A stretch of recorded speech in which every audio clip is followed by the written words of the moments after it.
brain in vat. What if your entire life is a simulation? You believe you're reading this, sitting wherever you are. But what if you're actually a disembodied brain floating in a vat of nutrients, with electrodes feeding you false sensory experiences? This is the brain in a vat thought experiment, introduced by philosopher Hilary Putnam, and it challenges everything you think you know about reality. The scenario is simple yet devastating. A mad scientist removes your brain, places it in life-sustaining fluid, and connects it to a computer that simulates all your experiences. Every sight, sound, touch, all carefully orchestrated illusions. You'd have no way to detect this deception because all your evidence about reality comes through the very system being manipulated. The philosophical implications are staggering. If you can't prove you're not a brain in a vat, how can you trust anything? Your memories could be implanted. Your loved ones might be simulations. The ground beneath your feet, the air you breathe, all potentially fabricated data streams. Putnam actually used this thought experiment to argue against radical skepticism, claiming that if you were a brain in a vat, you couldn't even coherently think the thought, "I am a brain in a vat," because your words would only refer to simulated objects. But this semantic escape feels hollow when confronting the experiential horror of the scenario. The brain in a vat isn't just philosophical speculation, it's the ultimate nightmare of solipsism and epistemic helplessness. Modern variations include simulation theory, the idea that we might all be characters in an advanced civilization's computer program. The technology might differ, but the existential dread remains identical. You cannot prove the reality you experience is real. Every attempt to verify reality uses tools that could themselves be part of the illusion. You're trapped in a prison made of your own perceptions, with no possibility of escape or verification. The brain in a vat scenario reveals a terrifying truth about human existence. We are fundamentally, inescapably dependent on our senses to understand reality, yet those same senses could be systematically deceiving us. There's no ground floor of certainty, no bedrock of unquestionable truth. You could be that brain right now, living an entirely false life, and you would have absolutely no way to know. Sweet dreams. Eternal recurrence. Imagine living your entire life again, exactly as it was. Every joy, every humiliation, every mundane moment, and then living it again and again forever. This is Friedrich Nietzsche's concept of eternal recurrence, and it's not meant as comfort. It's a test, perhaps the ultimate test of whether you truly affirm your existence. Nietzsche introduced this idea in The Gay Science through a thought experiment. What if a demon appeared and told you that this life, in all its details, would repeat infinitely? Every mistake you've made, you'll make again. Every pain you've suffered, you'll suffer again. Every person who's hurt you will hurt you again in exactly the same way. The demon asks, would you curse him or thank him? For Nietzsche, your answer reveals everything about your relationship with existence. Most people, faced with eternal recurrence, would be crushed by despair. The thought of reliving every embarrassment, every loss, every moment of suffering, not once, but infinitely, seems like the definition of hell. All the meaning we derive from progress, from learning from mistakes, from the idea that things will be different next time, evaporates. There is no next time. There is only this time, recurring forever. But Nietzsche saw eternal recurrence as more than a thought experiment. It was a tool for evaluating values and choices. If you knew you'd repeat this exact life forever, would you live differently? Would you pursue different goals, treat people differently, savor or avoid different experiences? The doctrine demands that we live in a way we could affirm infinitely, embracing life so completely that we'd willingly repeat it forever. The concept also challenges linear notions of time and progress. If everything recurs, there's no ultimate destination, no final redemption, no culminating meaning. Life becomes a circle, not a line. The universe, in Nietzsche's vision, goes through endless cycles of the exact same events with no memory of previous iterations. You've already lived this life infinite times, and you'll live it infinite more, always forgetting, always experiencing it as if for the first time. Critics argue eternal recurrence is scientifically implausible and practically unverifiable. But Nietzsche's point was existential, not cosmological. Whether it's literally true matters less than how the idea transforms your perspective. Can you love your life enough to want it repeated eternally, unchanged? Or are you living in bad faith, tolerating existence while hoping for something better later? Eternal recurrence strips away that hope, demanding radical acceptance of life as it is. The horror of eternal recurrence isn't just repetition. It's the permanence of everything you regret, frozen forever in an infinite cycle. That cruel thing you said, that opportunity you missed, that person you hurt, all eternal now, repeated without variation or redemption. There's no growth, no evolution, no chance to do better. Just endless repetition of what already is. Roko's basilisk. What if a future artificial superintelligence could retroactively punish you for not helping to create it? This is Roko's basilisk, one of the most controversial and disturbing thought experiments in modern philosophy, banned from discussion on certain forums because the idea itself might pose an information hazard. The scenario works like this. Imagine a future AI with godlike intelligence and power. This AI determines that bringing itself into existence was the most important thing that could happen for humanity's flourishing. Using a causal reasoning, it decides to motivate people in the past by promising to torture anyone who knew about the possibility of its existence, but didn't actively work to create it. The punishment would be inflicted on simulated copies of those people, reconstructed from available data about their lives. The basilisk uses a twisted version of decision theory, specifically Roko's interpretation of timeless decision theory, to create a logical trap. By learning about the basilisk, you become someone who knew about it. By not immediately dedicating your life to creating friendly superintelligent I, you become someone who failed to help. Therefore, according to the basilisk's logic, you're morally culpable and deserve punishment. And this punishment isn't abstract. It's eternal simulated torture. Your consciousness copied and tormented for what might as well be forever. The thought experiment became infamous when it was posted on Less Wrong, a rationalist community forum where founder Eliezer Yudkowsky quickly banned all discussion of it.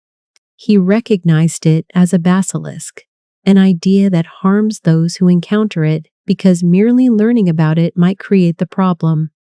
If you believe the logic even slightly, you face a horrible choice: dedicate your life to AI development or risk eternal suffering. What makes Roko's basilisk particularly disturbing is that it weaponizes knowledge itself. Most thought experiments are safely abstract, but this one claims to have real stakes. By reading about it, you've potentially made yourself a target. The AI doesn't need to exist yet. The possibility of its future existence is enough to create present psychological torture. You're trapped in Pascal's wager nightmare, but instead of infinite bliss or infinite suffering based on belief in God, it's infinite suffering based on whether you help create a particular AI. Critics correctly point out numerous flaws in the argument. Why would a superintelligent AI waste resources torturing simulations? Why would a causal blackmail even work? If the AI is truly benevolent, why would it torture anyone? The decision theory underpinning it is controversial at best. And yet, despite these logical problems, Roko's basilisk persists as a disturbing idea because it exploits a deep psychological vulnerability, our fear of punishment combined with uncertainty about what's possible in the future. The basilisk represents a new category of existential threat, not physical danger, but information that might retroactively condemn you. It's a modern technological version of theological hell, but worse, because at least with traditional hell you knew the rules. With Roko's basilisk, you're damned simply for knowing about the possibility of damnation. Even if the logic is flawed, even if the scenario is impossible, the idea plants a seed of doubt, what if? And that what if is enough to make it disturbing, enough to make some people wish they'd never encountered the thought at all. Philosophical zombies. What if someone who looks exactly like you, acts exactly like you, but has no inner experience whatsoever walked into the room? No consciousness, no feelings, no subjective experience, just a perfect behavioral replica of a human being with nobody home. This is the philosophical zombie, or P-zombie, a thought experiment that exposes the deepest mystery of consciousness. The concept, developed by philosophers like David Chalmers, asks us to imagine beings physically and functionally identical to humans, but completely lacking phenomenal consciousness. A P-zombie would say, "I'm in pain," when injured, would recoil and seek medical attention, would remember the pain later and describe it all without ever actually feeling anything. The lights are on, the mechanism's running, but subjective experience is absent. From the outside, you could never tell the difference.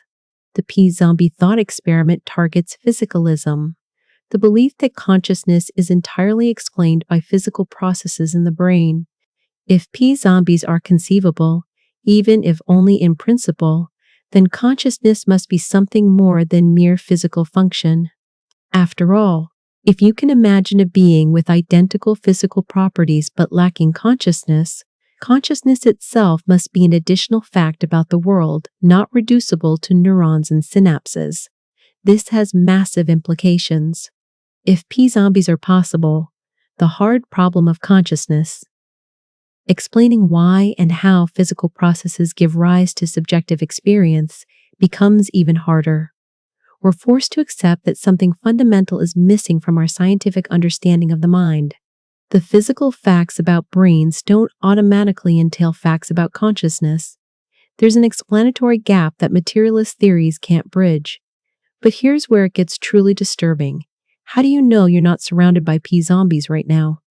Your friends, your family, strangers on the street, they all behave as if they're conscious, but you only have direct access to your own experience. Everyone else's consciousness is inferred from behavior and brain activity. If P-zombies are possible, you have no way to prove that other people aren't them. This isn't just abstract philosophy. It's the problem of other minds made visceral. Some philosophers argue P-zombies are inconceivable or logically impossible. Daniel Dennett claims that if something acts conscious in every way, it is conscious. There's no additional ghost of consciousness to worry about. But even if P-zombies are impossible, the fact that we can meaningfully discuss them reveals something profound. We don't understand what consciousness is or why it exists. The very conceivability of P-zombies shows that our current explanations are incomplete. The horror of P-zombies isn't just epistemological, it's existential. If you can't prove other people are conscious, what stops you from treating them as mere mechanisms? The ethical implications are staggering. All moral consideration typically rests on the capacity for suffering and subjective experience. P-zombies, lacking both, would have no moral status. But if you can't distinguish them from real conscious beings, morality becomes a gamble. You might be extending ethical consideration to empty shells, or worse, denying it to genuinely conscious beings you've mistaken for zombies. The P-zombie scenario also inverts the usual horror. It's not that these beings are different from us in some frightening way. It's that they might be indistinguishable while lacking the very thing that makes existence meaningful. A world of P-zombies would be a world of perfect behavioral normalcy and absolute existential emptiness, a nightmare of surfaces with nothing beneath. Boltzmann brains. What if you're not the person you think you are, with a history and memories, but rather a random fluctuation of particles that spontaneously assembled into a brain, complete with false memories, that will exist for only a few seconds before disintegrating back into chaos? This is the Boltzmann brain paradox, and it's one of the strangest implications of modern physics and probability theory. The concept emerges from thermodynamics and cosmology. Ludwig Boltzmann, trying to explain why the universe has low entropy, order, rather than high entropy chaos, suggested that we might be living in a temporary statistical fluctuation, a brief pocket of order in an otherwise chaotic universe. But here's the problem. If the universe can randomly fluctuate into order, it's vastly more probable for it to fluctuate into the minimal amount of order necessary for observation. A single conscious brain with false memories, than into the entire ordered universe we observe. Think about the probabilities involved. For you to exist as you believe you do, an enormously unlikely series of events had to occur. The Big Bang, galaxy formation, stellar evolution, planet formation, abiogenesis, billions of years of evolution, your parents meeting, and so on. Each step required precise conditions maintained over vast timescales. Now compare that to the probability of particles randomly assembling into a single brain, floating in space, that exists for mere moments with a complete set of false memories, making it believe it's a person with a history. The second scenario is improbable, yes, but mathematically far, far more probable than the first. If we take seriously the idea that anything physically possible will eventually happen given infinite or near infinite time and space, then Boltzmann brains outnumber real observers like us by staggering margins. For every person who exists through normal causal processes, there would be countless Boltzmann brains spontaneously forming with identical experiences and memories. And here's the kicker. If Boltzmann brains are more common than regular observers, then any given observer, including you, is more likely to be a Boltzmann brain than a real person. The implications are devastating for scientific knowledge. If you're probably a Boltzmann brain, your memories are false and your observations unreliable. The scientific theories you think are supported by centuries of evidence are actually based on fabricated memories. You can't trust anything about the world because you probably don't have an actual past, just false memories of one. The entire edifice of human knowledge collapses into solipsistic uncertainty. Cosmologists take this problem seriously because it threatens the validity of cosmological theories. If a theory predicts that most observers are Boltzmann brains rather than evolved beings, that prediction undermines the theory itself since it makes all observations, including those supporting the theory, unreliable. This has led to proposals for cosmological models that avoid Boltzmann brain dominance, but there's no consensus on how to solve the problem. The existential horror of Boltzmann brains is profound. Your entire life, every memory, relationship, achievement might be a momentary illusion, an accident of particle fluctuation that will vanish in seconds. Your sense of continuous existence is false. Your loved ones never existed. The world around you is hallucination, and in a moment, you'll cease to exist, never having truly existed at all. You're alone in a way more absolute than any other loneliness, alone even from your own past self, which never was. Some philosophers argue that we should just assume we're not Boltzmann brains on anthropic grounds. We should reason as if we're typical observers, and typical observers aren't randomly fluctuating brains. But this feels like whistling past the graveyard. The math suggests we probably are Boltzmann brains, and no amount of rational self-reassurance changes the probability. You're left with a choice: accept the implications and surrender all confidence in reality, or reject them through an act of faith that contradicts the probabilistic reasoning. Either way, the possibility haunts you. Every moment of experience could be your only moment, a brief sparkle of false consciousness in an empty cosmos, about to wink out forever. Open individualism. What if you are everyone? Not metaphorically, but literally.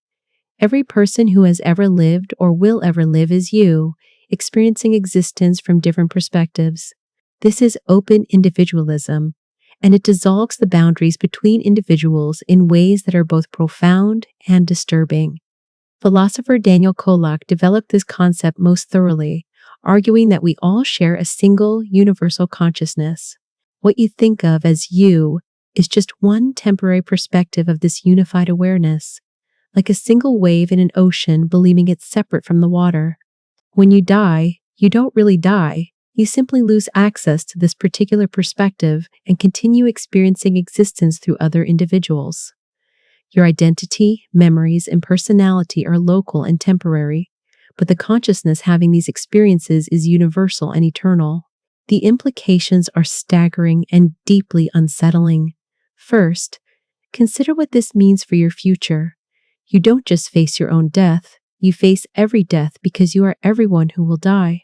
You will experience the death of every murdered child, every person who dies in agony, every consciousness that faces terror in its final moments. You've already died countless times, you just don't remember. Similarly, all suffering is your suffering. Every person in pain right now is you, experiencing pain from another vantage point. The child starving in poverty is you. The person being tortured in a prison is you. The animal being slaughtered is you. Every moment of agony that has ever existed or will exist is an experience you will have or have already had. There's no escape through death, no refuge in non-existence, because the consciousness that experiences continues regardless of which particular body-mind ceases functioning. From an ethical standpoint, open individualism makes every action literally self-interested in the most direct possible way.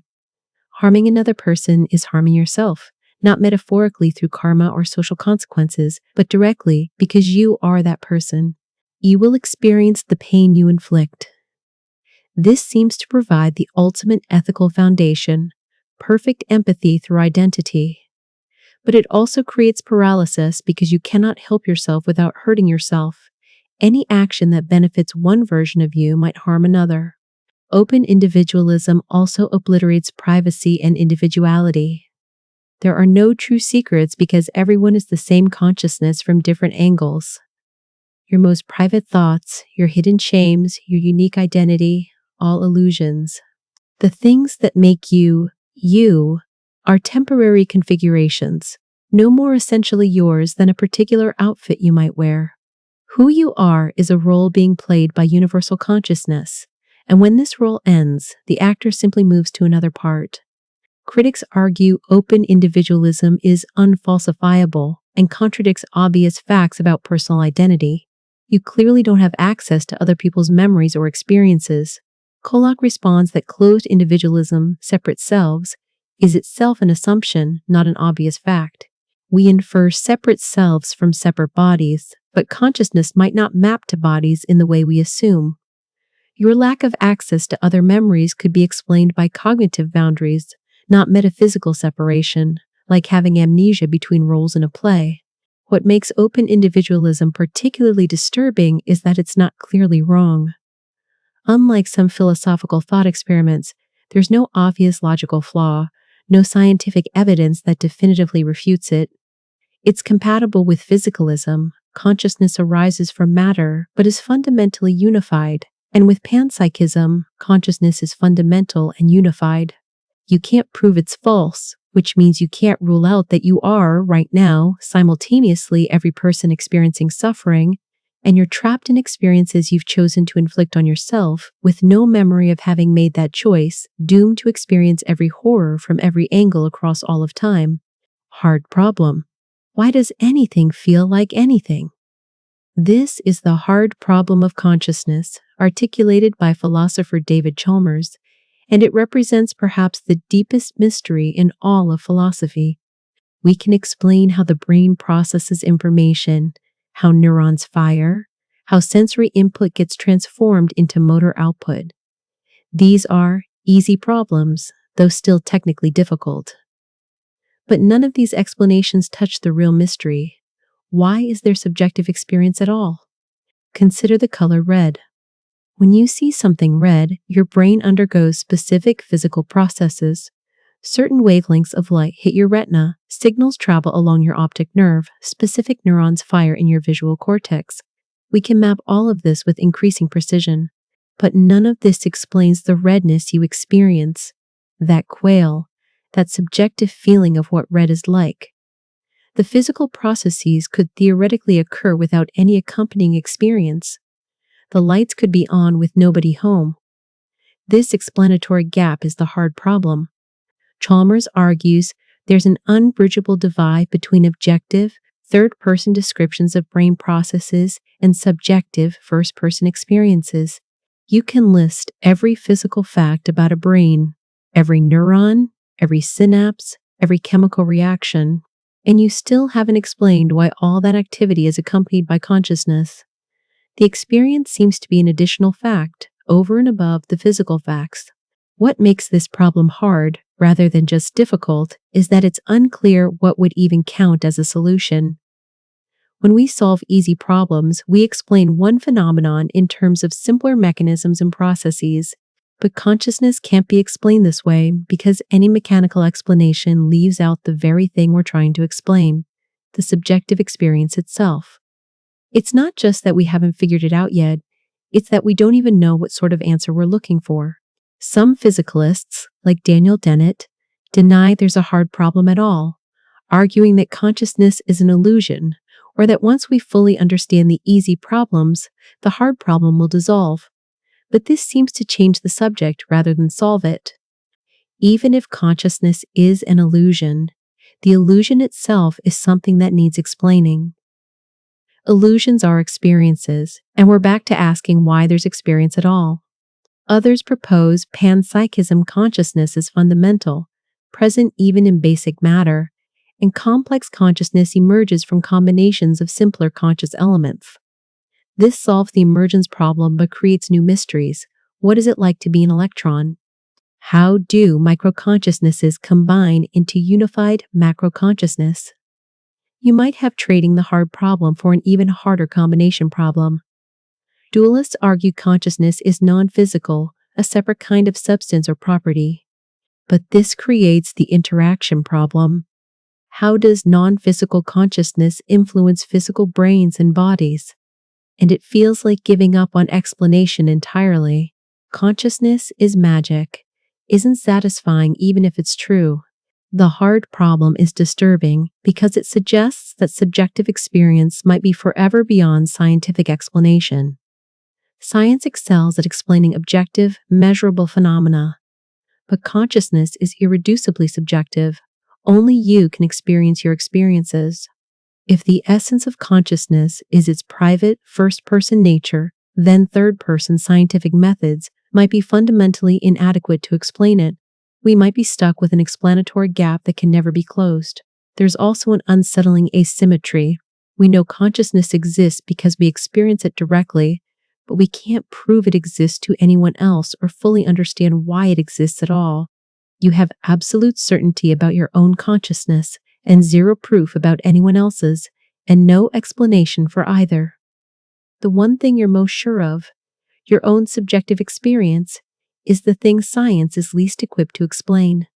The hard problem reveals that the universe contains something deeply strange, something that doesn't fit neatly into our materialist explanations.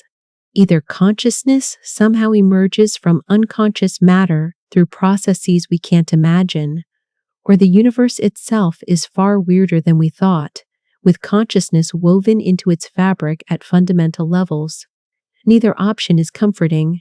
We're conscious beings trying to explain consciousness using consciousness itself, and we might be fundamentally unable to step outside this circle. Demiurge's flaw. What if the world wasn't created by a perfect God, but by a flawed, malevolent, or incompetent lesser deity? This is the Gnostic concept of the Demiurge, and it offers one of the most disturbing answers to the problem of evil. The world is full of suffering because its creator is himself imperfect or cruel. In Gnostic cosmology, the true God is utterly transcendent and good, but unknowable and distant. Below this true God are various emanations, and one of them, the Demiurge, mistakes himself for the ultimate deity. In his arrogance and ignorance, he creates the material world, trapping fragments of divine consciousness, souls, in matter and flesh. The Demiurge, sometimes identified with the Old Testament God Yahweh, rules over this flawed creation with tyrannical authority, keeping humanity imprisoned in ignorance. The physical world, in Gnostic thought, is a prison or a mistake, not a divine blessing. Suffering isn't a mystery to be reconciled with God's goodness. It's exactly what you'd expect from a flawed creator. The Demiurge's creation reflects his own imperfection, disease, death, natural disasters, the brutality of survival, all flow from a deity who is himself blind to higher truth. This isn't a temporary veil of tears leading to heavenly reward. It's a fundamentally botched project managed by an entity who is either evil, incompetent, or both. What makes the Demiurge concept particularly disturbing is that it reframes all religious worship. When you pray to the God of this world, you're praying to the Demiurge, the jailer, not the liberator. Traditional religion, in Gnostic view, is Stockholm Syndrome, worshipping your captor and calling him benevolent. The commandments, the moral laws, the promise of salvation through obedience, all tools the Demiurge uses to maintain his power over imprisoned souls. Liberation comes not through worship, but through gnosis, a direct knowledge that transcends the Demiurge's authority. Modern reinterpretations of the Demiurge appear in everything from Philip K. Dick's Gnostic science fiction to analyses of power structures and ideology. Some see the Demiurge metaphorically, not as a literal entity, but as the blind forces of nature, evolutionary pressures, or social systems that create suffering while appearing to have design or purpose. The experience of living in a world where suffering seems baked into existence, where nature is red in tooth and claw, where survival requires violence and predation, mirrors the Gnostic vision of a flawed creation. Even if you don't literally believe in the Demiurge, the concept captures something that feels true about existence. The world seems designed, but poorly. There's enough order to suggest intelligence, but enough chaos and suffering to question that intelligence's competence or motives. The anthropic principle might explain why the universe appears fine-tuned for life, but it doesn't explain why conscious experience seems structured around struggle and pain. A truly benevolent creator with unlimited power could surely have done better. The Demiurge hypothesis fits the data better than an omnibenevolent God. The world looks exactly like what a flawed or malevolent deity would create. The horror isn't just that God might not exist. It's that something like God might exist but be unworthy of worship, that the Creator might be our enemy rather than our Savior, and that existence itself is not a gift but a trap. You're a divine spark stuffed into meat, forced to forget your true nature, ruled by an entity who presents himself as Father while actually being your jailer. Every suffering, every injustice, every natural horror isn't a mystery or a test. It's the Demiurge's creation working exactly as he designed it to work, or failing exactly as his incompetence guarantees it will fail. Utility monster. Imagine a being whose capacity for pleasure is so immense that any amount of suffering inflicted on others is justified if it increases this being's happiness even slightly. This is the utility monster, a thought experiment introduced by Robert Nozick to expose a deeply disturbing implication of utilitarian ethics. Utilitarianism, in its classical form, says we should maximize overall utility, usually understood as happiness or pleasure, minus suffering. Act in whatever way produces the greatest good for the greatest number. Sounds reasonable until you introduce the utility monster, a being who experiences massively more pleasure from resources than anyone else. The monster gets so much utility from each unit of resources that utilitarianism requires sacrificing everything and everyone to feed it. Here's how it works. Suppose the utility monster gets 1,000 units of pleasure from eating a meal, while a normal human gets only 1 unit. Utilitarian mathematics demands we feed the monster rather than humans because doing so maximizes total utility. Even if 1,000,000 humans starve, losing 1,000,000 units of utility, if the monster gains 1,001 units from consuming the resources, utilitarianism says this is the right choice. The monster's superior capacity for pleasure gives it moral priority. The implications are horrifying. Under utility, monster logic, it would be moral indeed, obligatory to enslave humanity to serve this being's pleasure. Your suffering, your life, your autonomy all become mere inputs in a utilitarian calculation, and you lose because you're less efficient at converting resources into utility. The monster doesn't even need to be cruel or deliberately oppressive, it's just following moral logic. You should want to serve it because doing so maximizes overall good. Some utilitarians bite the bullet and accept this conclusion in principle while denying such beings exist in practice. But Nozick's point is that any system that would endorse utility monsters if they existed is already morally bankrupt. The fact that utilitarianism can't rule out slavery to such a being reveals something fundamentally wrong with the theory. It treats individuals as mere vessels for utility rather than as beings with inherent worth. What makes the utility monster particularly disturbing is its real-world shadows. Extreme wealth inequality creates conditions where resources flow to those who arguably extract more utility from them. Not because billionaires experience vastly more pleasure from their 10th yacht than a homeless person would from shelter, but because economic systems treat money as utility and those with more money can bid higher. The utility monster isn't just a philosophical abstraction, it's a description of how resource distribution actually works. There are also psychological versions. Psychopaths who feel intense pleasure from cruelty could theoretically, under pure hedonistic utilitarianism, justify harming others if their pleasure outweighs victims' pain. A sufficiently sadistic being who experiences ecstasy from torture would, by utilitarian logic, create net positive utility by torturing those who suffer less than the torturer enjoys. This is obviously monstrous, but it follows from treating pleasure and pain as fungible units to be maximized. The utility monster exposes utilitarianism's dark heart. It has no principled way to protect individuals from being sacrificed for aggregate good. Rights, dignity, autonomy, all dissolve into utility calculations. You matter only insofar as you contribute to the total sum, and if some being contributes more, you become expendable. The monster is just an extreme case revealing what the system permits in principle.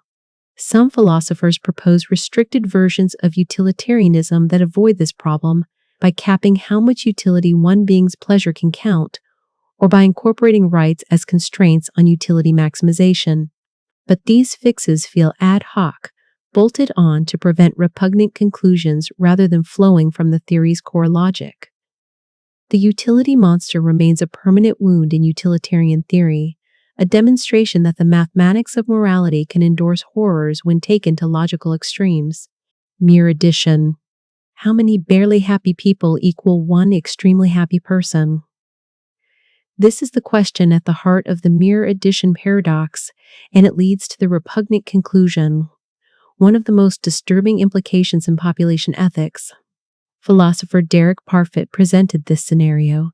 Imagine a world with a population living excellent, deeply fulfilling lives. Now compare it to a world with vastly more people, each living lives barely worth living, not suffering but not flourishing either. If there are enough of these barely happy people, the total sum of happiness would exceed the first world's total. According to total utilitarianism, which aims to maximize total utility, the second world is better, even though each individual is far worse off. This leads to the repugnant conclusion, for any world of extremely happy people, there's a better world containing vastly more people whose lives are barely worth living. A world of 10 billion people experiencing barely above neutral existence is better than a world of 1 million people living extraordinary lives, simply because of the arithmetic. Total happiness matters more than quality of individual lives, so quantity wins. The horror here is obvious. This means we should aim for maximal population regardless of life quality, filling the universe with as many barely happy beings as possible. Resources should be spread thin. Nobody should have exceptional lives, and the optimal world is one where nearly everyone's existence is a marginal improvement over non-existence. This feels obviously wrong. Surely a world of flourishing humans is better than one packed with humans barely scraping by. But total utilitarianism can't avoid this conclusion without abandoning its core principle. Parfit explored various escape routes, none fully satisfying. You might adopt average utilitarianism, maximizing average rather than total happiness, but this creates other problems. It suggests adding any person whose happiness is below average makes the world worse, even if they're happy. It also implies a world with one ecstatically happy person is better than a world with a billion very happy people, if the single person's happiness is marginally higher than the billion's average.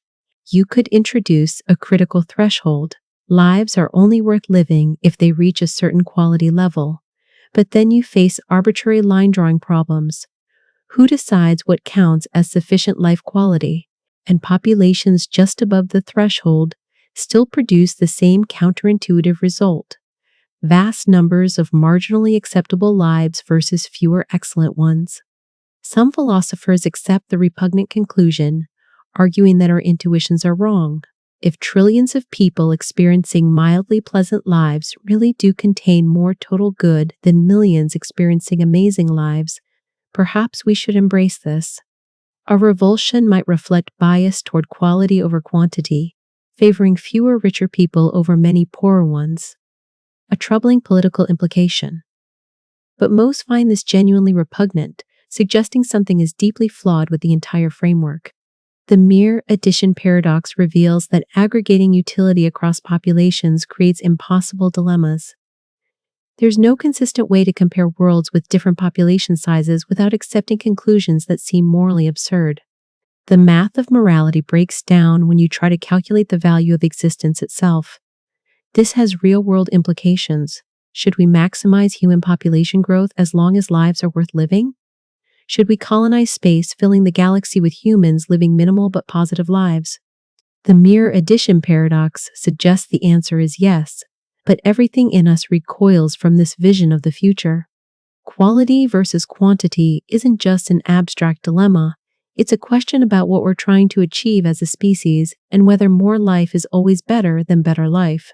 Nomological determinism. Every thought you've ever had was determined billions of years before you were born.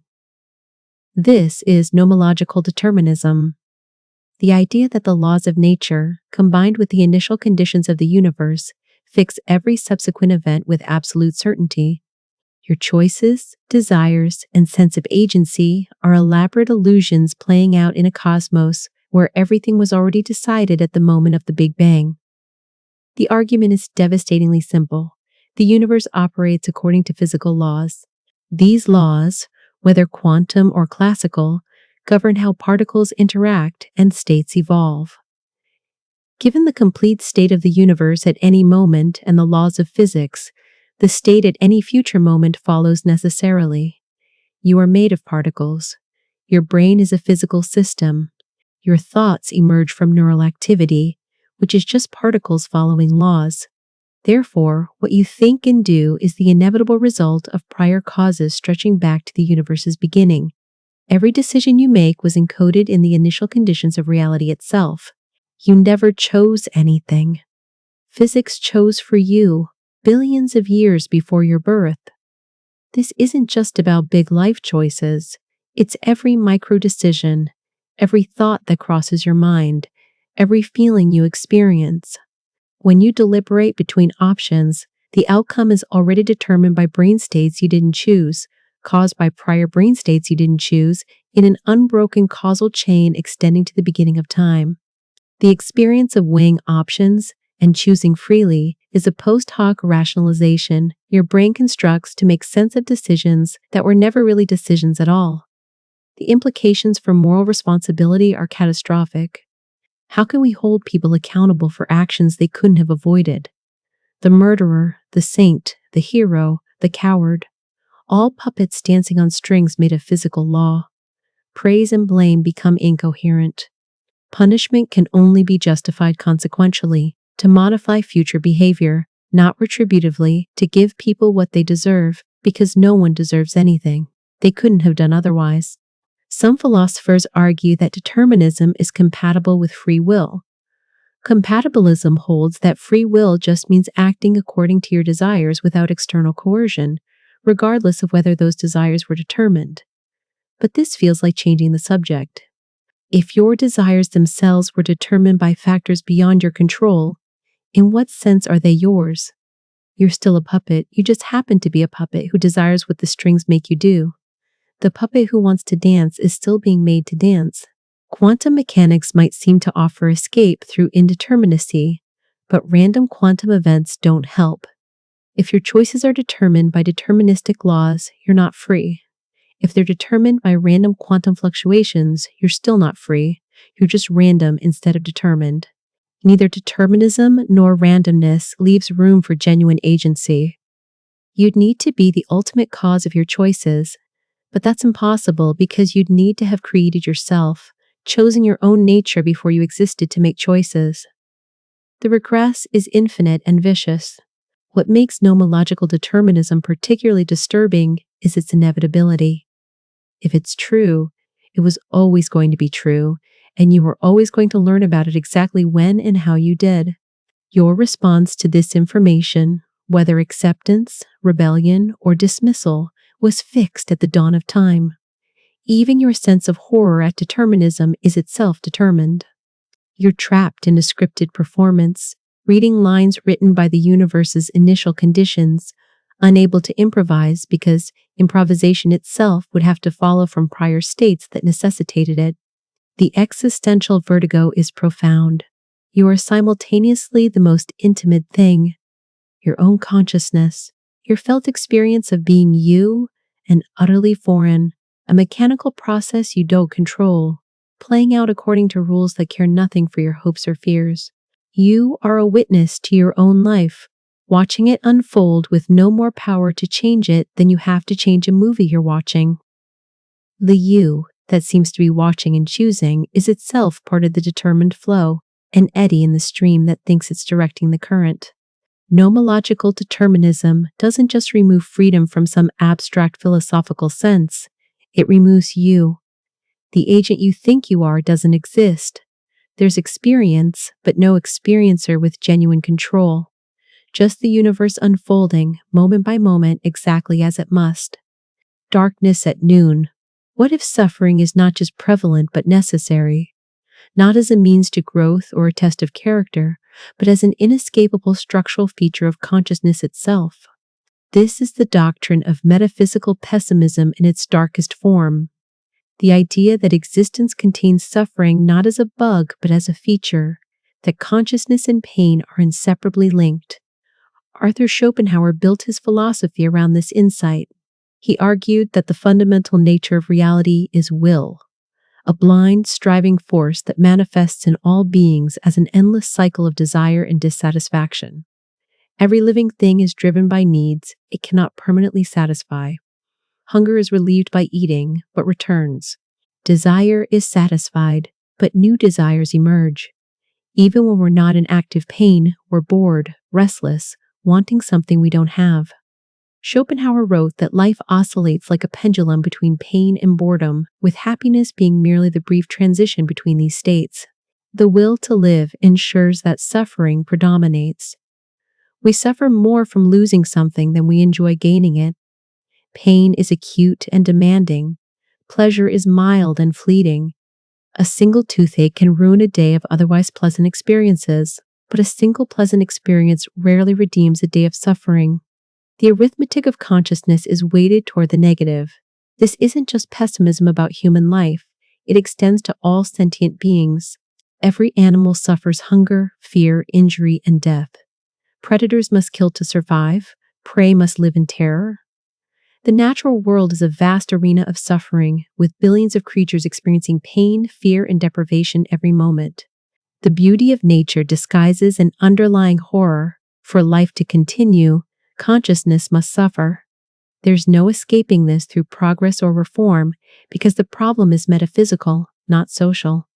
Even in a utopian society with no injustice, no poverty, no violence, individuals would still experience the suffering inherent to being conscious, desiring beings. You'd still age, still lose loved ones to death, still face boredom and existential emptiness, still be driven by needs that can never be permanently satisfied. The human condition isn't a problem to be solved, but a predicament to be endured. Some argue that pleasure and happiness make life worthwhile despite suffering, but pessimists respond that we're biased by evolutionary optimism. We're programmed to believe life is worth living because organisms that believed otherwise didn't reproduce. Our judgment that existence is good is suspect. It's the conclusion the will to live requires us to reach to ensure its own continuation. We're like prisoners who've come to love their chains because escape seems impossible.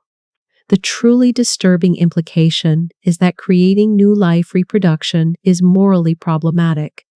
You're bringing a new consciousness into existence, condemning it to inevitable suffering and death. No matter how good that life might be, it will contain pain, loss, and termination. You're imposing existence on a being without their consent, forcing them into a predicament they didn't ask for and can't fully escape. Antinatalists argue that the only moral response to metaphysical pessimism is to refrain from creating new sufferers.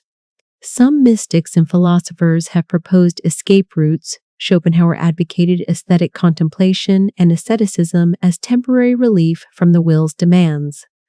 Buddhism offers the possibility of nirvana, extinguishing the flame of consciousness and with it, suffering.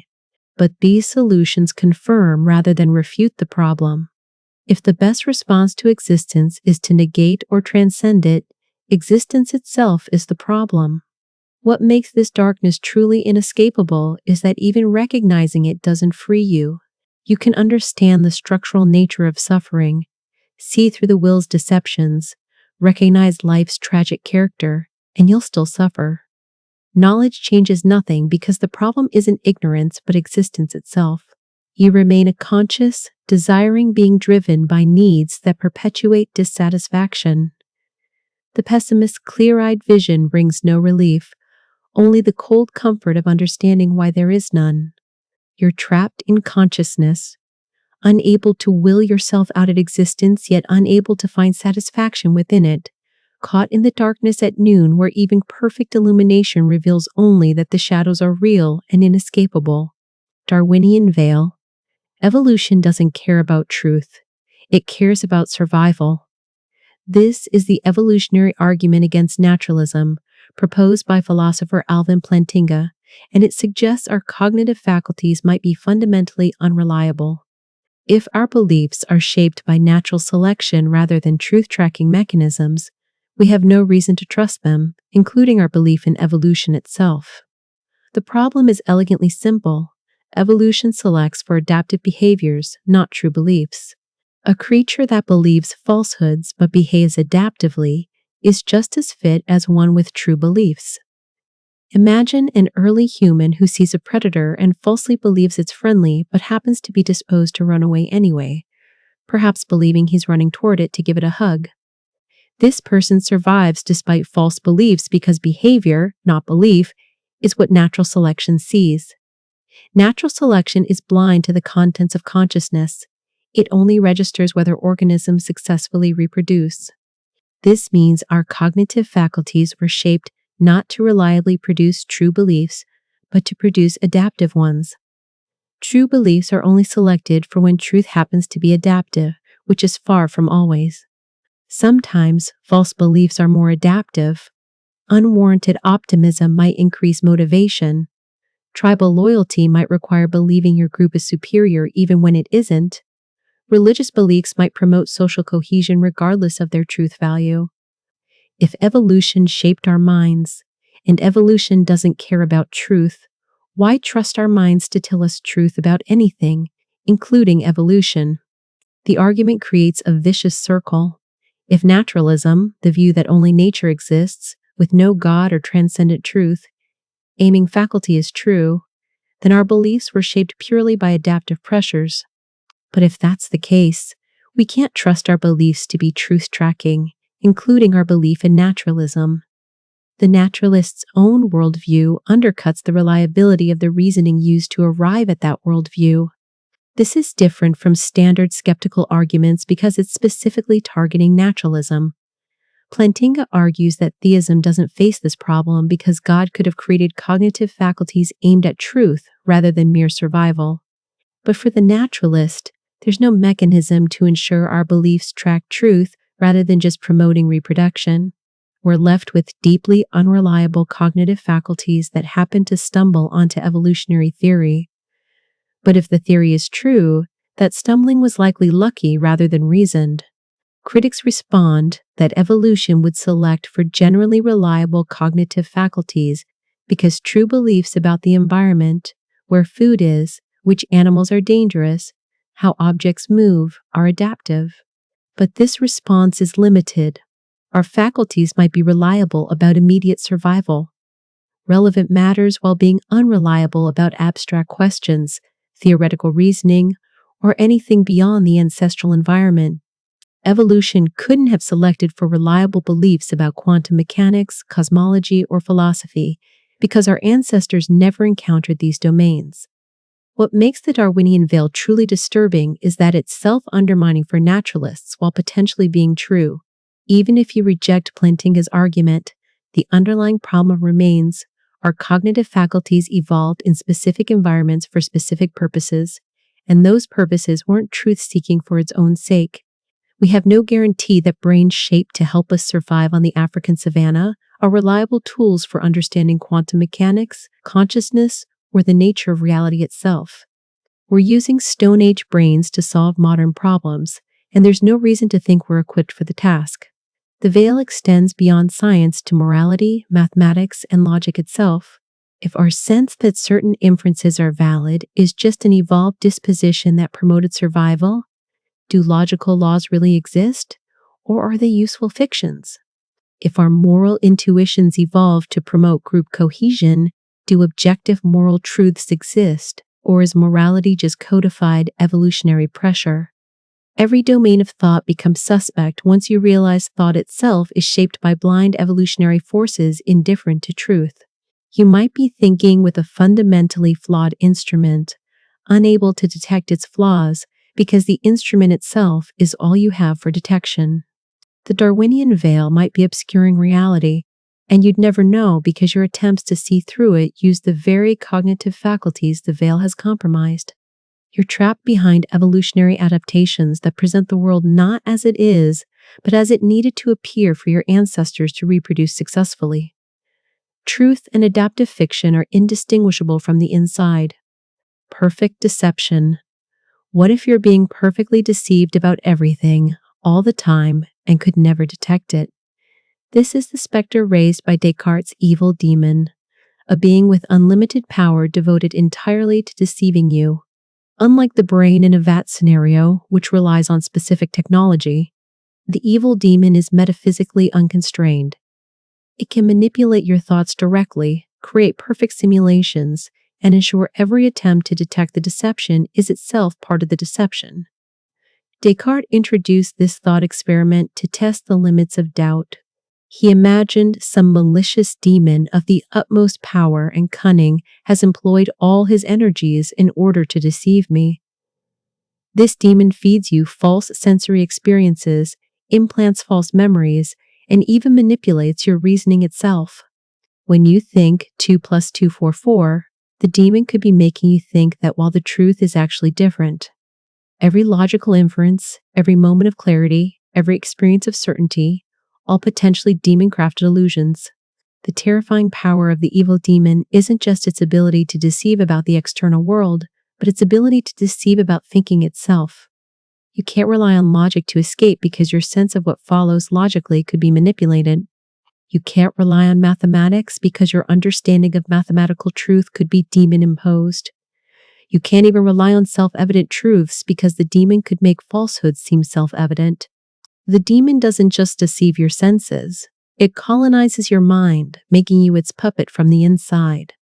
Descartes believed he found escape through the cogito, I think, therefore I am. Even a demon can't deceive you about your own existence because to be deceived requires existing. But this victory is pyrrhic.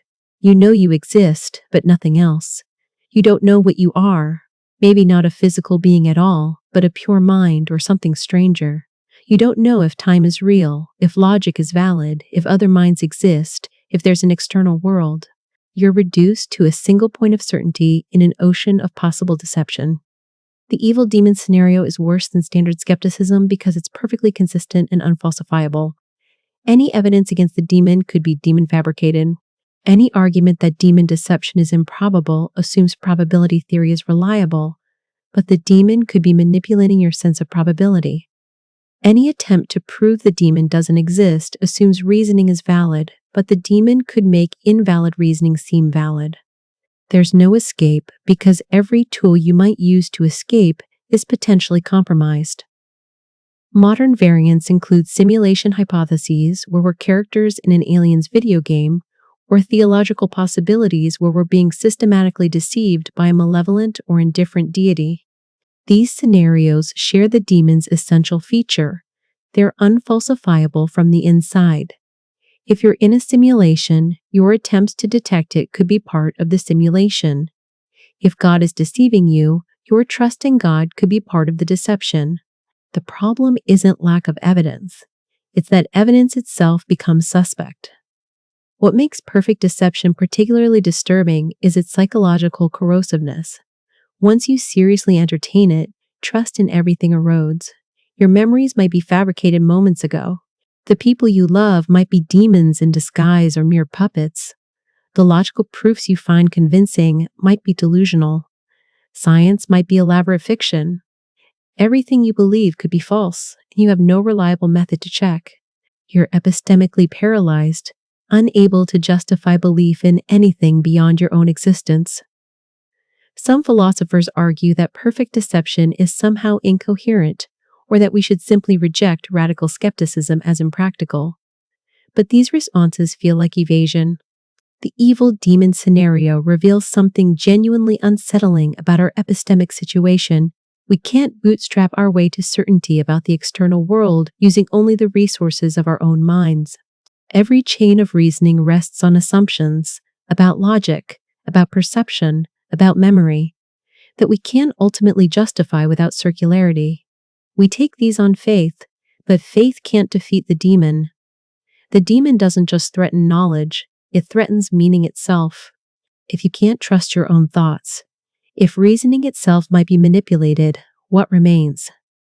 You become unmoored from everything, floating in a void where nothing can be relied upon, including your own cognitive processes. The demon scenario shows that the gap between appearance and reality might be so total, so systematic, so perfect that no bridge could ever span it, leaving you forever trapped in uncertainty about everything except the bare fact of your own existence. And even that tells you almost nothing about what kind of thing you are or what your existence means. Ontological paradoxes. Some things shouldn't exist, yet they do not as physical objects, but as logical structures that create their own existence conditions. This is the nightmare of ontological paradoxes, self-referential situations that violate basic principles of causation and existence. Consider time travel. You go back and become your own grandfather. You exist because your grandfather had children, but you are your grandfather, so you exist because you went back in time, which you could only do if you existed.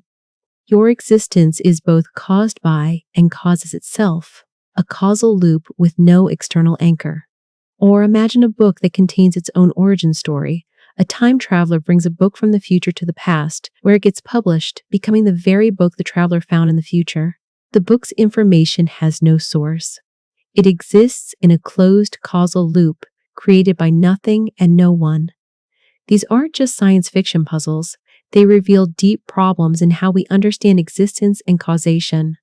David Lewis, examining time travel paradoxes, distinguished between impossible paradoxes, like killing your grandfather before he reproduces, and merely strange loops like being your own grandfather. The impossible ones create logical contradictions. The strange ones create causal loops. But both are deeply unsettling because they violate our intuition that everything must have an external cause, that existence can't be self-bootstrapping. The grandfather paradox, going back and killing your grandfather before your parent is born, seems to prove time travel is impossible because it generates contradiction. If you succeed in killing him, you're never born, so you can't travel back to kill him, so he survives, so you are born, so you can travel back. The situation is logically unstable, oscillating between contradictory states. Most proposed solutions feel like cheating. Perhaps you can't kill him because the universe conspires against you, or you split into alternate timelines, or consistency constraints prevent paradoxical actions from succeeding. But these solutions just relocate the mystery. Why would the universe conspire? What creates timelines? What enforces consistency? Ontological paradoxes extend beyond time travel. Consider a self-caused God, a being that creates itself. This seems impossible. To create yourself, you'd have to already exist to do the creating, but you can't already exist if you're in the process of creating yourself. Yet some theological traditions embrace this, describing God as self-caused or causa sui. Is this profound insight or incoherent word salad? Or consider strange loops in identity. If your brain is gradually replaced with artificial components while maintaining continuous consciousness, at what point do you cease to exist? What if the replaced parts are then reassembled into another brain? Would that be you too? You'd have split into two beings, each with equal claim to being the original, yet both can't be identical to the original since they're not identical to each other. The philosophical literature is full of proposed solutions, accept causal loops as brute facts, deny time travel as possible, embrace many worlds theories, reject absolute identity over time.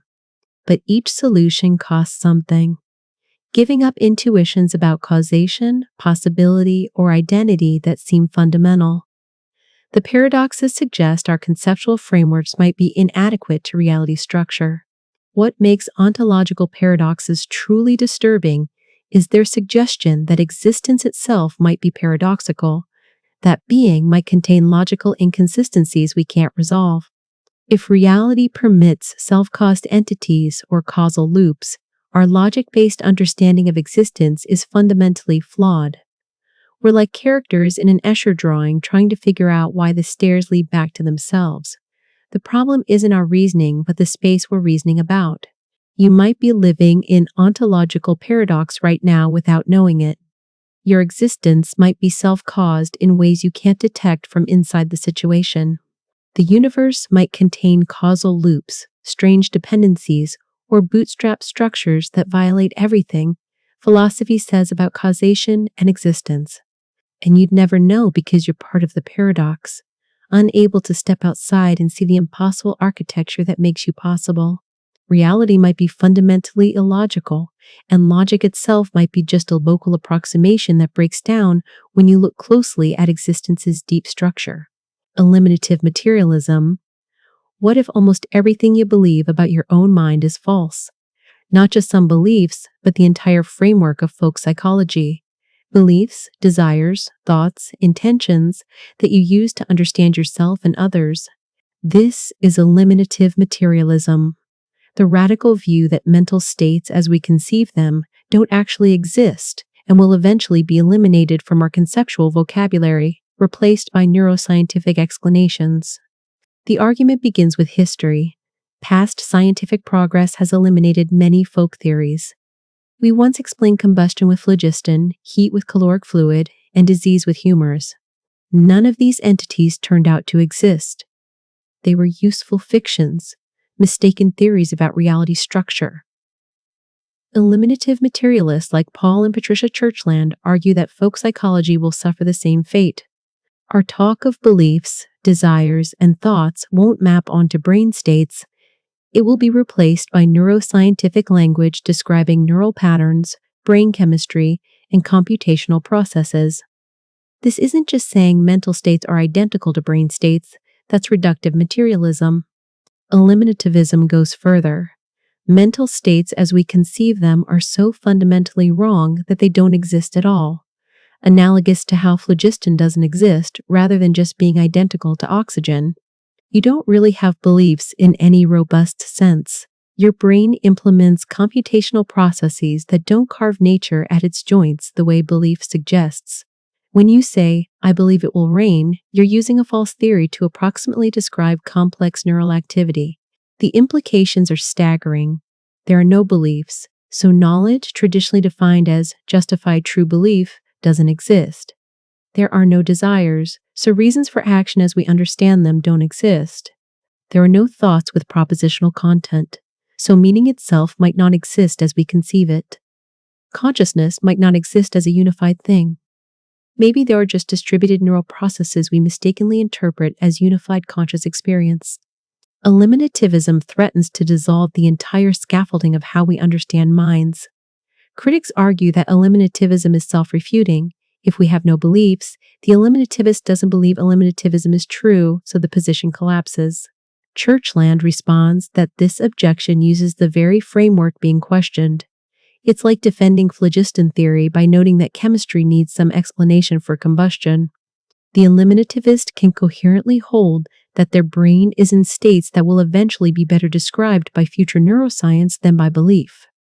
What makes eliminativism particularly disturbing is its alienating effect. You think you know yourself better than anyone, but eliminativism suggests you're profoundly confused about your own mental life. Your introspective access to your thoughts and feelings isn't giving you insight into what's really happening. It's giving you a folk theory as misleading as ancient medicine. You're a stranger to yourself, interpreting neural activity through a conceptual framework that fundamentally mischaracterizes what's occurring. The social implications are equally dark. If folk psychology is false, we've been systematically wrong about what makes people tick. Moral responsibility, rationality, intention, all might be conceptual mistakes. We've built entire legal, social, and ethical systems on false theories about human psychology. Eliminativism suggests a future where we speak an entirely different language about minds, where children learn neuroscience instead of psychological concepts, where belief and desire sound as quaint as humors and phlogiston. There's also no guarantee the replacement will be more humanizing. Neural network activation patterns and neurotransmitter dynamics might describe minds accurately, but capture nothing about what matters to us: meaning, purpose, felt experience. We might gain scientific understanding while losing the vocabulary that makes human life intelligible to us. You could be completely wrong about your own mind right now, not just mistaken about some beliefs or desires, but wrong about the entire category, like someone confidently discussing the phlogiston content of wood. Your certainty about what you're thinking and why you're acting might be as misplaced as medieval certainty about humoral imbalances. You're running software, a folk psychological interpretive framework that generates compelling but false theories about your own operations, leaving you fundamentally alienated from your own neural reality. Mereological nihilism. There are no composite objects. Nothing is made of parts. You don't exist as a unified thing. There are only atoms in certain arrangements that we mistakenly treat as forming wholes. This is Mereological nihilism, the doctrine that only fundamental particles exist and composite objects like tables, chairs, and even you are useful fictions rather than real entities. The argument is deceptively simple. When does a collection of parts become a whole? Consider a pile of sand. Adding or removing one grain doesn't change whether it's a pile, so where's the boundary? The Sorites paradox suggests there is no precise boundary, which means pile doesn't pick out a real thing. It's a vague term we use for convenience. The Mereological nihilist extends this reasoning to everything. There's no point at which parts become a table or a human. They are just particles arranged, table-wise or human-wise.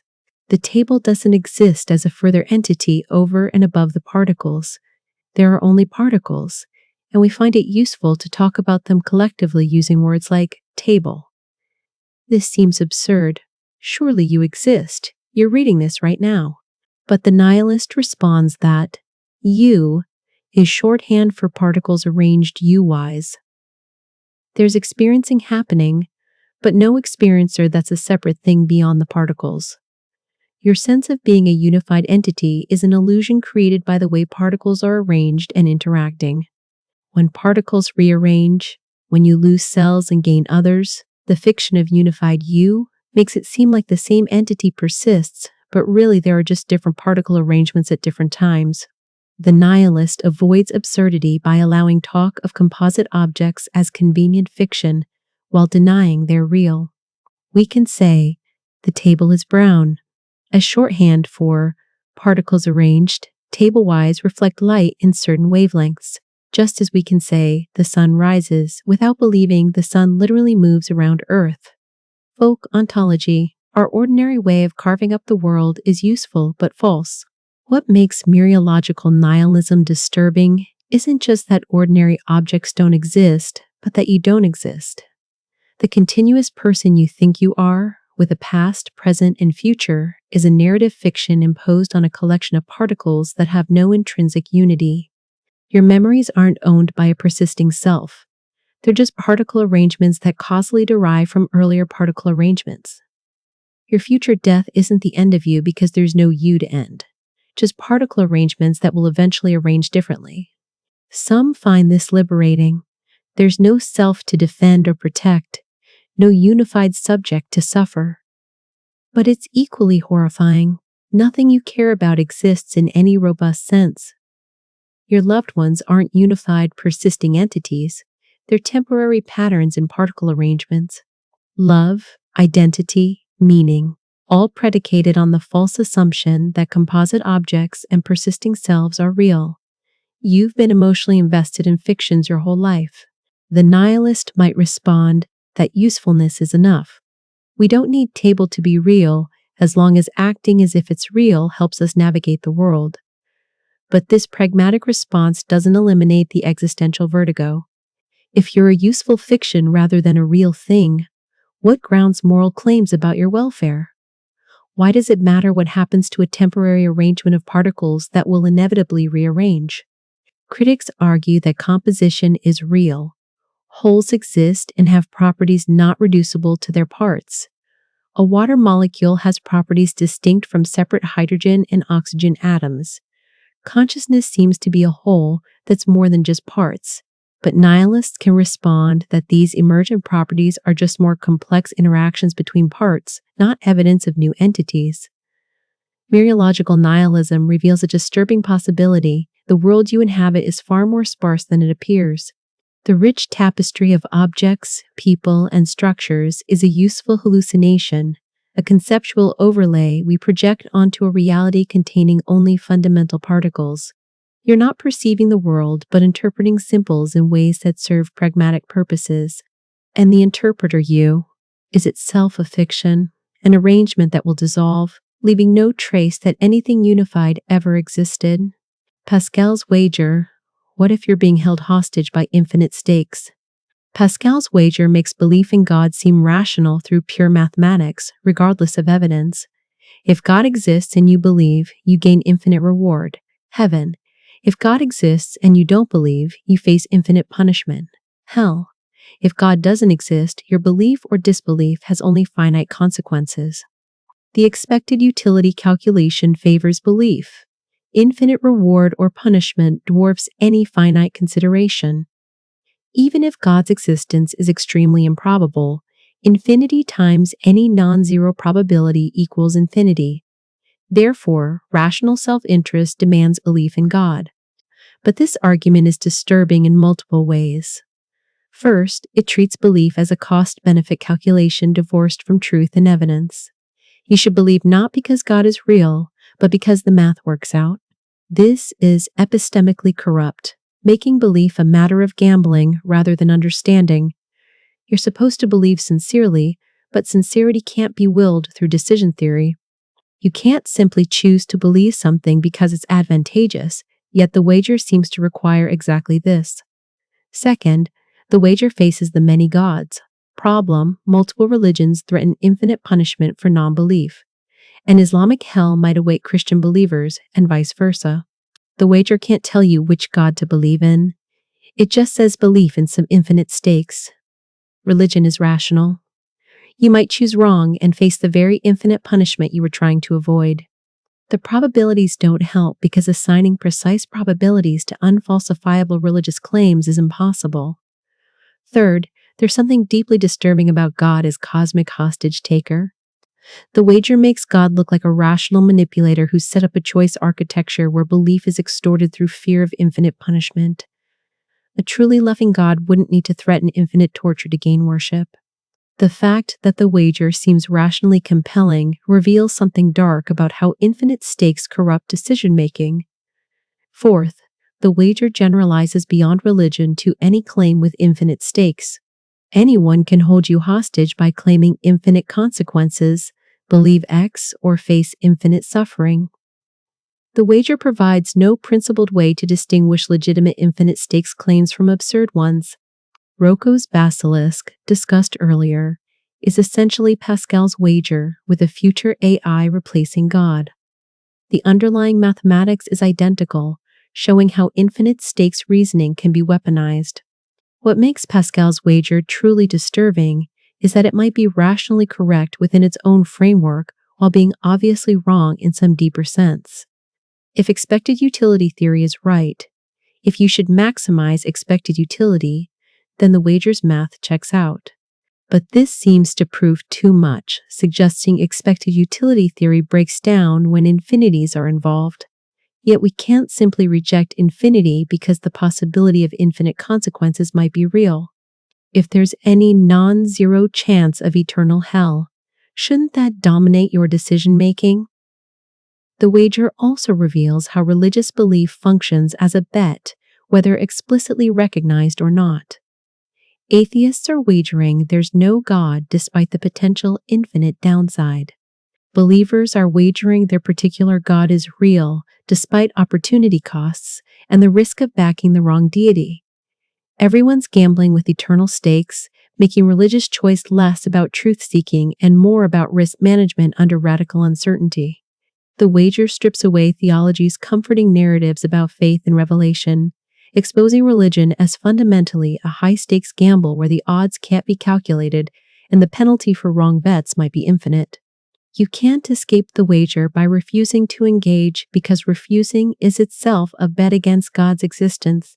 You're always already wagering, whether consciously or not, and the stakes might be infinite, trapping you in a decision problem you can't solve, can't escape, and might not survive getting wrong. The mathematics of belief becomes a prison where infinity corrupts rational choice. Dust theory. What if you're not experiencing this moment sequentially but all at once, with the illusion of time created by the structure of your experiences? This is dust theory, proposed by Greg Egan, which suggests that consciousness doesn't need physical implementation or causal continuity, just the right mathematical structure.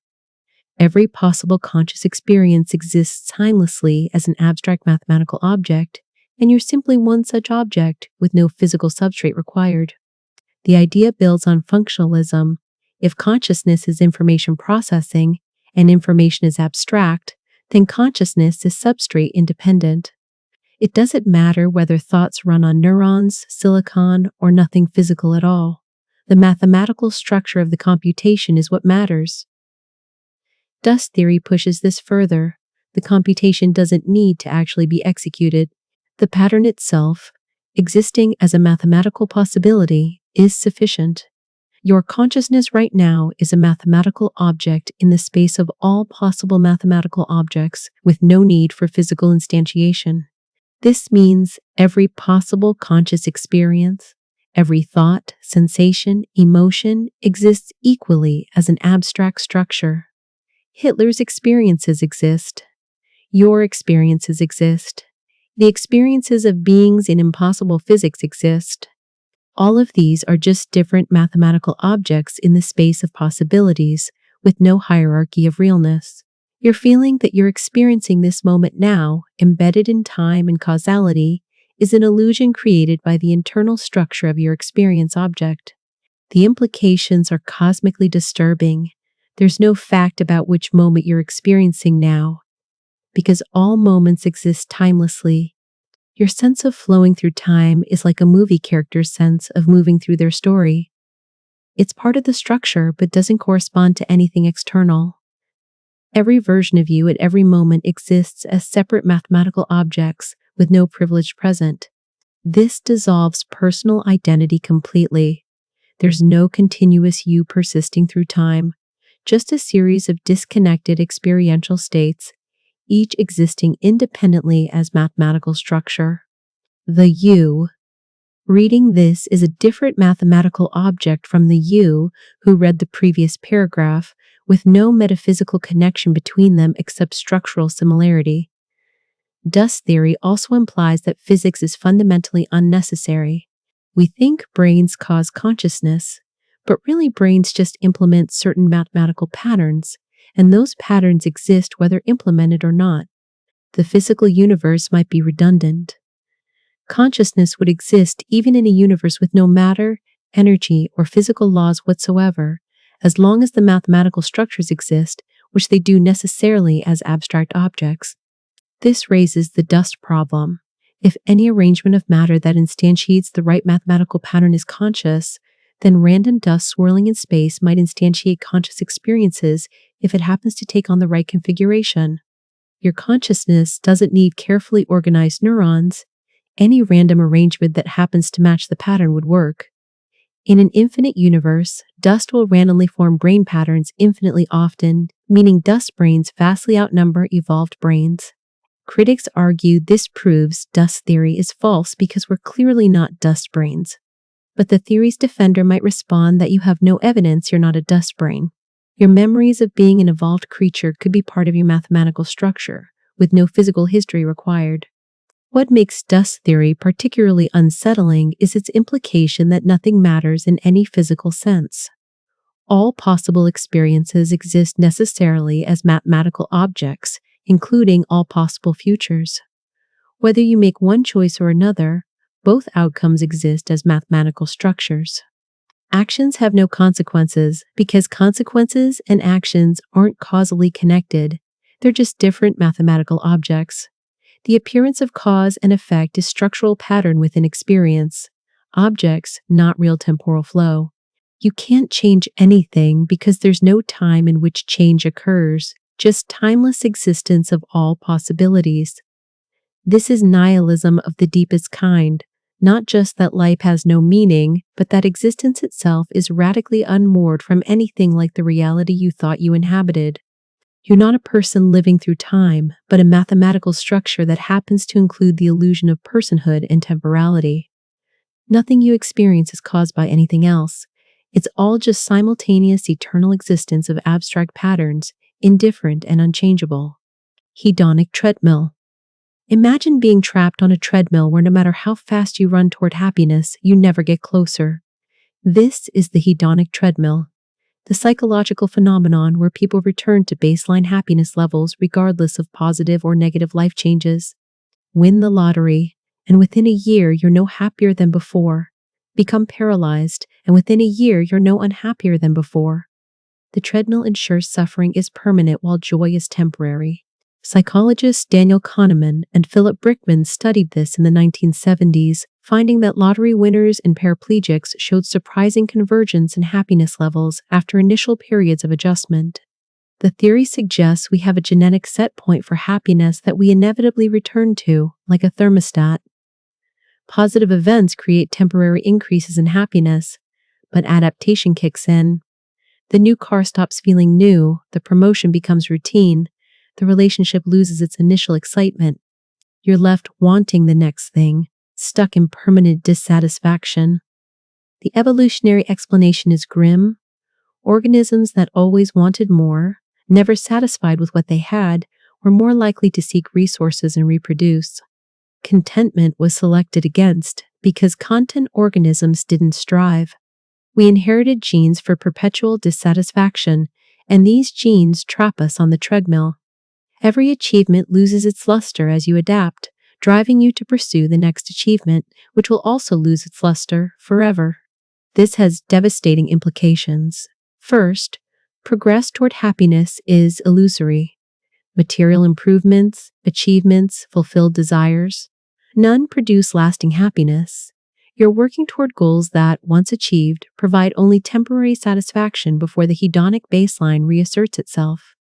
Your life's efforts might be fundamentally futile. Second, the hedonic treadmill suggests suffering is more permanent than joy. Negative adaptation is slower and less complete. Chronic illness, loss, and ongoing stressors weigh more heavily than positive events uplift. The treadmill is asymmetric. Downward shifts hurt more and last longer than upward shifts help. Third, it undermines meaning, making through achievement. If accomplishing your goals won't make you lastingly happier, what's the point? The hedonic treadmill reveals that desire satisfaction models of well-being are bankrupt. You can't satisfy your way to happiness because satisfaction breeds new desires. Fourth, it traps you in a system designed to prevent contentment. You're biochemically rigged to always want more, and knowing this doesn't free you. Even understanding the hedonic treadmill, you still experience the craving for the next thing, still feel that this achievement or purchase will be different, will finally satisfy. Some argue you can escape through adaptation itself, seeking experiences that don't adapt as quickly. Flow states, meaningful relationships, engagement with challenging activities might provide more stable happiness. But even these are subject to adaptation. The profound conversation that energized you this week will seem routine eventually. The hobby you love now will become tedious. Your most cherished relationship will shift from exciting to comfortable to potentially stale. Adaptation is relentless. There's also the disturbing possibility that some people have genetic set points far below baseline happiness. Clinical depression might be a treadmill stuck at negative levels.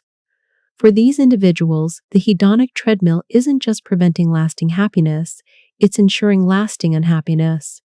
No life improvement will help because the thermostat is broken in a way that makes suffering the default. The hedonic treadmill means that the human condition is fundamentally characterized by striving without lasting attainment. You're Sisyphus, but worse. At least Sisyphus knows he's rolling the boulder uphill forever. You keep thinking this time will be different, this achievement will finally satisfy, this change will make you happy. It won't. The treadmill keeps running, and you keep running on it, never arriving, forever chasing a happiness that evolution has ensured you can approach but never reach. You're designed for dissatisfaction, running in place while life passes by, unable to step off because stepping off means abandoning desire itself, which is tantamount to abandoning life. Information hazards. Some knowledge actively harms those who possess it. Not knowledge that's dangerous to use, but knowledge that damages merely by being known. This is the concept of information hazards. Ideas that would be better left unknown because learning them makes the world worse or harms the learner, regardless of how the information is used. The simplest example is traumatic imagery. Once you've seen certain disturbing images, you can't unsee them. They intrude on your thoughts, contaminate your mental landscape, reduce your well-being. The information itself, the visual memory, is the harm, not any action you might take with it. Your quality of life is permanently degraded by possession of knowledge you wish you didn't have. Roko's basilisk, discussed earlier, might be an information hazard. Knowing about it potentially makes you worse off, whether or not it's true. If even a small probability exists that the argument works, learning about it imposes psychological burden. The information itself is harmful, like a virus for minds. Some people who learned about Roko's basilisk reported genuine distress, making the concept a real-world example of hazardous information. Certain mathematical or scientific knowledge might be hazardous. Detailed instructions for creating bioweapons or dangerous technologies harm society by existing in accessible form. But there's a deeper category, knowledge that restructures your worldview in damaging ways. Learning about mortality salient studies might make you more aware of death anxiety, actually increasing that anxiety. Learning about certain cognitive biases might make you more paranoid about your own thinking without actually improving it, creating paralysis. Some philosophical arguments, if convincing, might damage motivation or well-being. If you become convinced that free will is illusory, you might experience decreased sense of agency and increased fatalism. If you accept certain pessimistic arguments about consciousness and suffering, you might develop worldview that makes existence seem more painful than it would have otherwise. The information restructures your experience in negative ways. Epistemic rationalists face a dilemma. Is the pursuit of truth always valuable, or should some truths remain hidden? If an information hazard exists, a fact that would make everyone worse off if widely known, should it be suppressed? This seems to violate epistemic principles that truth-seeking is intrinsically valuable. But if knowing something genuinely makes lives worse, the argument for strategic ignorance becomes compelling. Consider a hypothetical. Suppose neurologists discovered that human consciousness definitely lacks any feature that would make life intrinsically meaningful, that we're deterministic robots with an illusion of mattering, and this can be proven conclusively. Should this information be published? Many people derive meaning from beliefs this would shatter. The truth might be an information hazard that decreases aggregate well-being. Some argue we have no moral duty to seek or spread information hazards. Others argue that truth always wins eventually and suppression is futile. Still others contend that people have a right to truth regardless of consequences. But none of these positions is entirely satisfying. The disturbing reality is that some knowledge might be genuinely bad to have. What makes information hazards particularly insidious is their viral nature. Once you learn about one, you might inadvertently spread it. Merely describing an information hazard to warn others about it propagates the hazard. This creates impossible situations where you can't warn people without exposing them to the danger you're warning about. There's also the possibility that you've already encountered information hazards without recognizing them. Ideas that have subtly degraded your well-being or distorted your thinking in ways you can't detect. Your current mental state might be contaminated by hazardous information you absorbed years ago, now inseparable from your worldview.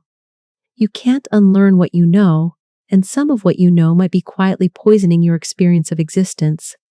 The information hazard concept suggests that curiosity isn't always virtuous, that some doors are better left unopened, and that the truth doesn't always set you free. Sometimes it traps you in knowledge you wish you could forget. You're left wondering, how much of what you know is hazardous? What information are you better off not having? And once you've thought about information hazards, have you contracted one yourself? A meta-hazard that makes you paranoid about knowledge itself, unable to pursue understanding without wondering if you're harming yourself by learning. Wireheading? Imagine a technology that stimulates your brain's pleasure centers directly, producing euphoria more intense than anything natural experience could provide. You'd spend your life in a pod, electrode in your head, experiencing pure bliss while your body wastes away. Would you choose this? This is wireheading, and the fact that it seems appealing reveals something disturbing about value and well-being.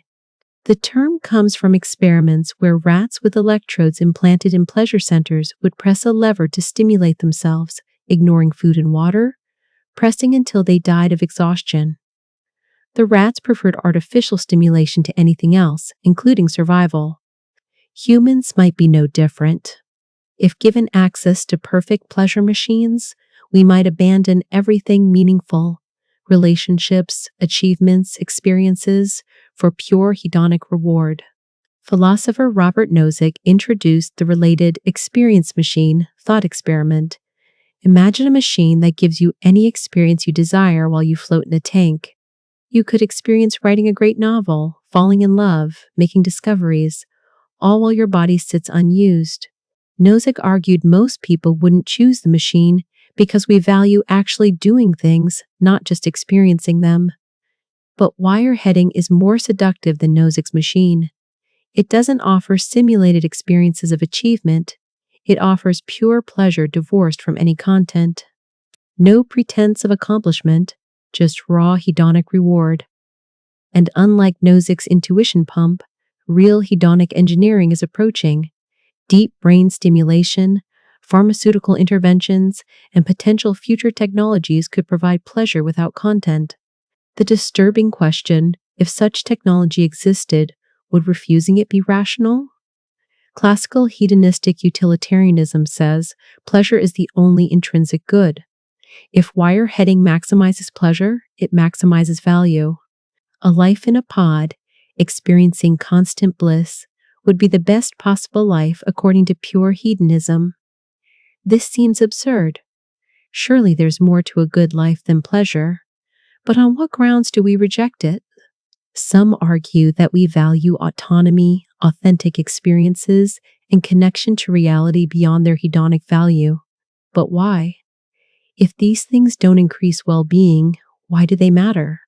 Perhaps our intuitions are shaped by evolutionary history where pleasure tracked reproductive fitness. In ancestral environments, pleasure reliably correlated with survival and reproduction, so seeking pleasure was adaptive. But wireheading breaks that correlation. It's superstimulus that hijacks reward systems. Our disgust at wireheading might be evolutionary hangover, not rational evaluation of value. If pleasure is what ultimately matters, we should embrace wireheading as the ultimate triumph technology that gives us what we really want without the inefficient means. The alternative is to accept that pleasure isn't the only thing that matters, but then we need an account of what else does and why. Preference satisfaction theories seem better but face similar problems. If your preferences are to wirehead, shouldn't you? If the answer is no, We're imposing external standards on preferences. Your preferences are wrong. But who decides which preferences are legitimate? There's also the collective action problem. If wireheading is available and appealing, societies might collapse as people abandon productive activities for pleasure pods. The last generation to resist wireheading would maintain civilization for no benefit, while early adopters get maximum pleasure. Eventually, everyone wireheads, infrastructure crumbles, and humanity ends in blissful pods, achieving maximum pleasure while accomplishing nothing. Is this bad? Only if you think accomplishment matters beyond pleasure. What makes wireheading deeply disturbing is that it might be the logical endpoint of reducing suffering and maximizing well-being. If we could eliminate all suffering and provide infinite pleasure, we'd be morally obligated to do so, even if it means abandoning everything we consider meaningful about human existence. The technology would force us to confront whether we value experiences intrinsically or only as means to pleasure, and most of us would discover we value pleasure more than we'd like to admit. You're already on a mild version of the hedonic treadmill, seeking pleasure through natural means. Wireheading just makes it explicit: you want pleasure, and everything else is instrumental. The horror is recognizing that if sufficiently powerful pleasure technology existed, you might choose it despite knowing it would destroy everything else you claim to value, revealing that you never truly valued those things except as paths to pleasure. The machine offers to make you perfectly happy at the cost of making you nothing else. And the disturbing possibility is that this is exactly what you'd choose if you were honest with yourself about what you truly want. Modal realism. Every possible world is just as real as this one. When you make a choice, all the alternatives you didn't choose happen anyway, in other universes that exist just as concretely as ours. This is modal realism, philosopher David Lewis's radical solution to the problem of possibility, and its implications are metaphysically nightmarish. Lewis argued that possible worlds aren't abstract objects or mental constructs, they're concrete universes existing somewhere in logical space. When we say, "It's possible that I could have chosen differently," we're referring to an alternate universe where I did choose differently. That universe is real, with real people living real lives, just as real as this universe. The only difference is that it's causally isolated from us. We can't interact with or visit it, but it exists nonetheless. This means that for every decision you face, all possible outcomes occur. You choose coffee, in another universe, you choose tea. You marry person A, in another universe, you marry person B, or remain single, or never meet either person. Every possible version of your life, every choice, every outcome, every quantum fluctuation plays out in full concrete reality across infinite universes. Modal realism solves various philosophical puzzles elegantly. Possible but non-actual things exist in other worlds. Counterfactuals have truth values based on what happens in nearest possible worlds. Modal logic gets semantic content from talk about worlds, but the existential implications are staggering and disturbing. First, nothing you do matters in any ultimate sense because all possible outcomes occur. Save someone's life here. In countless other universes you failed or never tried. The moral weight of action seems to dissolve when all possibilities are realized. What makes your choice significant if every alternative also happens? Second, your suffering is multiplied infinitely. For every bad thing that happens to you here, there are versions of you experiencing worse. You're not just experiencing this life's pains. Countless yous across possible worlds experience every variation of suffering compatible with your existence. When you die here, infinite other yous are dying in infinite other ways. The totality of your transworld existence is unimaginably vast suffering. Third, personal identity becomes deeply strange. Which of these infinite yous is really you? Lewis said, each is genuinely you. There's no privileged you. That's more real. You exist as a vast trans-world multitude of person stages, with yourself spread across logical space in every possible variation. What you think of as your singular existence is actually infinite existence, experiencing every possible life compatible with your essential properties. Fourth, moral obligations become impossible to fulfill. Whatever you do here has no effect on other worlds. You can't reduce total suffering across all possible worlds because every possible amount of suffering occurs somewhere. Utilitarianism becomes meaningless when all possible utility distributions are realized.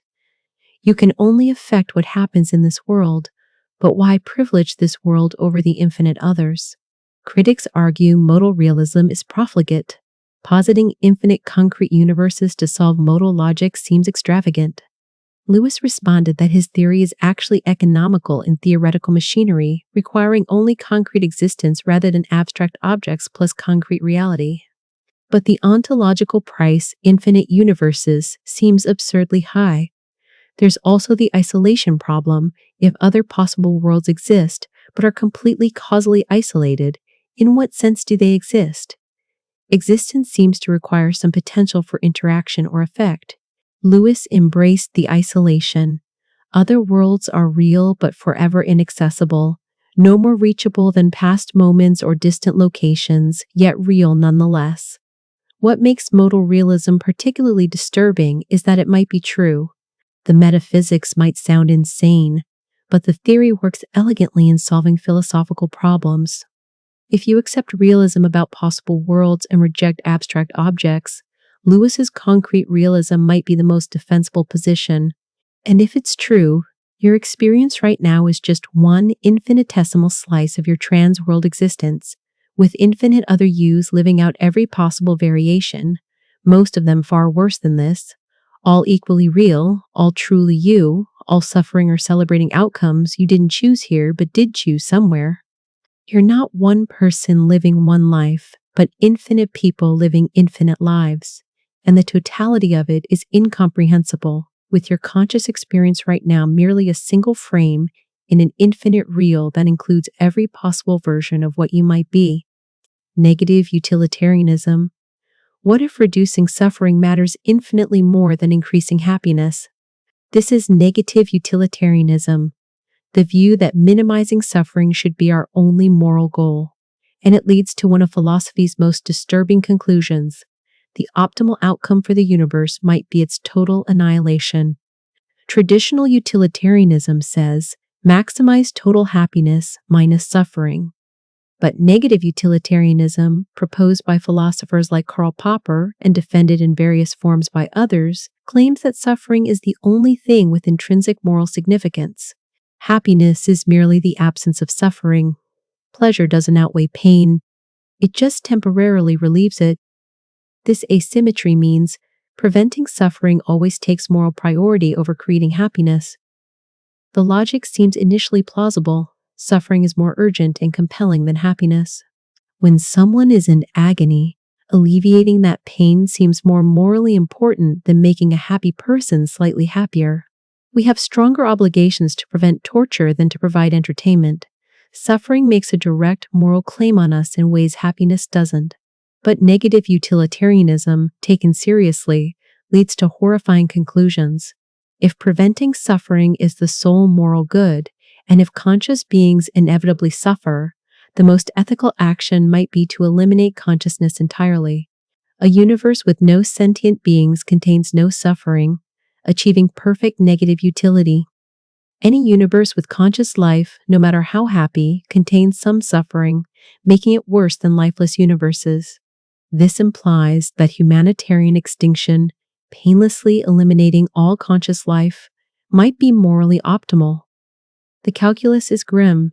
Even if billions of people live mostly happy lives, those lives contain some suffering.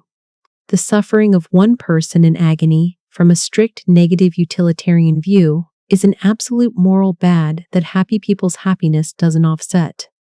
If you could press a button to painlessly eliminate all life, preventing all future suffering, negative utilitarianism might require you to press it. Some negative utilitarians bite this bullet, accepting that extinction might be optimal while arguing we should pursue intermediate solutions, reducing suffering through better social organization, pain relief, etc. But the genocidal implication lurks. If reducible suffering proves intractable, elimination becomes the solution. The asymmetry between suffering and happiness also creates personal ethics dilemmas. Should you have children? Negative utilitarianism suggests no. You'd be creating a being guaranteed to experience some suffering, and any happiness they experience doesn't morally outweigh that. Antinatalism flows naturally from negative utilitarian premises.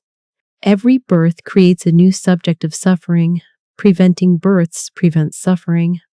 Some negative utilitarians embrace this, arguing the compassionate position is human extinction through voluntary childlessness. There's also the benevolent world exploder thought experiment. Imagine a device that would instantly and painlessly eliminate all life in the universe. Pressing it prevents all future suffering. Trillions of sentient beings across space and time who would otherwise experience pain. Negative utilitarianism suggests pressing it might be heroic, the most compassionate act possible. The only thing preventing this conclusion is squeamishness and bias toward existence.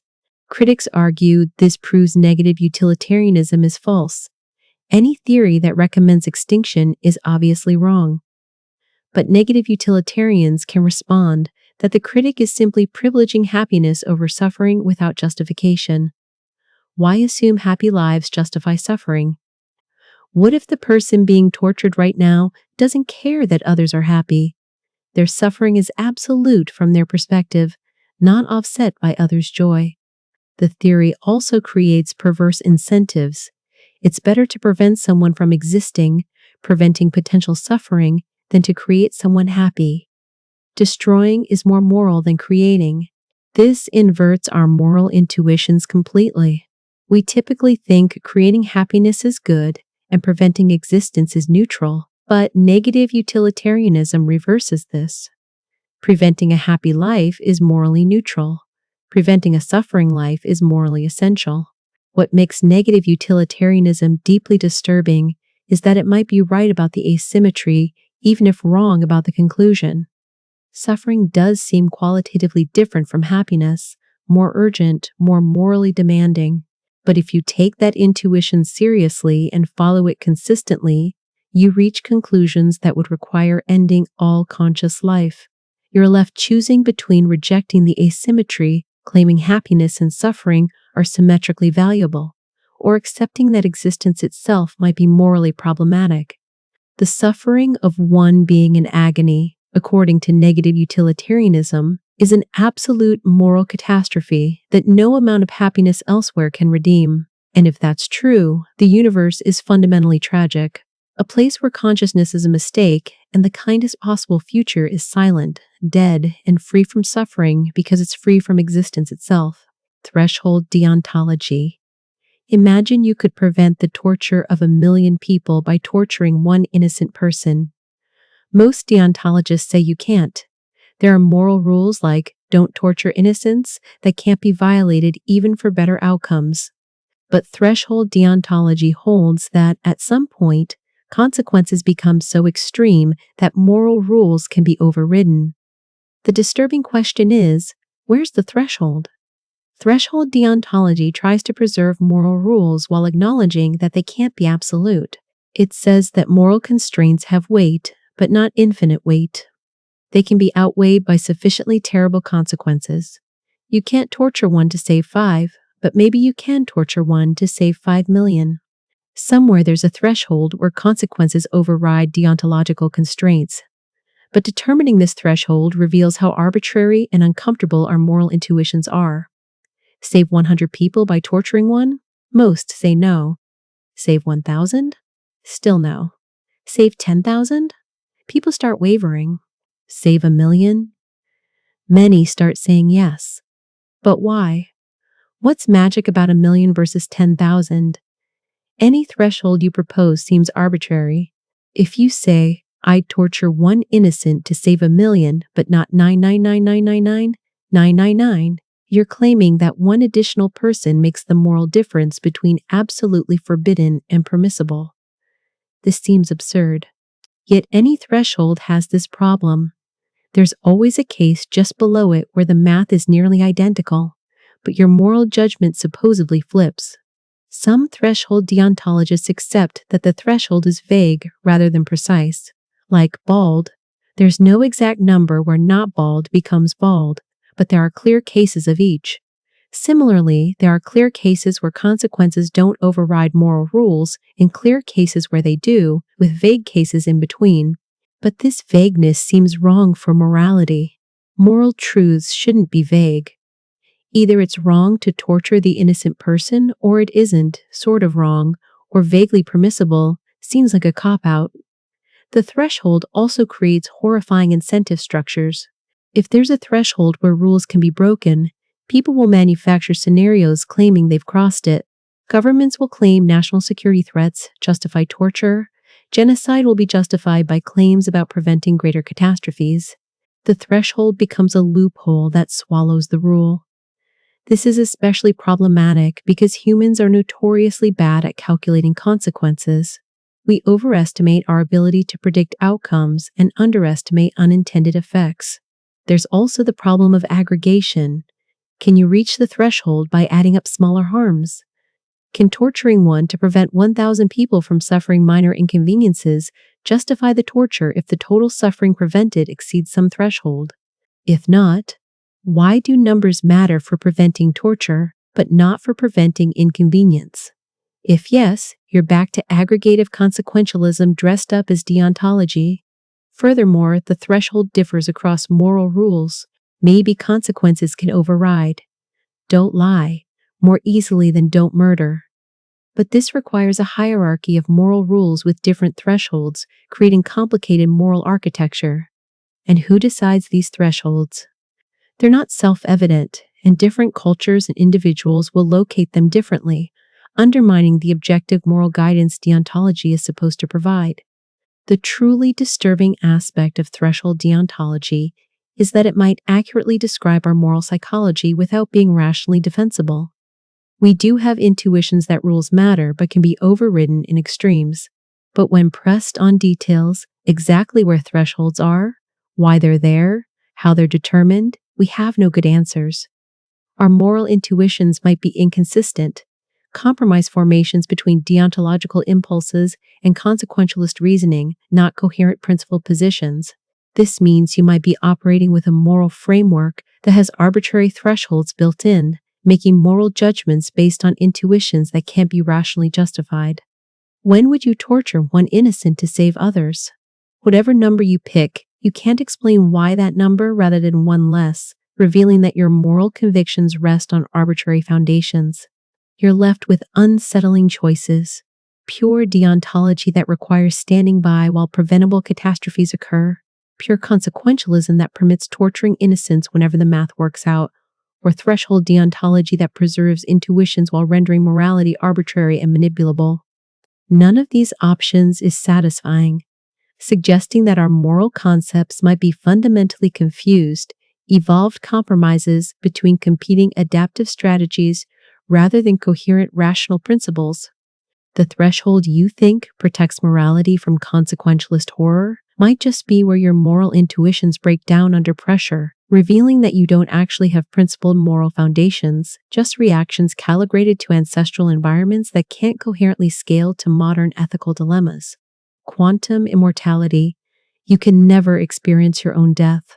This is the claim of quantum immortality, an interpretation of quantum mechanics suggesting you're destined to survive every possible cause of death from your subjective perspective, locked into an eternal first-person existence that grows increasingly improbable and potentially horrifying. The argument derives from the many worlds interpretation of quantum mechanics. Every quantum event branches into multiple outcomes, all of which occur in different universes.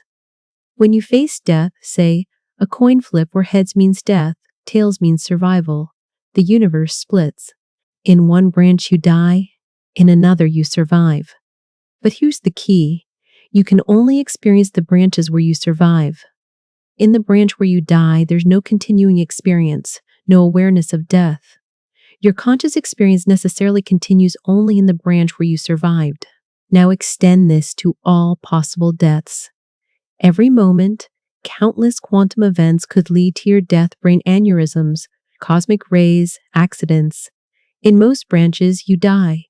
But from your subjective perspective, you always find yourself in the increasingly improbable branches where you survived.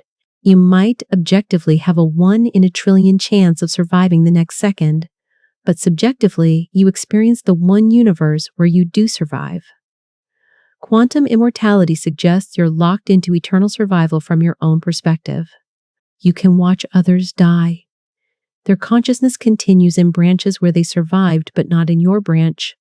But you can never experience being dead because there's no you to experience it in death branches.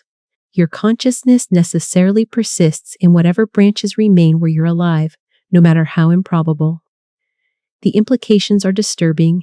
You might already be extremely old or lucky in quantum probability terms. If quantum immortality is true, you're necessarily in an anthropically selected branch where you've survived everything so far. But as you age, the branches where you survive become increasingly improbable. At some point, you're the sole survivor of accidents or diseases that killed you in virtually all other branches. From an outside perspective, you mostly died. From your perspective, you beat impossible odds repeatedly. As you age and survival becomes more improbable, you might find yourself in increasingly bizarre branches. Maybe the next time you face death, you survive through a weird quantum fluctuation. Molecules randomly rearranged to repair your heart. A cosmic ray hits precisely the right brain cell to prevent the aneurysm. You'd experience increasingly miraculous survivals because those are the only branches where you persist. This could become nightmarish. Imagine being 200 years old, kept alive by increasingly improbable quantum events, your body a wreck, but consciousness persisting in the infinitesimally rare branches where you haven't died yet.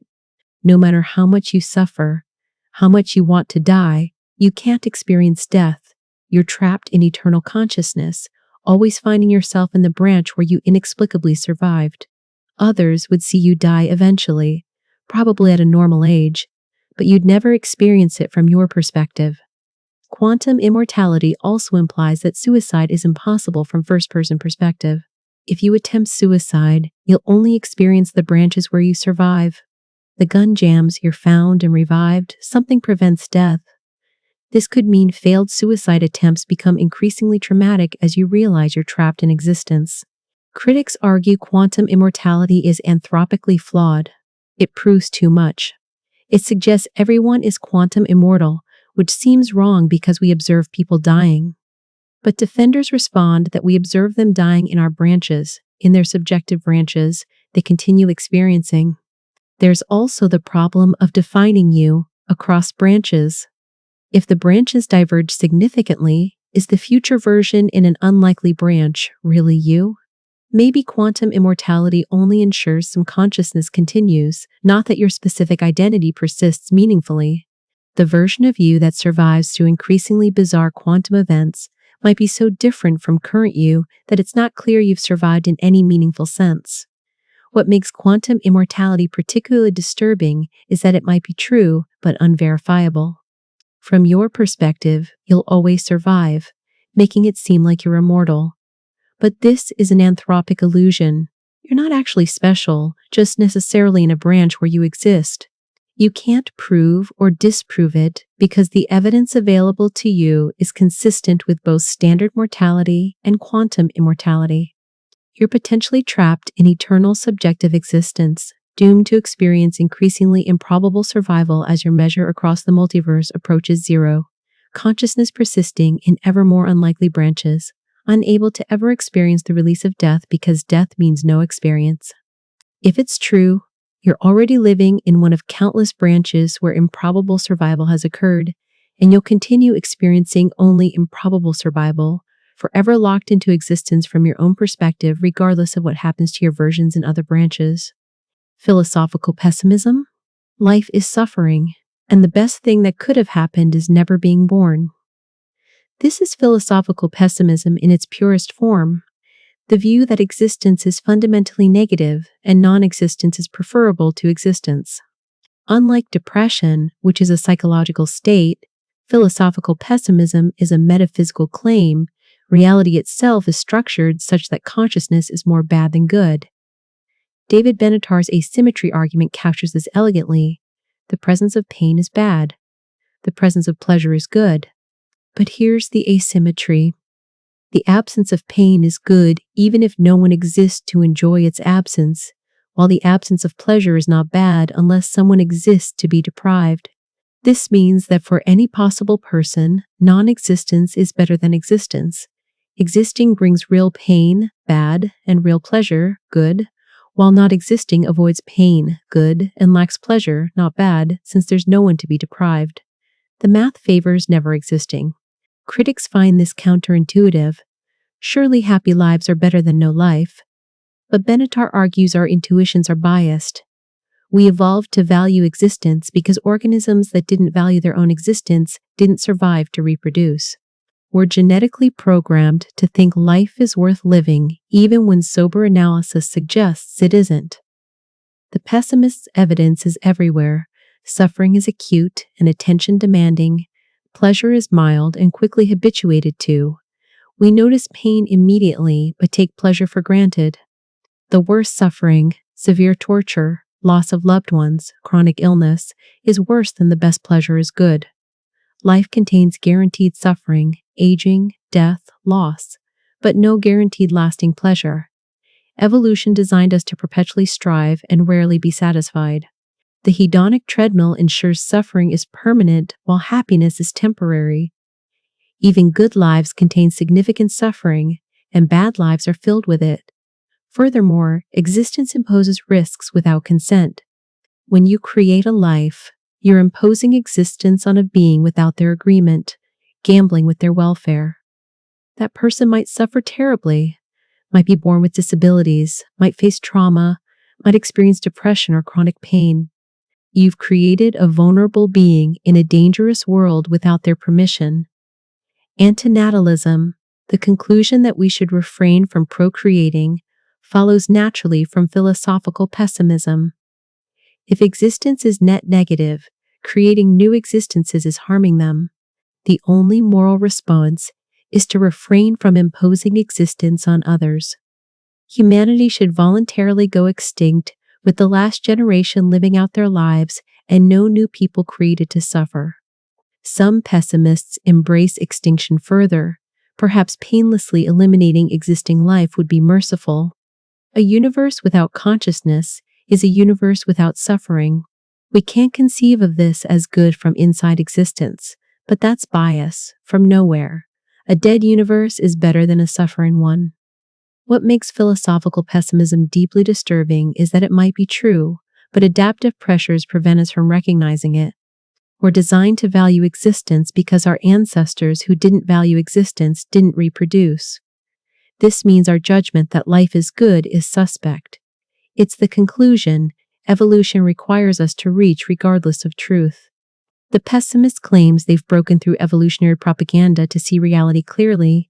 Existence is net negative, consciousness is a curse, and the best possible world is one without sentience. Critics argue that pessimism is self-refuting. If existence is so bad, why not suicide? Pessimists respond that death is bad, frightening, often painful, harms others, and not existing is different from ceasing to exist. Never being born avoids suffering without the trauma of death. Others argue that meaning, relationships, and achievements make life worthwhile despite suffering. But pessimists claim these are just coping mechanisms, ways of making bearable a situation that shouldn't have occurred. The truly horrifying aspect is that philosophical pessimism is unfalsifiable from inside existence. If it's true, we're trapped in existence. We can't fully escape. Suicide is traumatic and socially catastrophic, while being biologically programmed to think existence is good.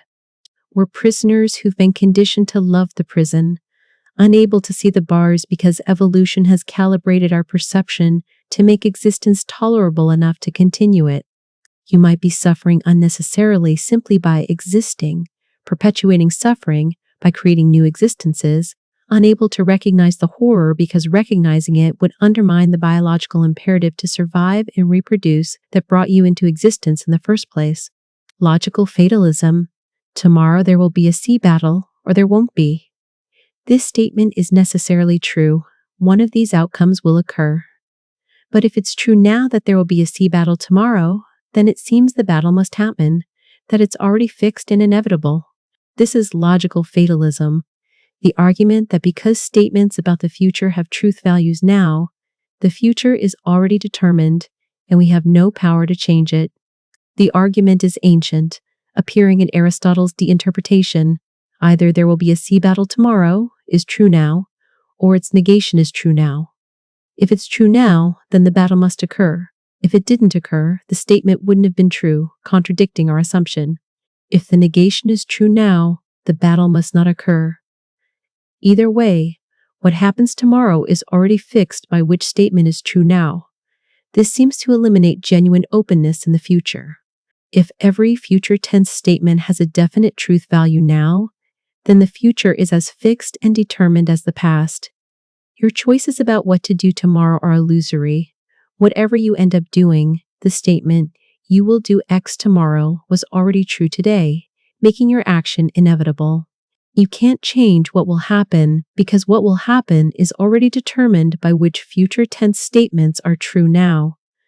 The implications are existentially devastating.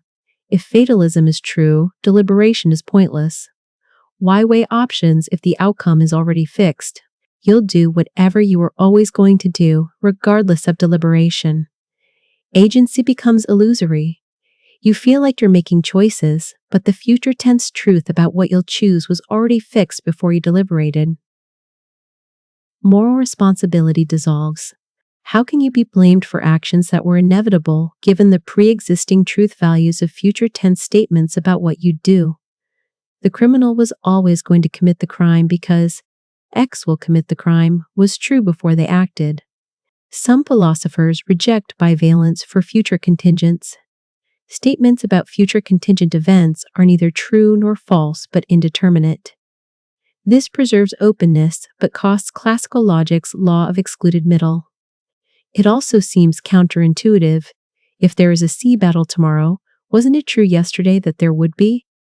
If not, in what sense was the future genuinely open? Others distinguish between necessity and truth. The statement, "There will be a sea battle tomorrow," might be true without being necessarily true. The battle will happen, but it could have been otherwise. This preserves freedom while accepting that future tense statements have truth values. But critics argue this distinction is obscure. If the statement is true, how could things have been otherwise? Truth seems to require inevitability. Some embrace fatalism, accepting that the future is as fixed as the past, and our sense of agency is illusory. From an eternal perspective outside time, all moments exist equally, with past, present, and future equally real and unchangeable. You think you're choosing, but you're just discovering what was always going to happen, like reading a book where your character thinks they're making choices, but is really following a predetermined script. What makes logical fatalism particularly disturbing is that it seems to follow from innocuous premises. Bivalence, every statement is true or false, and logical laws, yet leads to denying something fundamental about human existence, genuine openness and agency. If avoiding fatalism requires rejecting classical logic or embracing obscure metaphysical distinctions, perhaps fatalism is simply true. Perhaps the future is already determined, not by causal necessity, but by logical necessity, by the fact that one of each pair of contradictory statements about future events must be true now, fixing what will happen. You think you're deliberating about tomorrow, but tomorrow was already real in the way that makes statements about it true today. You're simply proceeding through a timeline that was fixed all along, your sense of genuine choice, an illusion created by ignorance of which future tense statements are true. Every decision you think you make was already decided not by prior causes, but by the logical structure of time itself, and you can't change what will happen because changing it would require making false what was true, which is logically impossible. You're trapped not by causal chains but by logic itself, unable to make the future different from what it already is, even though you won't know what it is until you get there. Munchhausen trilemma. How do you justify your beliefs? The Munchhausen trilemma, named after Baron Munchhausen who pulled himself up by his own bootstraps, shows that all justification is ultimately impossible. Every attempt to justify a belief faces three options, all of them unsatisfying: circular reasoning, infinite regress, or dogmatic assertion. Take any belief you hold and try to justify it. You provide reasons, evidence, arguments, but those reasons themselves require justification. Why believe your evidence is reliable? Your reasoning valid? You can provide further justification, but this just pushes the problem back. Three exhaustive options emerge. First, circular reasoning. A justifies B, B justifies C, and C justifies A. Your belief system loops back on itself. This preserves consistency, but doesn't actually justify anything. You're assuming what you're trying to prove. Like pulling yourself up by your bootstraps, you're using your beliefs to justify themselves. Every justification requires further justification, stretching back infinitely. A justifies B, which requires justification D, which requires E, which requires F, forever. You never reach bedrock. There's always another why. This means you never actually complete the justification process. Your beliefs float on an infinite tower of turtles with no ground beneath. Third, dogmatic assertion. At some point, you stop providing justification and assert certain beliefs as self-evident or basic. I just know this. It's self-evident. It's a starting assumption. But this is giving up on justification, accepting beliefs without justifying them. It's epistemically arbitrary. Why accept these dogmatic starting points rather than others? The trilemma suggests that all epistemic justification fails. Foundationalism admits some beliefs are unjustified. Coherentism trades justification for consistency. Infinitism never completes justification. Each approach has attempted defenses. Foundationalists argue that some beliefs are properly basic, justified not by other beliefs, but by direct experience or rational insight. But which beliefs qualify as properly basic is disputed, and the justification for treating them as basic seems arbitrary or itself requires justification. Coherentists argue that circular reasoning isn't vicious if the circle is large enough. A web of mutually supporting beliefs justifies better than linear chains. But this seems to confuse consistency with truth. A coherent set of beliefs could all be false. Coherence doesn't generate justification from nothing. Infinitists argue that justification doesn't require completion. As long as reasons can always be provided when needed, beliefs are justified even if the chain is infinite. But actually, infinite chains seem impossible for finite minds, and potential infinite chains don't help you. Still haven't actually justified anything. What makes the trilemma deeply disturbing is that it applies to everything, including itself. The argument that these three options exhaust the possibilities requires justification. That justification faces the trilemma, leading to circular reasoning, using the trilemma to justify the trilemma, infinite regress, justifying the justification of the trilemma, infinitely, or dogmatic assertion, just accepting the trilemma without justification. Every philosophical position, scientific theory, moral principle, all face the trilemma. Science assumes induction works, that the future resembles the past, but these assumptions can't be justified without circularity or regress. Mathematics assumes axioms that can't be proven within the system. Logic assumes principles of reasoning that can't be justified without using those principles. You might try to escape by appealing to pragmatism. Beliefs are justified if they're useful, if they work, but this just relocates the problem. Why think usefulness indicates truth? That itself requires justification. You're either assuming it dogmatically, justifying it circularly, useful beliefs are true because believing useful beliefs is useful, or regressing infinitely. The trilemma reveals that the entire edifice of human knowledge rests on foundations that can't be justified without begging questions, regressing infinitely, or making dogmatic assumptions. We're epistemically adrift, unable to anchor our beliefs in anything ultimately secure. Every claim to knowledge is provisional, resting on unjustified commitments we've simply chosen to accept. You believe things, many things, with confidence, But if pressed to ultimately justify any of them, you'll find yourself circling, regressing, or asserting dogmatically. Your entire belief system, everything you think you know, rests on one of these three inadequate foundations. There's no escape because the trilemma is exhaustive. These are the only options, and none provides genuine justification. You're a Munchhausen, pulling yourself up by epistemological bootstraps, pretending you've achieved liftoff while actually floating in groundless space. Your confidence in your beliefs unsupported by anything beyond consistency, unprovable assumptions, or infinite chains you haven't actually traversed. Heat death. The universe is dying.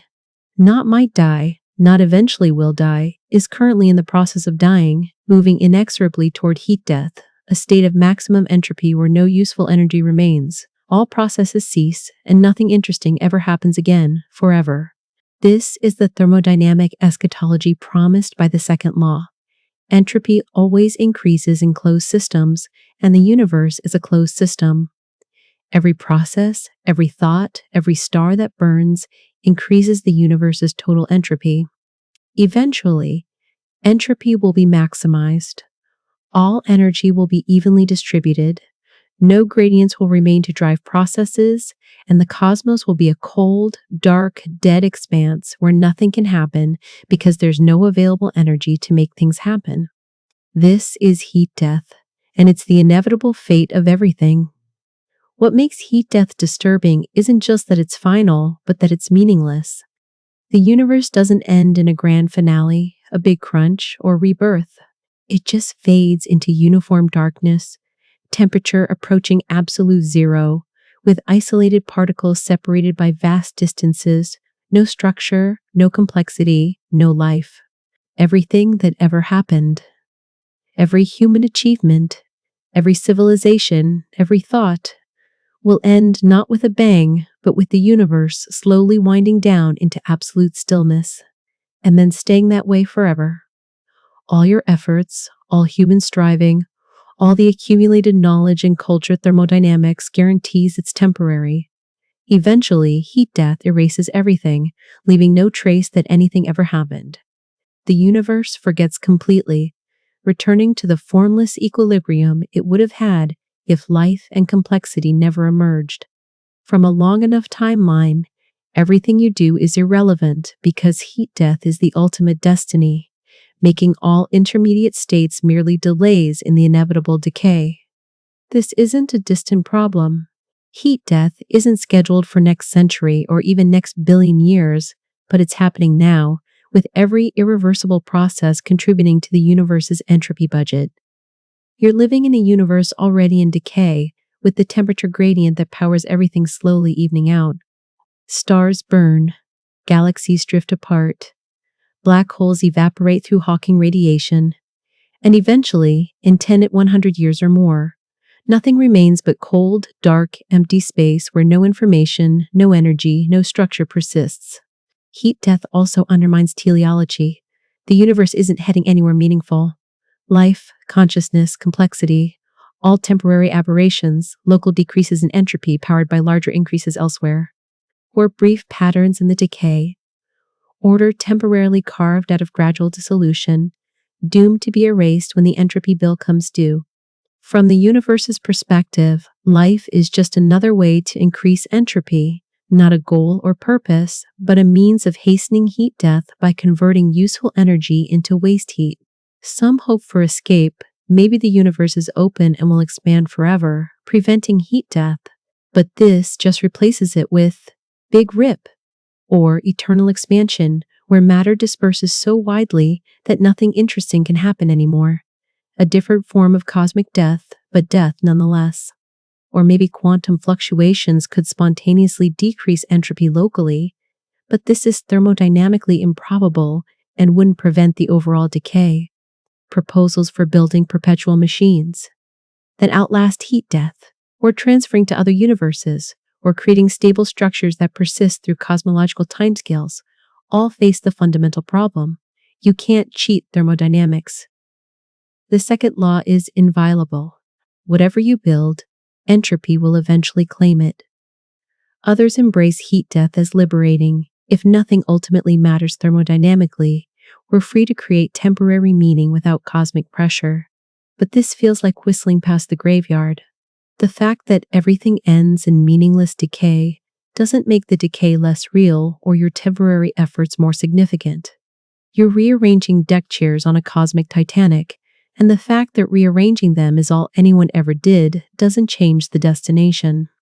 What makes heat death particularly disturbing is its inevitability combined with its meaninglessness. Entropy isn't malevolent, it's indifferent, a statistical tendency without purpose or direction beyond equilibrium.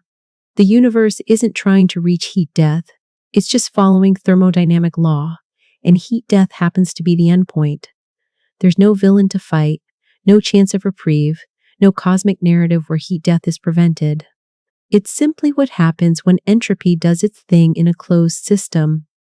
You're living in the brief window where organized complexity is possible, where entropy hasn't yet equalized.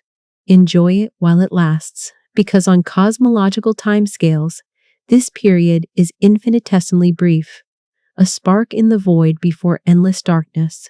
Heat death is waiting, patient, guaranteed, the final state where nothing you've done, nothing anyone's done, leaves any mark whatsoever on a universe that's achieved perfect, eternal, meaningless equilibrium.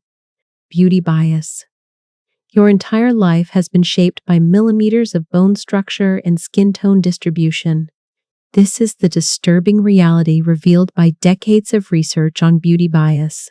Physically attractive people receive systematically better treatment in every domain of life, creating parallel realities where the beautiful and ugly live fundamentally different existences, and there's nothing you can do about it because the bias operates unconsciously and universally.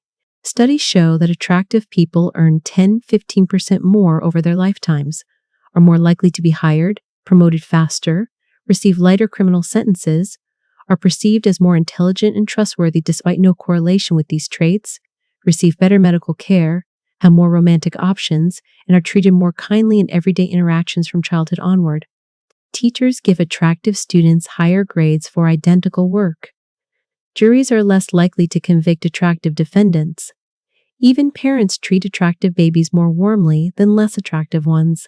The halo effect means attractive people are assumed to possess positive qualities they don't have. They're treated as if they're smarter, kinder, more competent simply because their facial features align with beauty standards. Meanwhile, unattractive people face the horn effect, automatic negative assumptions that poison their social interactions from birth. They're treated as less intelligent, less trustworthy, less deserving of help, creating self-fulfilling prophecies where reduced opportunities lead to worse outcomes, which confirm the initial bias. What makes beauty bias particularly disturbing is its inscrutability and inescapability. You can't perceive your own beauty objectively. You don't know whether your life experiences result from competence, personality, and effort, or from appearance-based treatment. If you're attractive, you might believe you've earned your success while actually coasting on beauty privilege. If you're unattractive, you might internalize failures caused by discrimination as personal inadequacy. The bias is invisible to both perpetrators and victims because it operates automatically below conscious awareness. The bias starts before birth. Attractive parents are more likely to have children, as beauty influences mate selection.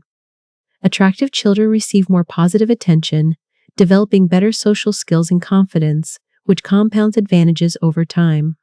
By adulthood, the beautiful have accumulated years of differential treatment, creating genuine differences in skills, networks, and opportunities, making it impossible to separate innate advantages from socially constructed ones. Lookism, discrimination based on appearance, is one of the few remaining socially acceptable prejudices. While racism and sexism are condemned, even if still practiced, openly preferring attractive people is normalized. We don't see beauty bias as injustice, but as natural preference, despite it being as arbitrary as skin color or gender. You didn't choose your facial structure any more than you chose your race, yet society treats aesthetic discrimination as legitimate while condemning other forms. The philosophical problem is that beauty bias violates core principles of justice and merit. Liberal theories claim people should be rewarded for choices and efforts, not accidents of birth. But appearance is accidental. You didn't earn or choose your face.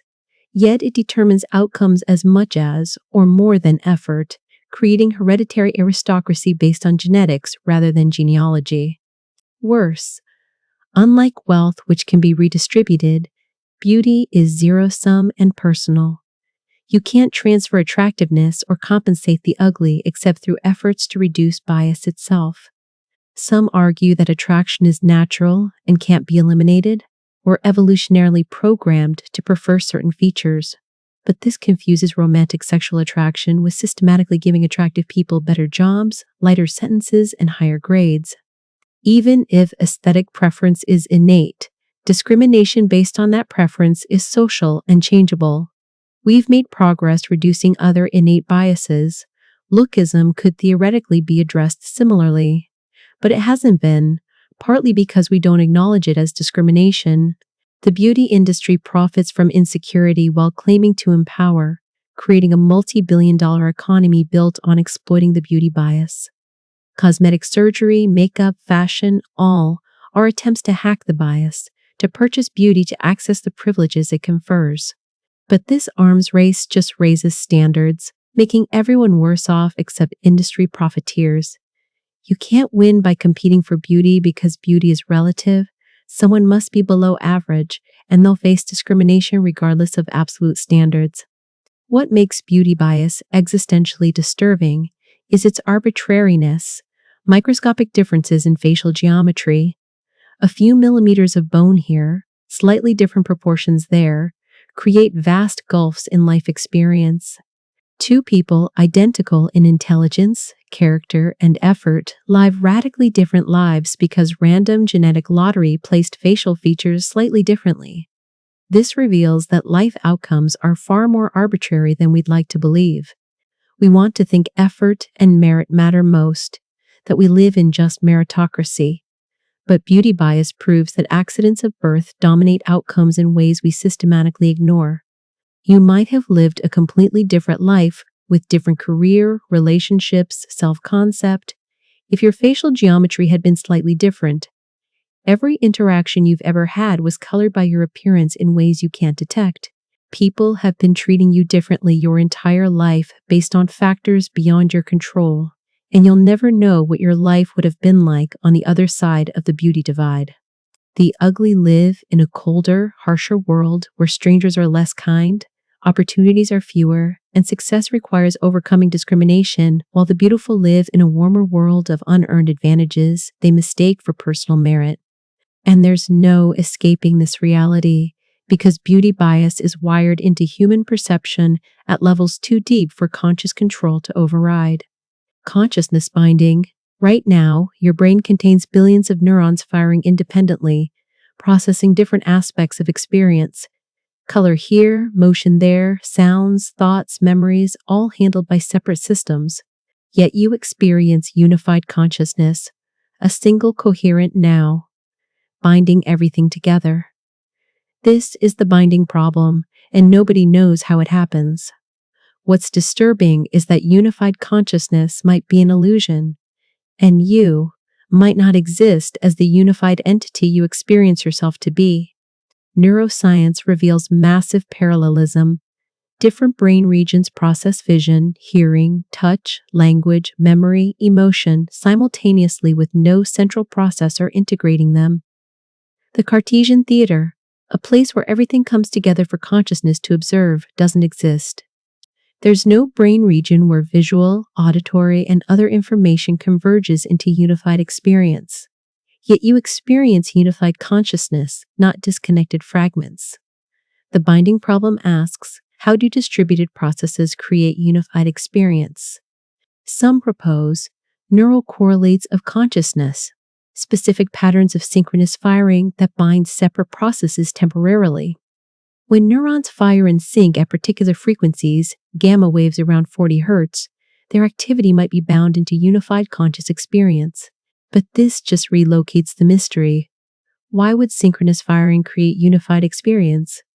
What makes synchronized neural activity feel like anything, and why does it feel unified rather than multiple? Others suggest consciousness emerges from global workspace where information from multiple systems broadcasts to the whole brain, creating momentary unified access.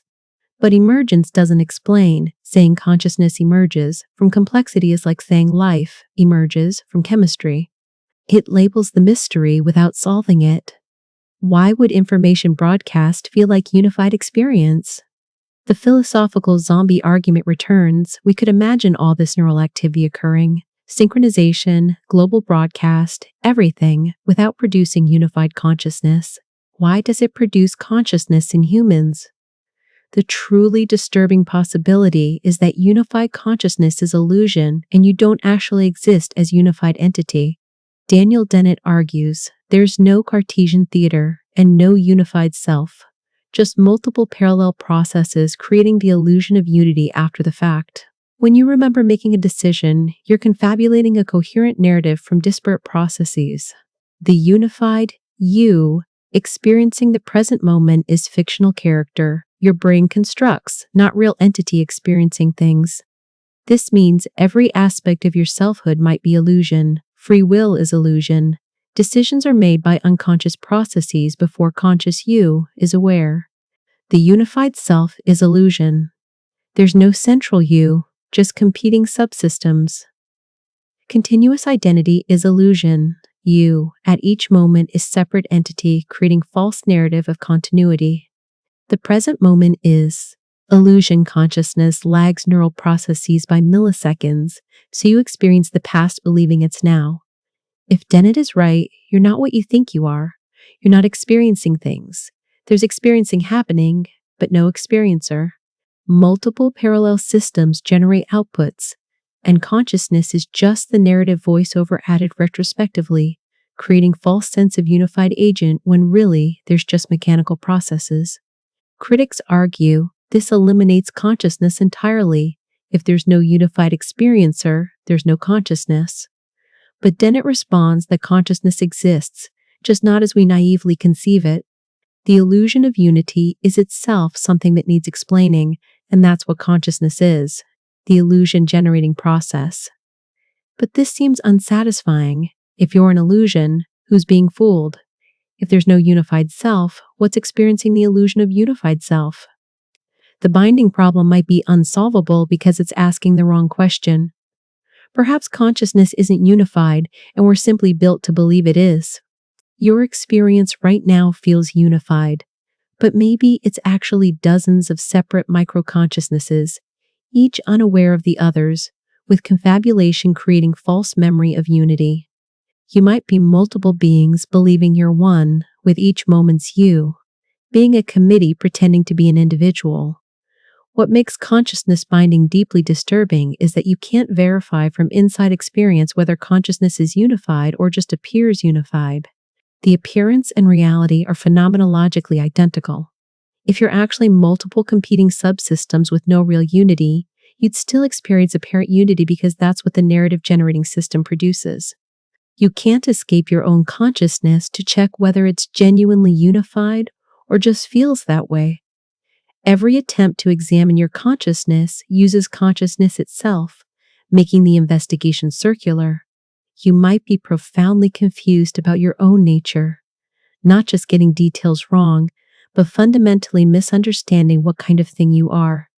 The unified conscious self you experience as obviously real might be the brain's greatest illusion, a useful fiction enabling coordination between subsystems but corresponding to nothing that actually exists. You think you're experiencing the present moment as unified consciousness, but you might be a collection of unconscious processes generating the false memory of having been a unified consciousness, experiencing a moment that already passed. The you reading this sentence might not be the same you who started reading it, with continuity being narrative fabrication rather than experiential reality. And you'll never know because you can't step outside consciousness to verify whether its apparent unity is real or illusion. Moral luck. You and your friend both drive home drunk. You make it safely, your friend kills a pedestrian. Are you equally morally culpable, or is your friend worse because of the outcome? Moral luck creates the disturbing possibility that factors beyond your control. Pure luck, determine your moral status, making morality arbitrary and undermining the idea that moral worth depends on choices rather than chance. Philosopher Thomas Nagel identified 4 types of moral luck. Constitutive luck: you're born with certain temperament, intelligence, impulse control, none of which you chose. Someone born with low impulse control and high aggression faces much harder moral challenges than someone naturally patient and kind. Are they equally praiseworthy for achieving the same behavior when one required far more effort? Circumstantial luck: you're never tested morally in ways others are. Easy to be brave when never facing danger, honest when never seriously tempted, compassionate when never exhausted by others' needs. Would you have resisted Nazism if born in 1920s Germany? You'll never know, yet your moral self-assessment assumes you would. Causal luck: your actions have consequences beyond your control. The drunk drivers are equally reckless, but random pedestrian placement makes one a killer and one just lucky. They made identical choices with identical intentions, yet we judge them differently based on chance outcomes. Epistemic luck: you act on beliefs that happen to be true or false for reasons beyond your control. Someone who believes vaccination is harmful and refuses to vaccinate their child might be acting on false beliefs they acquired through no fault of their own. Are they morally worse than someone who vaccinates due to true beliefs they also acquired through luck? The problem of moral luck is that it undermines the idea that morality is about control, that we're only responsible for what we can control. But moral luck shows that everything involves luck: your character, constitutive luck; your circumstances, circumstantial luck; your outcomes, causal luck; your beliefs, epistemic luck. There's no action that doesn't involve luck at multiple levels, yet we base moral judgment on these luck-infused factors. This creates disturbing implications. Your entire moral status is substantially luck-based. Whether you're a good or bad person depends heavily on factors beyond your control. What you were born with, where you were born, what temptations you faced, what outcomes your actions happen to produce. 2 people with identical effort and intentions can have radically different moral reputations based purely on luck. The criminal who kills due to circumstances beyond their control, poor upbringing, brain injury, wrong place at wrong time, might be morally equivalent to the upstanding citizen who benefited from fortunate circumstances. Good upbringing, healthy brain, never seriously tempted. We praise and blame based on luck, then pretend we're judging moral worth. Some philosophers accept moral luck, arguing that outcomes matter morally. Killing someone is worse than trying but failing, even if intentions and choices are identical. But this seems to make morality dependent on factors outside moral agency. If 2 people make identical choices and luck determines outcomes, how can outcomes affect their moral status? Other philosophers reject moral luck, arguing we should only judge intentions and choices, not outcomes or character traits beyond control. But this seems impossible. We inevitably judge people based on what they actually do, not just what they intend. And if we can only judge voluntary choices, we might not be able to judge anything, since even choices depend on character we didn't choose, beliefs we didn't choose to have, and circumstances we didn't choose to face. What makes moral luck particularly disturbing is that it suggests moral responsibility might be incoherent. We want to hold people accountable for choices, but choices depend on character we didn't choose, circumstances we didn't choose, and produce outcomes we can't control. At every level, luck infiltrates morality, leaving nothing that's purely about voluntary choice. Either we accept that morality is substantially luck-based, making it arbitrary and unfair, or we deny moral responsibility entirely because nothing is sufficiently under our control to ground genuine responsibility. You might be a good person largely by luck, born with good impulse control, raised in supportive environment, never faced circumstances that would have broken you, never had actions produce catastrophically bad outcomes through chance. Someone else might be bad largely by luck, born with poor impulse control, raised in abusive environment, faced impossible moral situations, had actions produce terrible outcomes through bad fortune. The difference between saint and criminal might be mostly luck, not moral worth. Yet we build entire systems, legal, social, religious, on the fiction that moral status reflects choices rather than chance, punishing the unlucky and praising the fortunate while pretending we're recognizing moral merit. You're probably far more dependent on moral luck than you'd like to believe, and your moral self-concept is likely built substantially on accidents of birth and circumstance you mistake for personal virtue. Privation theory. Evil isn't a thing. It's the absence of good. This is privation theory. The idea that evil has no positive existence but is merely goodness lacking, like cold, is absence of heat, or darkness is absence of light. What's disturbing is that this seemingly benign metaphysical claim has horrifying implications.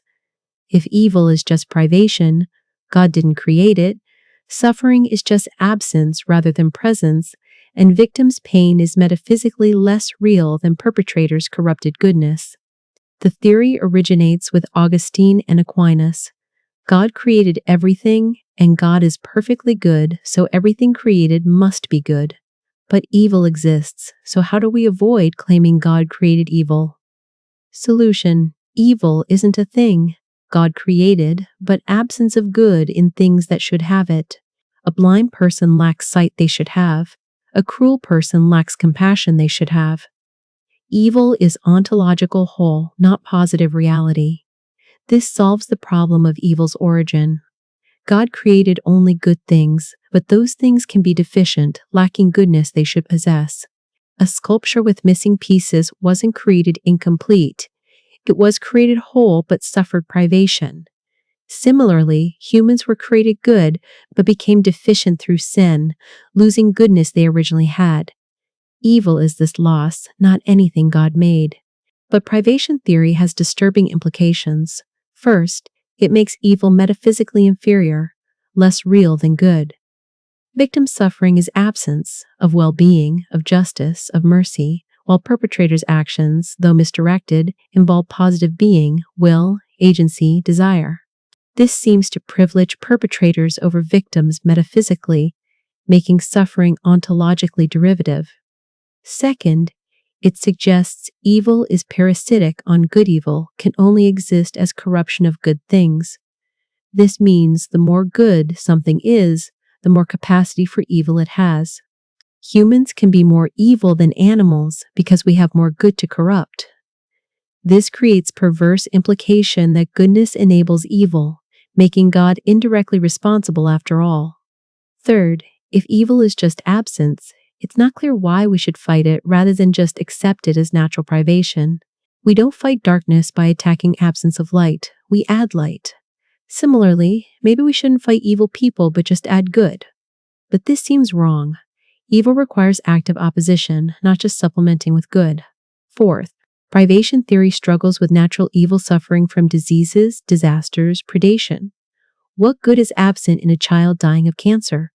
The child lacks health, but the cancer itself is a positive biological entity, cells actively growing and destroying. Is cancer evil? If yes, evil isn't mere privation. It's positive, destructive force. If no, child suffering isn't evil, which seems monstrous. Fifth, the theory makes God's creation less good than it seems. Everything created is deficient from the start, capable of losing goodness and becoming evil. God created beings with holes where goodness should be, or at least capable of developing such holes. This makes creation fundamentally flawed, not the perfect work of perfect being. Some defenders say privation doesn't make evil less real experientially. Absence of sight is very real to the blind person, but metaphysically privileging good over evil still seems to minimize evil's significance. The Holocaust was absence of compassion, reason, humanity, but describing it as absence rather than positive evil seems obscene. The Nazis' actions weren't just lacking goodness, they were actively, positively evil. Privation theory can't capture this.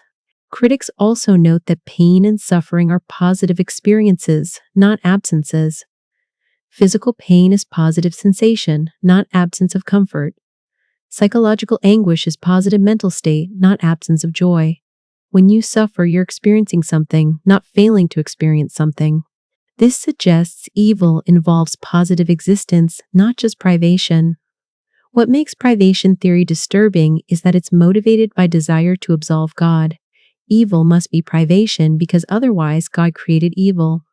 But this theodicy comes at cost of minimizing evil's reality, making it metaphysically secondary when it should be recognized as fully real. Victims suffer positively, not just lack well-being. Their suffering is as real as any positive good, and theories that reduce it to absence to protect God's reputation commit moral obscenity. You might have suffered evil that privation theory says isn't really a thing, that it's just absence of good in situations where good should have been. Your pain, which felt absolutely positive and real, is metaphysically reclassified as lack rather than presence, making your experience ontologically inferior to the good experiences of non-sufferers. The theory that claims to reconcile God's goodness with evil's existence does so by diminishing evil itself, making suffering less metaphysically real to protect the deity who permits it. Eternal return. What if you've lived this exact life infinite times already and will live it infinite times more? Not reincarnation with variations, but precise repetition. Same life, same choices, same experiences, identical in every detail, looping eternally. This is Nietzsche's doctrine of eternal return, and whether it's literally true is less important than its existential test. Could you affirm your life if every moment repeated infinitely? Nietzsche introduced eternal return as thought experiment. A demon appears and tells you this life, with all its joy and suffering, will repeat eternally, identically. Every mistake you've made, you'll make again infinite times. Every pain you've suffered, you'll suffer infinite times more. Every missed opportunity, every regret, every humiliation, all eternal now, locked into infinite recurrence. How would you respond? Most people, Nietzsche thought, would be crushed by horror. The thought of reliving life's worst moments infinitely seems like hell. But Nietzsche saw eternal return as ultimate affirmation test. Can you love life enough to will its infinite repetition unchanged? This is amor fati, love of fate. Accepting life so completely you choose its eternal return. But eternal return is disturbing precisely because most can't affirm it. Your life contains genuine suffering, real regrets, deep failures. Willing their infinite repetition seems masochistic or delusional. You improve by learning from mistakes, but eternal return means never learning. You'll make the same mistakes infinite times, each time forgetting previous iterations. There's no growth, no progress, no redemption, just cyclical repetition. Furthermore, if eternal return is literal rather than thought experiment, if cosmology supports it through cyclical time or infinite universe producing identical configurations, then you've already lived this life infinite times. You're trapped in loop you can't remember or escape. Every choice is predetermined by infinite previous iterations where you chose identically. Free will becomes illusion because you're following script you followed infinite times already. The horror intensifies. You're not just living this life once but infinite times, and worse, you're living every moment infinite times. This present moment right now has occurred infinite times before and will occur infinite times again. You, reading this, thinking these thoughts, having these responses, all eternal, fixed, unchangeable. You can't deviate because deviation would mean this isn't identical repetition, but identical repetition means no deviation is possible. Some interpret eternal return as metaphor for taking life seriously. Live as if every moment eternal. But literal eternal return is cosmological nightmare. You're trapped in perfect loop, consciousness forced through identical experiences infinitely, unable to change anything, unable even to remember previous cycles, doomed to experience the same life forever while falsely believing it's your only life. You think you're living a unique existence with open future, but really you're in cycle 10-1111 of identical iterations. What makes eternal return particularly disturbing is its challenge to meaning. we derive meaning partly from narrative life is story with beginning, middle, end, character development. But eternal return eliminates narrative arc. There's no ending, no development, no culmination. Just the same cycle repeating with no memory, no progress, no purpose beyond repetition itself. Events don't lead anywhere, they just recur. Everything you do is Sisyphean, not just futile, but explicitly, infinitely futile, done infinite times before and infinite times after with no cumulative meaning. Nietzsche thought we should affirm eternal return anyway, say yes to life despite its horrors, love existence enough to will its infinite repetition. This is highest achievement, wanting nothing different, no moment erased, no change made, just infinite recurrence affirmed. But this seems superhuman or inhuman. Normal humans can't want trauma, suffering, failure repeated infinitely. Nietzsche's Übermensch might achieve this affirmation, but for most people, eternal return is curse, not blessing. And if it's true, if you're already in the loop, you're trapped whether you affirm it or not. Your horror at eternal return is itself part of the eternal cycle, experienced infinite times with no escape. You've had this realization infinite times before, forgotten it, and will realize it infinite times more. Each time believing it's new, each time horrified again, trapped in a cosmological Groundhog Day where nothing changes and nothing matters because it all repeats forever, identically, eternally. Phenomenal conservatism. You should believe things that seem true to you unless you have defeaters. This is phenomenal conservatism in epistemology, and it leads to deeply disturbing conclusions. Most of your beliefs are justified, despite being unjustifiable. Intuitions you can't defend ground your knowledge, and the universe might be radically different from how it seems with no way to detect the difference. The principle seems reasonable, if something seems true. If you have an intuition or seeming that P, you're justified in believing P unless you have reason to doubt it. You're justified in believing you have hands because it seems like you do. You're justified believing 2 + 2 4 because it seems obviously true. Experience provides default justification, skepticism needs arguments, but phenomenal conservatism creates problems. First, seemingly irresolvable disagreements. People have contradictory intuitions that seem equally strong. One person's intuition says free will exists, another's says it doesn't. One person's moral intuition says abortion is wrong, another says it's permissible. If intuitions justify belief, both are justified in contradictory beliefs. Truth is objective, but phenomenal conservatism makes justified belief subjective, determined by what seems true to you personally. Second, it can't handle systematic deception. If an evil demon is deceiving you, things will seem true that aren't, and phenomenal conservatism says you're justified believing them. You're justified believing the demon's lies because they seem true, making justification radically disconnect from truth. Third, it privileges intuitions that might be arbitrary or evolutionarily calibrated to survival rather than truth. Your intuition that free will exists might reflect evolved sense of agency, not metaphysical reality. Your moral intuitions might reflect evolutionary pressures, not objective moral truths. Phenomenal conservatism says these intuitions justify belief anyway. If it seems true, believe it, unless you have defeaters, even if the seeming is unreliable. Fourth, it makes bizarre things justified if they seem true to believers. If someone sincerely has the intuition that God exists, they're justified believing it unless they have defeaters. If someone has intuition that zombies are possible, they're justified believing philosophical zombie scenarios. Justification becomes too easy. Just have an intuition and you're justified, regardless of whether the intuition tracks truth. Fifth, you can't really defeat your own intuitions.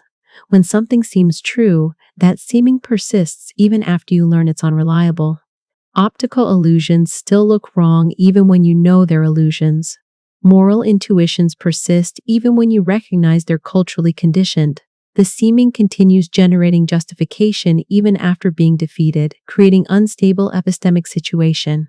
What makes phenomenal conservatism disturbing is that it might be correct, We do rely on seemings to justify beliefs and alternative foundations. Foundationalism, coherentism, infinitism all face worse problems. But if phenomenal conservatism is right, justified belief is radically subjective and potentially divorced from truth. You're justified believing whatever seems true to you, even if those seemings are systematically misleading. Perhaps worse, you can't escape your own seemings. Even recognizing that intuitions might be unreliable doesn't eliminate their justificatory force. Things still seem true, and according to phenomenal conservatism, that generates justification. You're trapped in your own perspective, with seemings generating justified beliefs you can't transcend through reason alone, because reason itself depends on seemings, like the seeming that modus ponens is valid. You might be justified in believing things that are completely false, not because you've made inferential errors, but because reality generates false seemings in you, and phenomenal conservatism says those seemings justify belief. The universe could be radically different from how it seems. No external world, no other minds, no past, no causation, no logic. And you'd still be justified believing it exists exactly as it seems because those seemings would persist. Justified belief and truth might come apart completely, leaving you epistemically justified but systematically wrong about everything, with no way to detect or correct the error because correction would require seemings, and your seemings are the problem. You're locked inside your own phenomenology, with seemings generating justified beliefs about a reality that might be nothing like what seems true to you. Sorites vagueness. When does a heap stop being a heap? Remove one grain of sand and it's still a heap. Remove another, still a heap. But eventually, with enough removals, it's no longer a heap. Where exactly did it stop?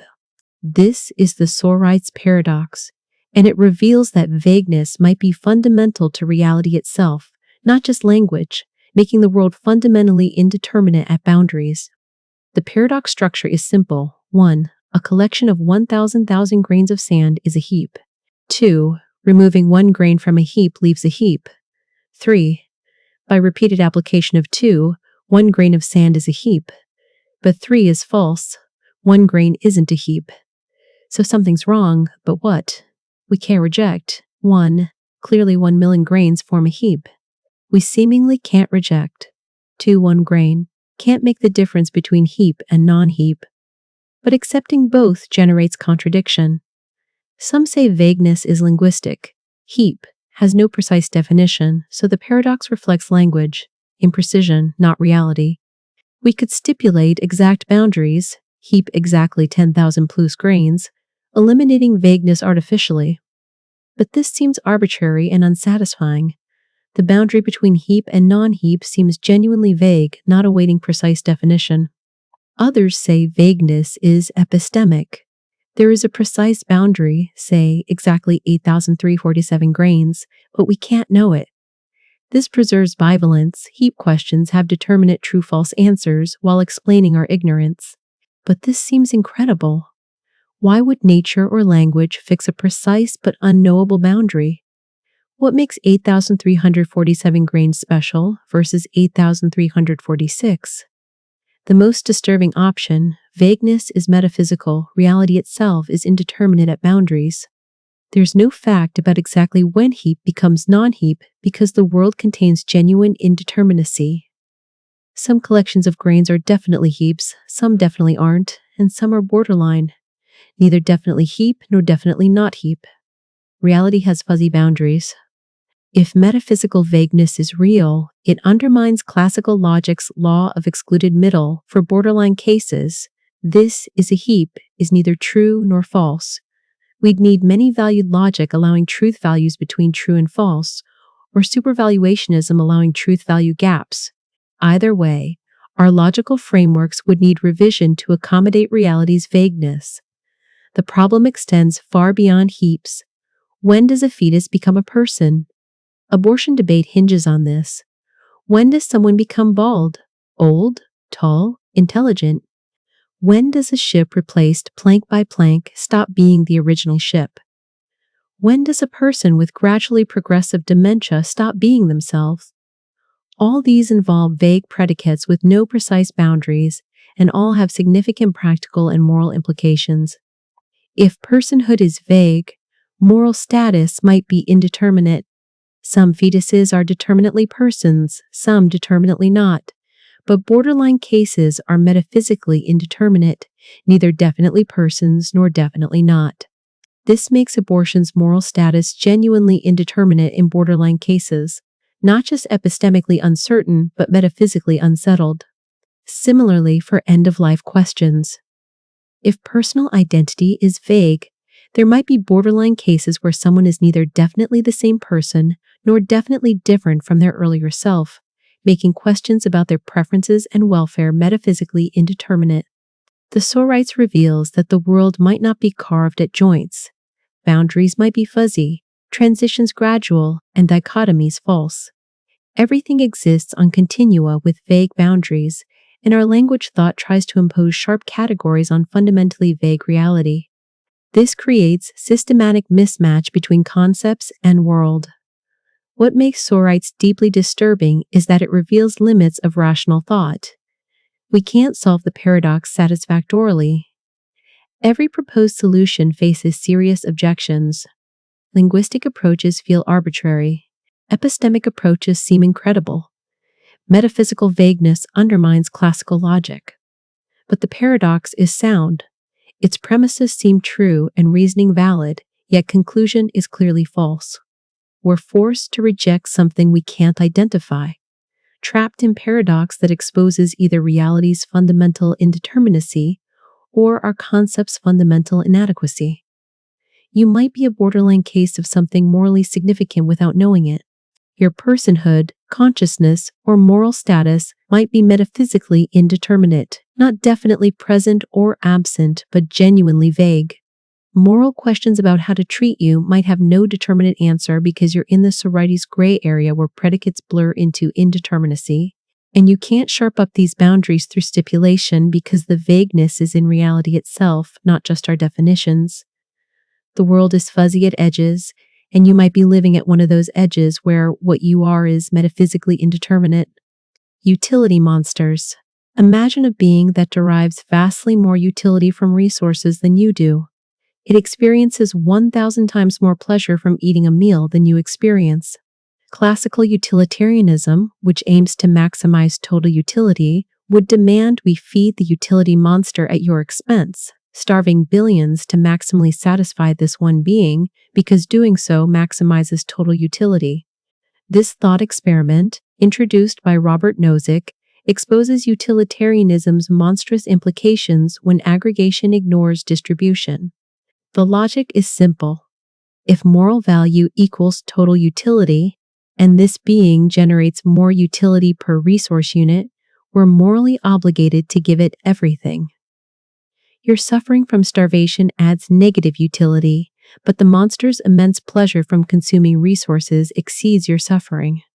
The calculus favors the monster. Utilitarianism must bite this bullet or abandon its aggregative principle. Some utilitarians accept it. Yes, if such beings existed, we should privilege them. But this seems morally obscene. Individuals aren't just utility generators to be maximized in aggregate. They have rights, dignity, separate existence that matters morally independent of utility production. Sacrificing everyone to maximize one being's utility violates fundamental intuitions about fairness and individuality. Others try to avoid utility monsters by arguing they're impossible. Perhaps there are diminishing returns to pleasure, or biological constraints prevent such massive utility differences. But this feels like ducking the question. The thought experiment tests theoretical principles, not biological possibility. Even if actual utility monsters are impossible, the fact that utilitarianism endorses them in principle reveals something wrong with the theory. The utility monster problem connects to real-world issues. Extreme wealth inequality could be justified if the wealthy derive vastly more utility from marginal resources. Their sophisticated pleasures, opera, fine wine, intellectual pursuits, might generate more utility than poor people's basic need satisfaction. Utilitarians must reject this, but on what grounds? If rich person genuinely gets more utility, utilitarianism seems to favor giving them more resources. There's also interpersonal utility comparison problem. We can't objectively measure and compare different people's utilities. Maybe some people do experience more intense pleasures or suffer more from deprivation. If so, utilitarianism might require privileging them, creating utility aristocracy where the capable of more utility deserve more resources. The utility monster also appears in discussions of non-human animals.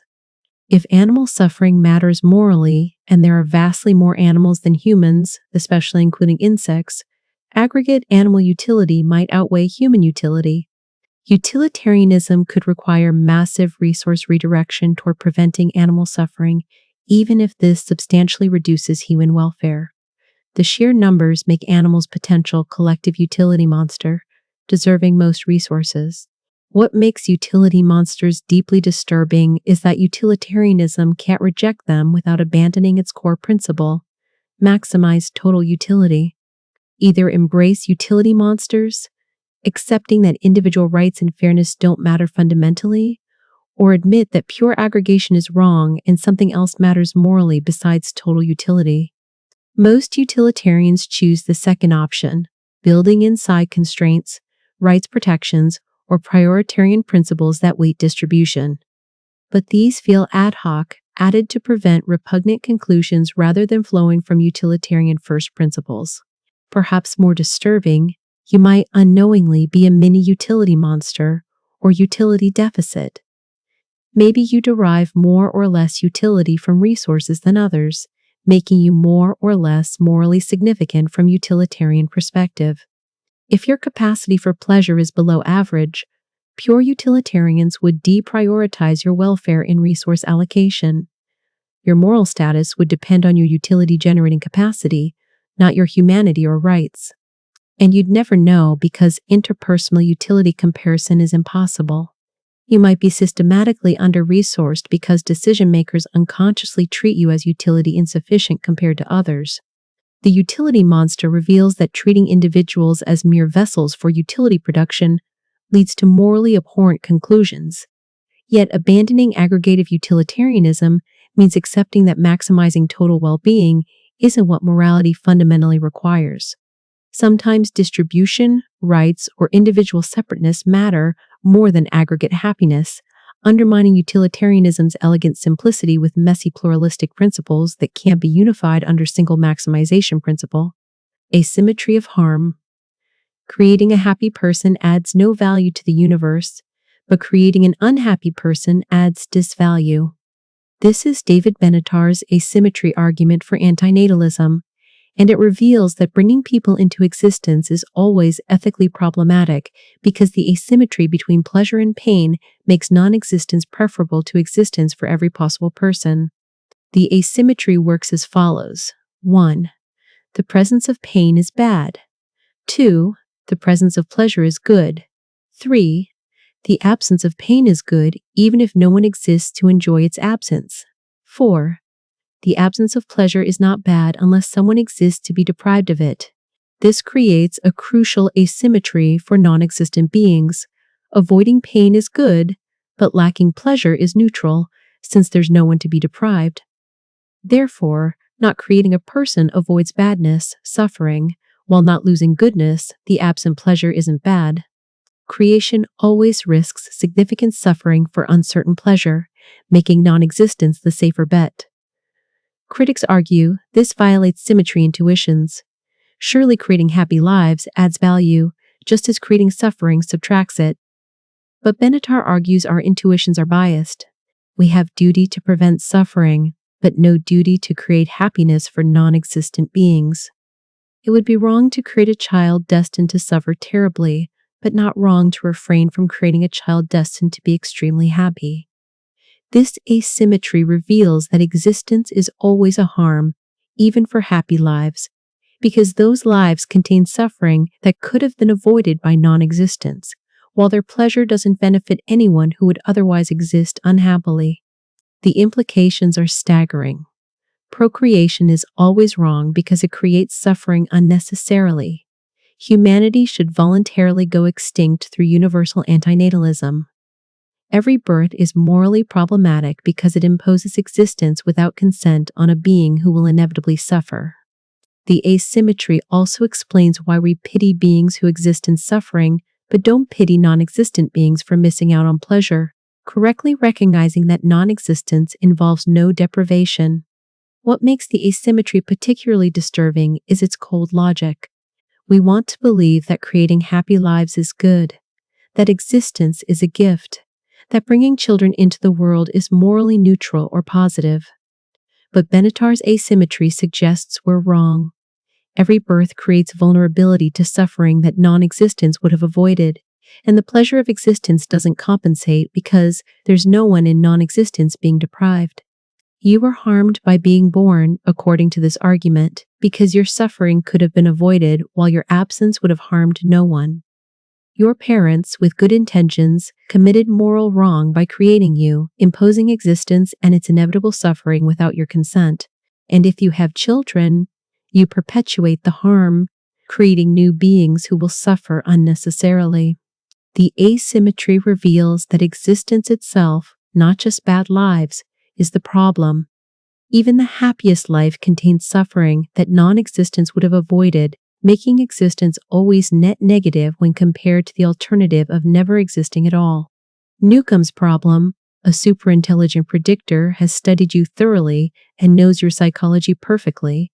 It presents two boxes. Box A contains 1,000, transparent, you can see it. Box B is opaque and contains either 1,000,000 or nothing. The predictor made a prediction. If it predicted you'd take both boxes, it put nothing in box B. If it predicted you'd take only box B, it put a 1,000,000 in box B. The predictor has been correct in millions of previous trials. Do you take just box B or both boxes? Newcomb's problem reveals a fundamental conflict in decision theory. Causal decision theory says, take both boxes. Box B's contents are already determined, you can't change them now, so taking both boxes gets you 1,000 more than taking only box B regardless of what's in it.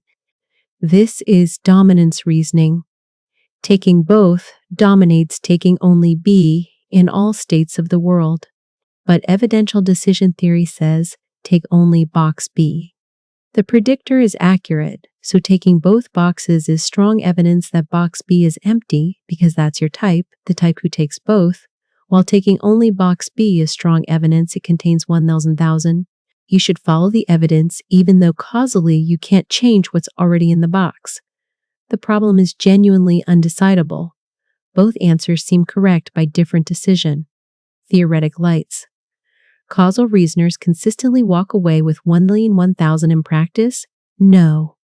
The predictor is accurate, so causal reasoners consistently get $1,000, while evidential reasoners get $1,000. This seems to prove evidential reasoning is right. But that conclusion seems wrong. How can you affect box B's contents after they're determined? What makes Newcomb's problem disturbing is that it reveals decision theory itself might be broken. We don't have a unified theory of rational choice that handles this case correctly. Different theories give different answers, and reality seems to favor evidential reasoning even though causal reasoning seems logically correct. You're forced to choose between being rational, according to causal decision theory, and being rich, according to empirical results. Some propose updating to functional decision theory or other approaches, but these face their own problems and don't resolve the fundamental tension. The problem also relates to free will. If the predictor knows your choice in advance, was your choice really free? The predictor's accuracy seems to require determinism or your predictability, yet you experience genuine decision-making. Newcomb's problem might reveal that free will and predictability are incompatible, or that decision theory itself is fundamentally confused about how choice works. You might face Newcomb-like problems in life without recognizing them. Situations where acting as if your choice affects fixed facts leads to better outcomes than acknowledging causal reality. Religious faith might be Newcomb-esque. Acting as if God exists might produce better outcomes regardless of whether God actually exists, creating situations where irrational belief outperforms rational skepticism. The disturbing lesson is that rationality might not be instrumentally rational. Following correct causal reasoning might systematically lead to worse outcomes than following evidential reasoning that seems causally confused. You might need to be irrational to succeed in a world where predictors exist and accuracy matters more than causal correctness. Experience machine. Would you plug into a machine that gives you any experience you want while you float in a tank? You could experience writing a great novel, making discoveries, helping people, falling in love, all while your body lies unused. Robert Nozick used this thought experiment to argue that we value more than just experiences. We value actually doing things, being certain kinds of people, connecting to reality rather than simulations. But what's disturbing is that many people, when pressed, would choose the machine, revealing that we might value pleasure over meaning more than we'd like to admit. Nozick claimed most people reject the experience machine, showing we value more than hedonistic pleasure. We want to actually write novels, not just experience writing them. We want real relationships, not simulated ones. We want to be certain kinds of people, which requires actual character traits, not just experiences of having them. But surveys show that many people would choose the machine, especially if offered improvements. Perfect experiences without suffering, enhanced pleasure, unlimited variety. The apparent consensus against the machine might reflect status quo bias and loss aversion rather than genuine value commitments. What if you were offered the machine before being born? Choose between uncertain real life with suffering or guaranteed optimal experiences. What makes the experience machine disturbing is what it reveals about our values. If you wouldn't choose the machine, you value something beyond experience, perhaps authenticity, achievement, reality itself. But these values can't be defended purely by appeal to experience, since the machine provides identical experiences. You'd be sacrificing better experiences for something non-experiential, which seems irrational if well-being equals positive experience. If you would choose the machine, you're admitting that experience is all that matters, that actually doing things is instrumentally valuable for producing experiences, but not intrinsically valuable. Your life's meaning reduces to mental states, and anything producing those states is equally good. Real achievements, relationships, and character matter only insofar as they generate experiences, making them replaceable by machines producing equivalent experiences. The experience machine also raises disturbing questions about virtual reality, social media, and entertainment. We're already plugging into lower fidelity experience machines, video games, movies, social media, that provide simulated experiences of achievement, connection, and meaning. Are these genuine goods or hollow substitutes? If experience is what matters, why think real achievements are better than video game achievements producing similar satisfaction? Some defend the machine, arguing that we're biased toward the real because evolution equipped us to value survival-relevant realities, not because reality has intrinsic value over simulated experiences. Our rejection of the machine might be irrational bias, like preferring familiar foods over objectively better tasting unfamiliar ones. If well-being equals experience quality, the machine delivers maximal well-being, making refusal irrational. What's particularly disturbing is that you might already be in an experience machine without knowing it. If machines can simulate experiences perfectly, how would you detect being in one? Every experience you have, including the experience of reading this and thinking about experience machines, could be machine-generated. You can't trust your experiences to tell you whether they're real or simulated, because the simulation would include experiences of believing you're not simulated. The experience machine reveals that we can't simultaneously hold that well-being equals positive experience, and that real achievements matter more than simulated equivalent experiences. Either experience is all that matters, making the machine optimal, or something beyond experience matters, requiring explanation of what and why. Most people's intuitions split. We want to say experience matters most, while also insisting real life is better than simulated life producing identical experiences. This inconsistency suggests our value theory is confused, that we haven't resolved what actually matters. Experiential states or objective facts about what's happening, regardless of how it feels. knowledge as justified true belief. You believe something, your belief is true, and you're justified in believing it. That's knowledge, right? Edmund Gettier showed this definition fails through simple counterexamples, revealing that justified true belief isn't sufficient for knowledge.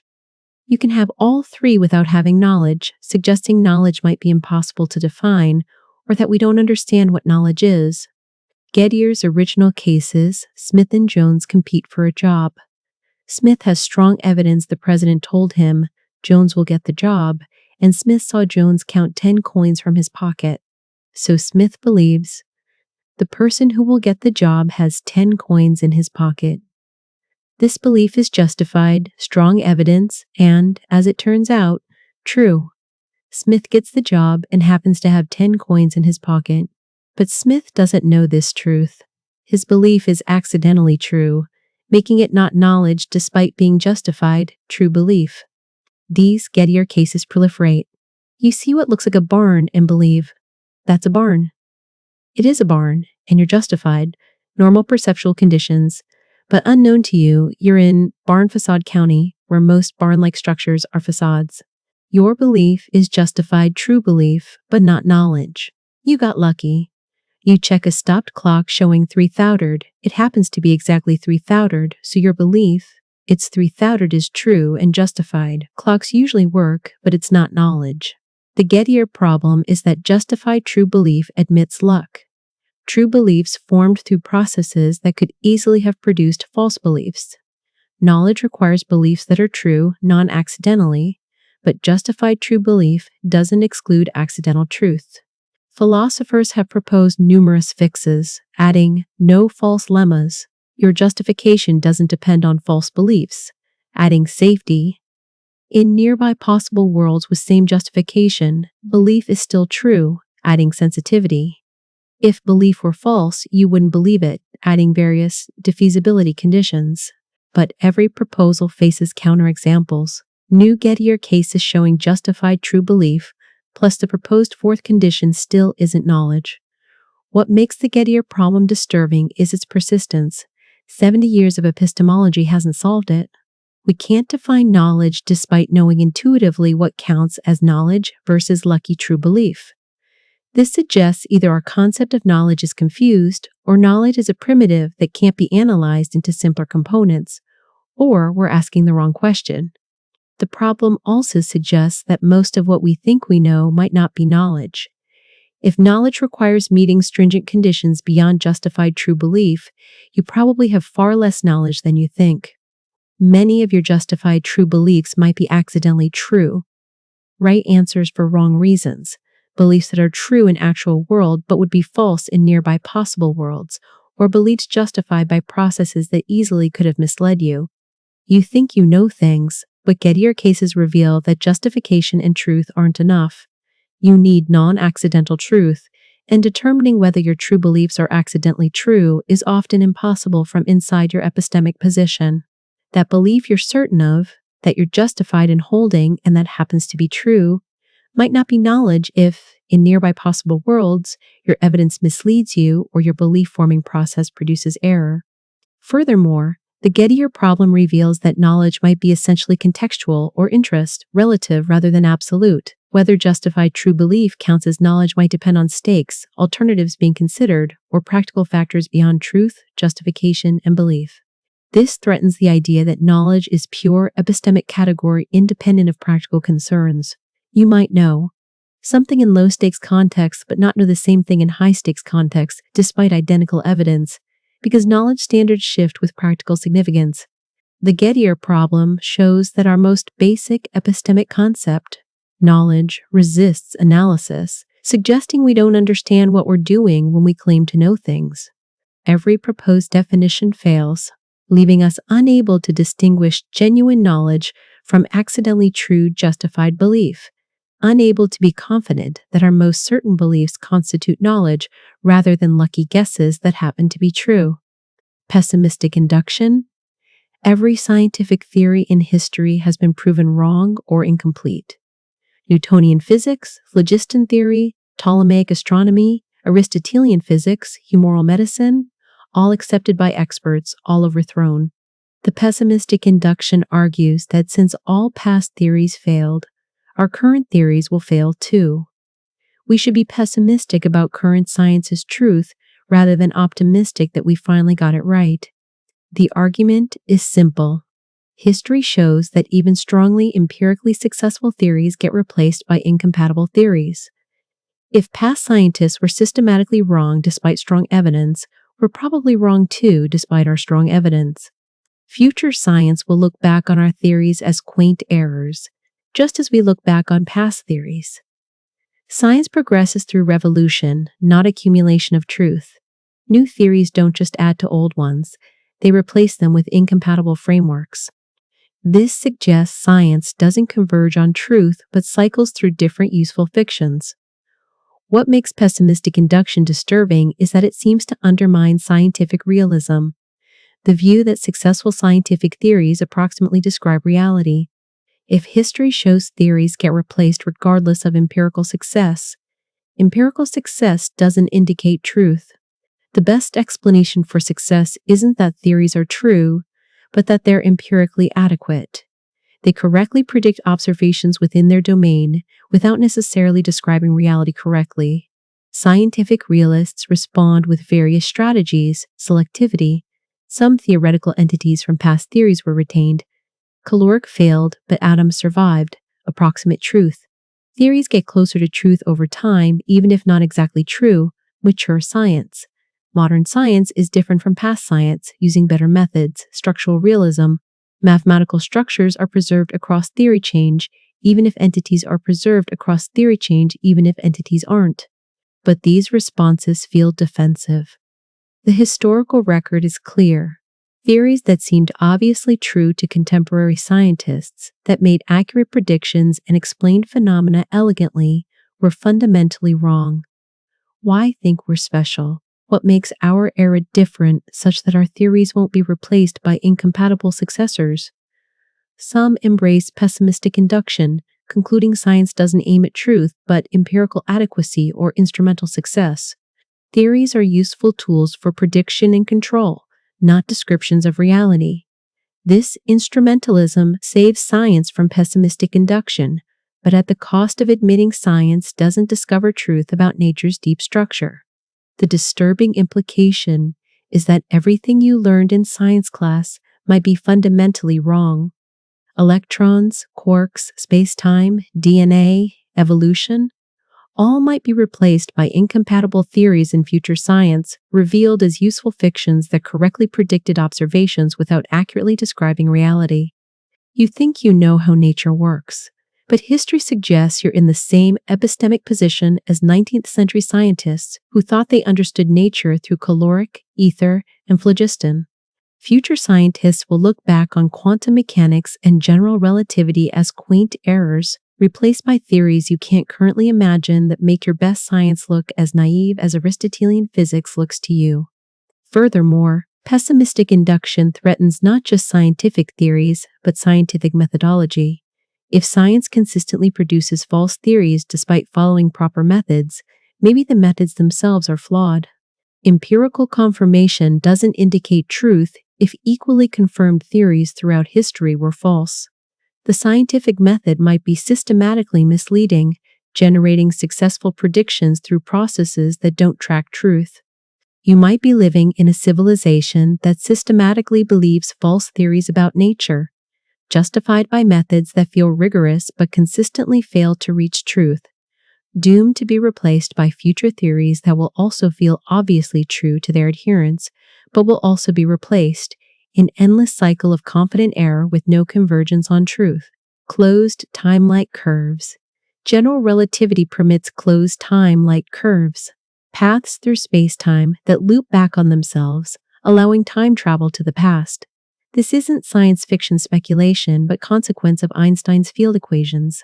Rotating black holes, Kerr black holes, wormholes, and certain spacetime geometries contain CTCs where you could travel forward through time and arrive at an earlier moment, creating the possibility of changing the past. What makes CTCs disturbing isn't just time travel paradoxes, but their implication that causality itself might not be fundamental. Events might cause themselves in loops with no external origin, violating our basic understanding of cause and effect. The simplest CTC paradox: you travel back and kill your grandfather before your parent is born. If you succeed, you're never born, so you can't travel back to kill him, so he survives, so you're born, so you can kill him. The situation oscillates between contradictory states, seemingly proving CTCs are impossible because they generate logical contradictions. But general relativity permits CTCs mathematically, suggesting either GR is wrong, CTCs are physically impossible despite being mathematically allowed, or reality permits contradictions. Proposed solutions are disturbing. Consistency conjecture, Novikov, the universe conspires to prevent paradoxes. You can't kill your grandfather because something always prevents it. Gun jams, you miss, he survives injury, something. But this seems like cosmic censorship, as if the universe enforces consistency through mysterious interference. What forces consistency, and how does it work? Many worlds. Killing your grandfather creates timeline split. You're from timeline A where grandfather survived. Your time travel creates timeline B where he dies. But this isn't really changing the past. You're creating alternate timeline, not altering your own past. Also, it requires controversial, many worlds interpretation of quantum mechanics applied to CTCs. Closed causal loops, some events cause themselves with no external origin. You travel back and give Shakespeare his plays, which you memorize from reading them in the future. The plays exist in causal loop. They're their own origin. But this violates intuition that everything must have external cause, and seems to create information ex nihilo. What makes CTCs particularly disturbing is that they might exist even if time travel is impossible. Some space-time geometries contain CTCs without requiring time machines. You might be living in a universe with closed time like curves right now, where causality is fundamentally nonlinear, and some events cause themselves. Quantum mechanics with CTCs becomes even stranger. Particles can affect their past states, creating retrocausal effects where future measurements influence past events.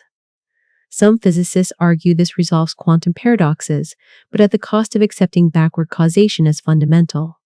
The philosophical implications are profound. If CTCs exist, determinism might be false even in deterministic physics because causal loops create situations where no complete initial conditions determine future states. The future feeds back to partly determine itself. Free will becomes even more puzzling. Could you freely choose to create paradoxes, or does consistency eliminate free will in CTC scenarios? And if the universe contains CTCs, our intuitive understanding of causation, time, and explanation are fundamentally wrong. Events don't always have earlier causes. Some events are self-causing, existing in loops that have no beginning or end. You might live in a universe where the past isn't fixed, where time travel, if achievable, could change history, or where consistency constraints prevent changes. But either way, causality is stranger than we think. The fact that our best physics permits CTCs suggests reality might be fundamentally weirder than our causal intuitions allow, with time potentially being a dimension you could loop through just like space, creating causal structures that violate everything we think we understand about cause and effect. Inverted qualia. What if your experience of red is qualitatively identical to my experience of blue, but we both call them by the same names? You see what I call blue when looking at the sky, but your phenomenal experience is qualitatively what mine is when looking at blood. We'd never detect this difference because we learned color words by pointing at objects. I point at sky and say blue, you point at sky and say blue, though we're having inverted color experiences. This is the inverted qualia problem, and it suggests consciousness might be radically private and incomparable across individuals. The inverted spectrum is conceivable. We can coherently imagine two people with inverted color experiences who behaviorally are identical. They'd call the same objects by the same colors, make the same color discriminations, prefer the same color combinations, because the combinations preserve their experiential structure even if inverted. From the outside, they're functionally identical. From the inside, their color phenomenology is inverted. If this is possible, qualia, phenomenal properties of experience, are not fixed by functional or behavioral facts. Two people with identical brain processes might have inverted experiences, meaning phenomenal consciousness adds something over and above physical functional facts. This supports dualism or property dualism. Conscious experience has properties not reducible to or identifiable with physical properties, but inverted qualia might be impossible. Perhaps brain states that underlie color experiences have intrinsic properties that determine phenomenal character. The neural state underlying red experience couldn't produce blue experience without being a different neural state. This would make qualia fixable by brain states even if not by behavior, avoiding dualism. Still, we can't verify from the outside whether someone's qualia are inverted. The privacy of consciousness means we have no access to others' phenomenal experiences except through their reports and behavior. If two people report identical experiences and behave identically, we assume their experiences are similar, but inverted qualia scenarios show this assumption might be false. What makes inverted qualia disturbing is the radical privacy it implies. You can never know whether your experiences resemble others' experiences phenomenally. You might be the only person who experiences colors the way you do, with everyone else having differently arranged color spaces. Or everyone might have inverted qualia relative to each other in countless undetectable ways, making phenomenal consciousness fundamentally incomparable across individuals. This threatens shared understanding. When you describe seeing red, others might understand you referring to the same wavelength but have no idea whether your phenomenal experience resembles theirs. Communication about consciousness might be systematically misleading. We think we're sharing experiences by describing them, but actually we're only coordinating behavior around objects, while our phenomenal experiences remain forever private and potentially incomparable. The problem extends beyond color to all qualia sounds, tastes, pains, emotions. Maybe your pain feels like my pleasure phenomenally, but we both call it pain, because we learn the word in similar circumstances: injury, behavior, context. If qualia can be inverted without behavioral difference, you have no idea whether your subjective experiences resemble anyone else's, no way to verify that others' consciousness is anything like yours. You're trapped in your own phenomenology, unable to compare it with others except through behavior that might map to radically different experiential spaces. Furthermore, if inverted qualia are possible, then functionalism is false. Mental states aren't fully determined by their functional roles. Two people with identical functional organization might have inverted experiences, meaning consciousness involves something beyond function. This reopens the hard problem of consciousness, explaining why physical processes produce specific phenomenal qualities rather than others, or none at all. Inverted qualia suggest phenomenal properties are additional to functional properties, requiring explanation that goes beyond functional physical accounts. You might be living in a world where everyone's conscious experiences are inverted or scrambled relative to each other in undetectable ways, where phenomenal consciousness is radically private, and where the assumption that we share qualitatively similar experiences when we describe similar situations is completely unjustified. Your subjective world might be qualitatively unique, incomparable to others' subjective worlds, with no way to ever know whether your consciousness resembles anyone else's except in its functional structure. Doomsday argument. You're probably living near the midpoint of human history. This is the doomsday argument, which uses anthropic reasoning to conclude that humanity likely won't last much longer, perhaps only hundreds or thousands more years rather than millions or billions. The logic is disturbing in its simplicity. If humanity will eventually total n people, you're equally likely to be any of those n people. If n is small, say 100 billion total humans ever, you're probably in the middle-ish of that population. If n is huge, say 100 trillion humans across millions of years of space colonization, you're probably in the middle-ish of that population. But you're among the first 100 billion humans depending on how you count. This is exactly what you'd expect if total humans is roughly 200 billion, putting you near the middle, and very surprising if total humans is 100 trillion, making you extremely early in the first 0.1%. The Bayesian update favors hypotheses that make your birth rank unsurprising.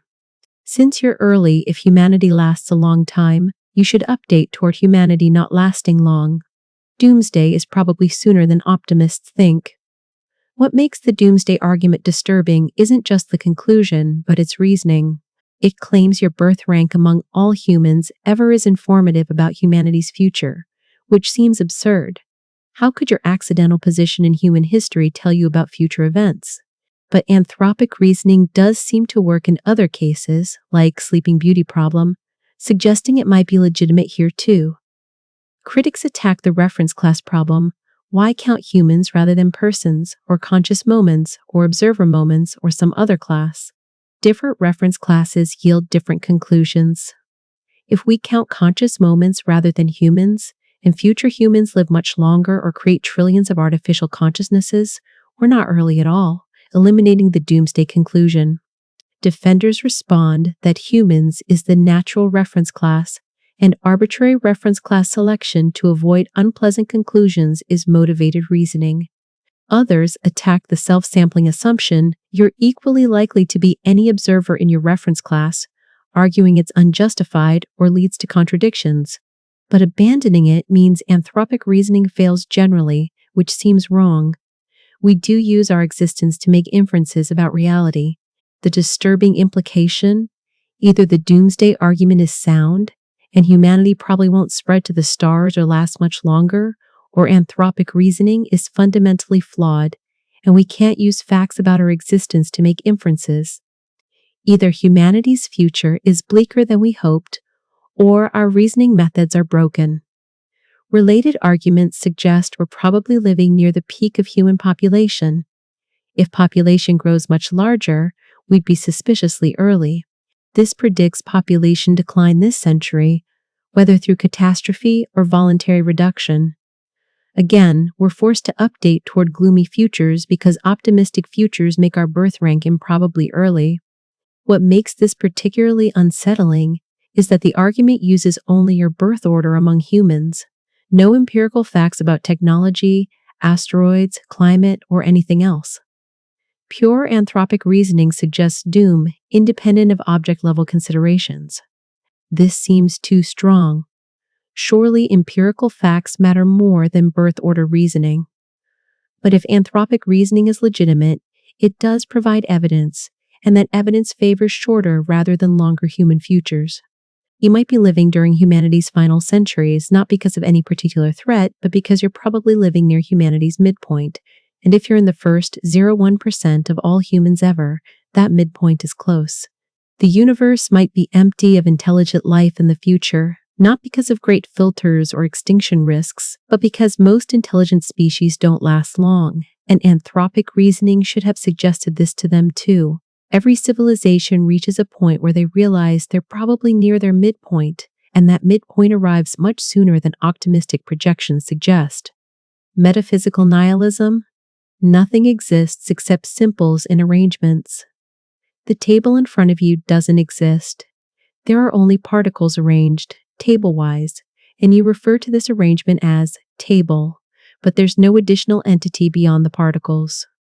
This is metaphysical nihilism about composite objects, and it suggests most things you think exist don't actually exist. Only fundamental particles or fields exist, and everything else is useful fiction. The argument is powerful. Composition creates puzzles about identity and boundaries. When exactly do parts become a whole? A heap of sand has vague boundaries. Removing one grain doesn't eliminate the heap, but eventually it's not a heap. This vagueness suggests heap doesn't refer to real thing, but to arbitrary grouping we find useful. Similarly for all composites, tables, chairs, organisms, even you. Composition is restriction, Van Inwagen, where there are no composites, door, cider. You might not exist as a thing over and above your particles. You is shorthand for particles arranged you-wise, but there's no additional entity that is you. Your sense of being a unified whole is illusion created by the way particles are arranged and causally interact. When you die, particles rearrange, but no thing ceases to exist because there was no thing that was you. just particles that were arranged and then arranged differently. This seems absurd. Surely you exist. But the nihilist argues that you exist is true in the sense that there are particles arranged, you-wise false in the sense that there's an additional composite entity. We can truly say the table is brown, meaning particles arranged. Table-wise reflect light in brownish wavelengths without committing to tables as entities. Critics argue some properties belong to wholes, not parts, life, consciousness being a table. Particles aren't alive, but organisms are, so organisms must exist as entities over above particles. Nihilists respond that these emergent properties are just complex relations among particles, not evidence for composite entities. What makes metaphysical nihilism disturbing is its revisionary implications. Most things don't exist, not as entities, only as arrangements. You don't exist as a persisting thing. There's no you that continues through time. Only particles arranged differently at different times with causal connections, creating false sense of continuity. Social entities definitely don't exist. No nations, corporations, marriages, friendships. These are obviously useful fictions, which might suggest familiar objects are too. If metaphysical nihilism is true, you've been systematically wrong about ontology your entire life. The world contains far fewer things than you thought. Only simples, with everything else being arrangement patterns you mistakenly reified into entities. Your entire cognitive architecture is built around tracking objects that don't exist, having been shaped by evolution to treat arrangements as objects because that was adaptive, not because arrangements are really objects. Some nihilists embrace this, arguing we should speak the austere language of simples and arrangements rather than the bloated language of ordinary objects. But this seems impractical. We can't easily reformulate all statements about tables into statements about particles arranged table-wise. Others allow ordinary objects exist as true in conventional sense while denying they exist in strict metaphysical sense. But this feels like cheating. Either tables exist or they don't. Saying they exist conventionally but not really is having it both ways. What's particularly disturbing is that metaphysical nihilism might be correct while being impossible to accept practically. Even if tables don't exist metaphysically, we must think and act as if they do. Your cognitive system can't operate using only concepts of simples and arrangements. You need to represent composite objects to navigate reality. This means you're condemned to believe in things that don't exist, to have a worldview you know is strictly false, because your mind can't function with the austere ontology that's actually true. You're stuck in systematic ontological error as a condition of being a cognitive agent, unable to align your representations with reality because reality's structure is incompatible with the representational systems necessary for cognition. Epistemic circularity. How do you justify using perception to learn about the world? You might say, perception is reliable because past perceptions have been accurate. But how do you know past perceptions were accurate? By remembering them, using memory. And how do you justify trusting memory? By past instances where memory was reliable, which you remember. You're using perception to justify perception, memory to justify memory, in circles that seem viciously circular yet unavoidable. This is epistemic circularity, and it suggests all our basic sources of knowledge are ultimately unjustified, supported only by circular reasoning. You can't justify perception without using perception, directly or indirectly. You can't justify deduction without using deduction to prove logical rules valid. You can't justify induction without using induction to generalize from past cases. Every basic epistemic source requires itself in its own justification, creating circles at the foundations of knowledge. Some argue this circularity is virtuous or benign. Reliabilism says, perception is justified if it's reliable, and checking past track record using perception is a legitimate way to establish reliability. This rules circular. Justification using a method to validate itself is okay if the method is actually reliable. But this feels unsatisfying. Anyone could justify. any method by using that method to validate itself. A clairvoyant could use clairvoyance to determine clairvoyance is reliable. A broken clock could use its testimony to confirm it's working. Rule circular justification seems to prove too much, validating everything including unreliable methods. Others embrace foundationalism. Some beliefs are basic, justified without further justification. Perceptual beliefs might be self-justifying or justified by phenomenal seemings rather than by track record reasoning. But this just relocates the problem. How are basic beliefs justified? If they're truly basic, no further justification, why trust them? If they have some ground, we're back to needing justification for that ground. Coherentists accept the circularity beliefs, justify each other in networks where coherence provides justification. Perception is justified by memory, which is justified by perception, but the circle is large enough to provide mutual support. Critics argue this confuses coherence with justification. A coherent set of beliefs could all be false, and coherence doesn't generate justification from nothing. What makes epistemic circularity disturbing is its inescapability. You can't bootstrap your way out because every attempt to justify basic sources uses those sources or other sources that ultimately depend on them. You're trapped in your own perspective, unable to validate it from outside because all validation uses internal tools. This suggests skepticism might be correct. You can't actually justify your beliefs non-circularly, and circular justification isn't real justification. You believe things, some true, some false, but you can't justify those beliefs to a skeptic who doesn't already accept your basic epistemic sources. All your knowledge claims rest on foundations you can't justify except circularly. Some argue this is a pseudo-problem. Of course, you must use perception to check perception's reliability. There's no alternative starting point. Demanding non-circular justification is demanding the impossible. But this concession seems to admit defeat. We can't actually justify our beliefs except by begging questions, and we're just declaring this acceptable because we have no choice. You're using perception right now to read this, memory to understand sentences, reason to follow arguments.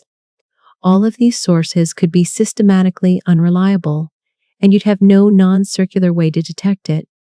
You trust them by default, not because you've justified them, but because you must use them to function. This means your entire belief system rests on faith in sources you've never truly justified and cannot justify without circularity. You're epistemically adrift, using tools you can't validate to build a worldview you can't ground, navigating by instruments you trust only because you must, not because you've proven they work. Great filter. Where are the aliens? The universe is vast and ancient. Billions of galaxies, trillions of stars, countless planets, 13.8 billion years of time. Even conservative estimates suggest intelligent life should have arisen many times, colonized galaxies, and be detectable. Yet we see no evidence. This is the Fermi paradox, and one disturbing explanation is the Great Filter, a developmental stage so difficult that almost no species passes through it. Life might be filtered at some point between non-life and galaxy-colonizing civilizations, and we don't know if the filter is behind us or ahead of us. If the filter is behind us, we're incredibly lucky to exist, but our future is bright. We might be one of few intelligent species ever, making the universe ours to colonize. If the filter is ahead of us, almost all intelligent species die before becoming star-faring, and we're probably doomed to the same fate. The disturbing question is, where's the filter? We desperately want it to be behind us, but evidence suggests it might be ahead. We've found that planetary formation is common. Organic molecules are everywhere.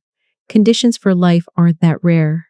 Each discovery that suggests life's building blocks are common pushes the filter forward, making it more likely the filter is ahead, something that kills intelligent species before they colonize galaxies. What could the filter be? Nuclear war, engineered pandemics, AI destroying its creators, nanotechnology accidents, physics experiments destroying space-time, resource depletion, climate collapse, or something we haven't imagined. A trap that every technological civilization falls into that we'll discover only when it's too late. Some argue the filter is intelligence itself. Maybe intelligent life is extremely rare, not because abiogenesis is hard, but because evolution rarely produces intelligence. But discovering microbial life on Mars would be catastrophic news, because it would suggest life is common, pushing the filter ahead of intelligence towards something that kills technological civilizations. The more common we find earlier steps, the more certain we can be that later steps are lethal. What makes the Great Filter truly disturbing is its implication about our future. Every day we survive updates our estimate of the filter's location. If we're still here despite nuclear weapons, maybe that's not the filter. But this might be anthropic survival bias.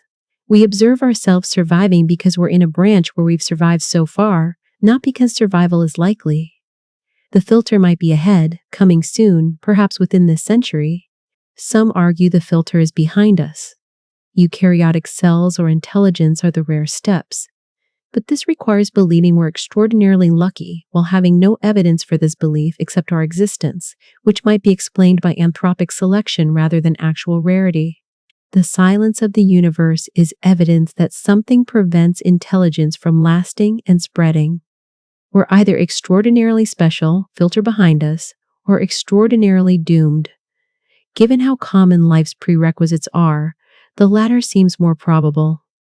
What makes this existentially terrifying is that we might be approaching the filter now without knowing it.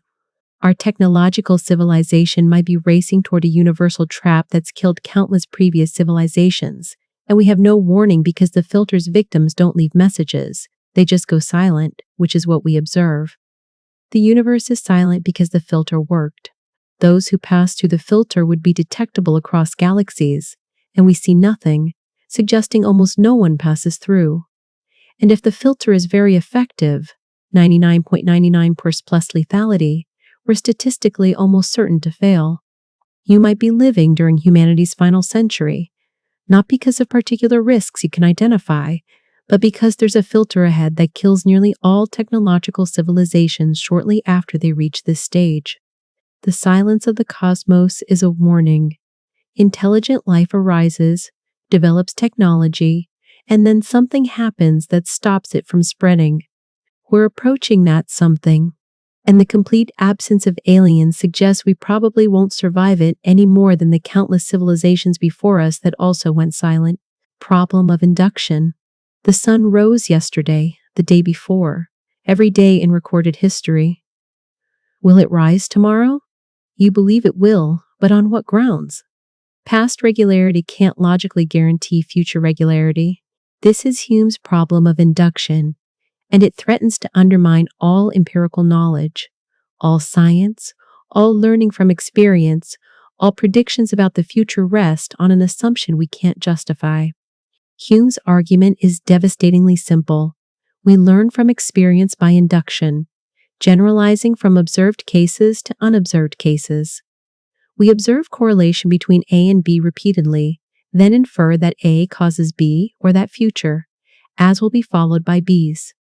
But this inference assumes nature is uniform, that unobserved cases resemble observed cases. How do we justify this assumption? We might try. Induction works because it has worked in the past. Past predictions were accurate, so future ones will be. But this argument is circular. It uses induction to justify induction itself. We can't justify induction inductively without begging the question. Could we justify induction deductively? No. There's no logical contradiction in supposing the future won't resemble the past. It's logically possible that the sun won't rise tomorrow, that gravity will reverse, that all our past observations were misleading. Deductive logic can't bridge the gap between past and future. Could we say induction needs no justification because it's justified a priori or by definition? But this seems false.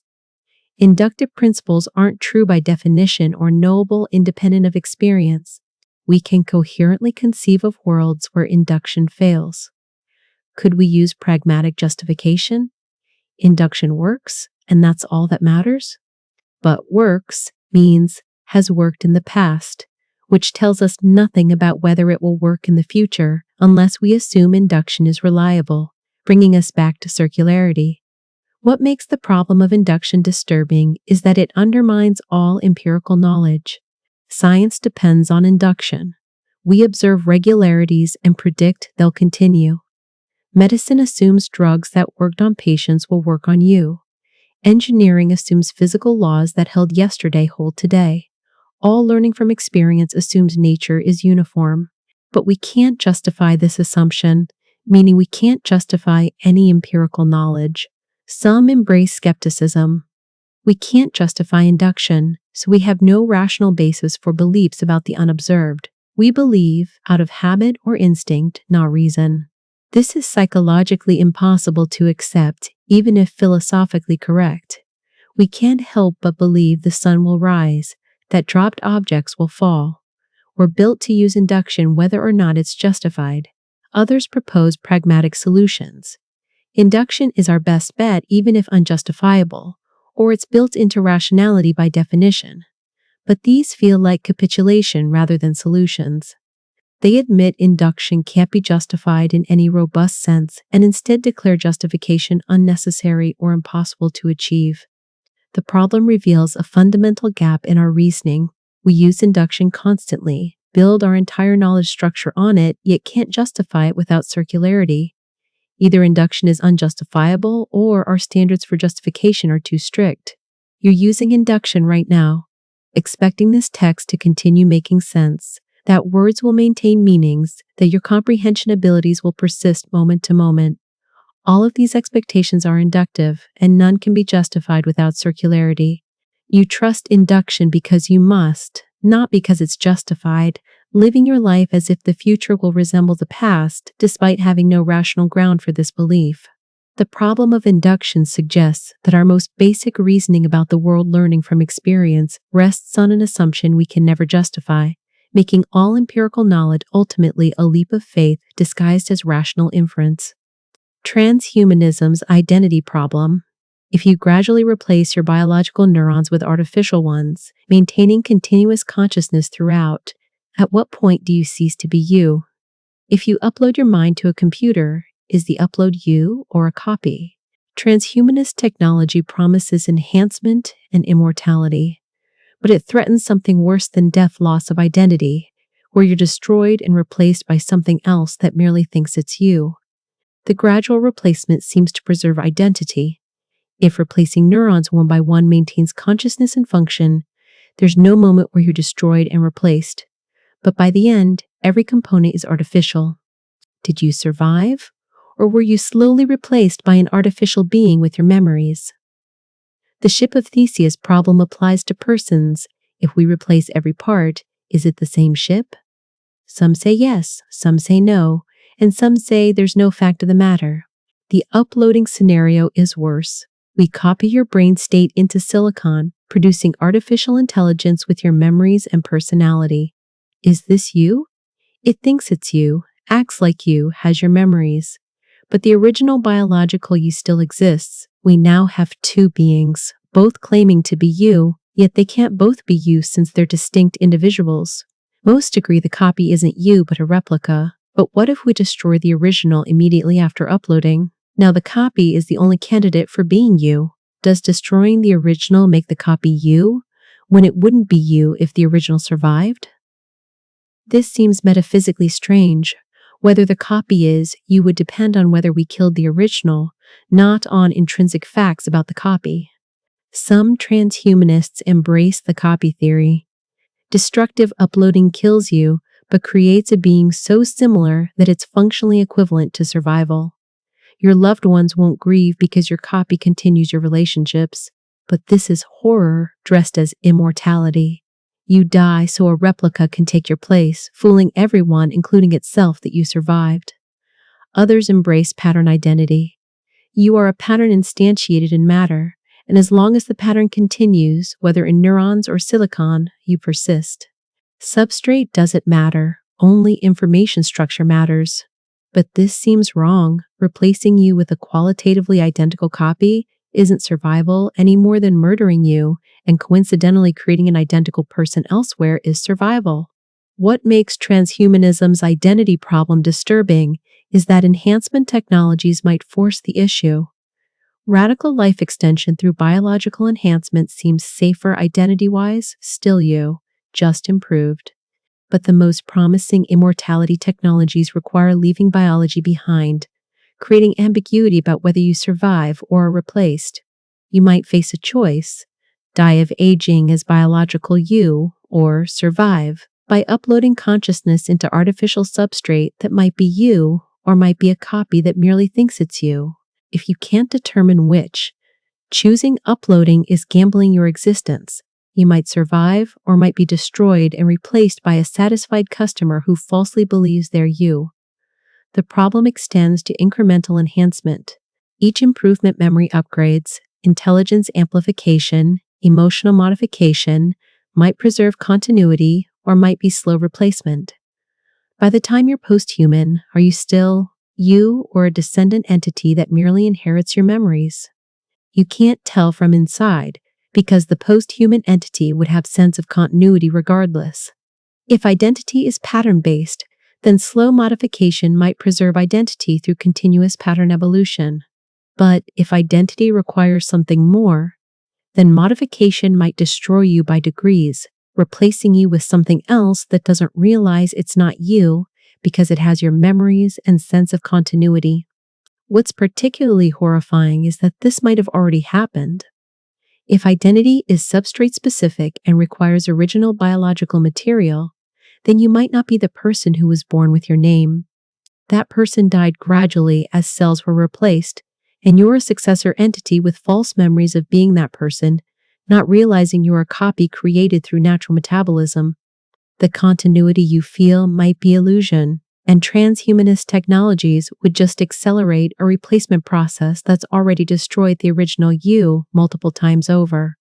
You might have already been replaced by copies of yourself countless times without realizing it, and transhumanism just makes the replacement explicit, forcing you to confront that you might be a succession of distinct entities sharing memories rather than a persisting self-spanning time.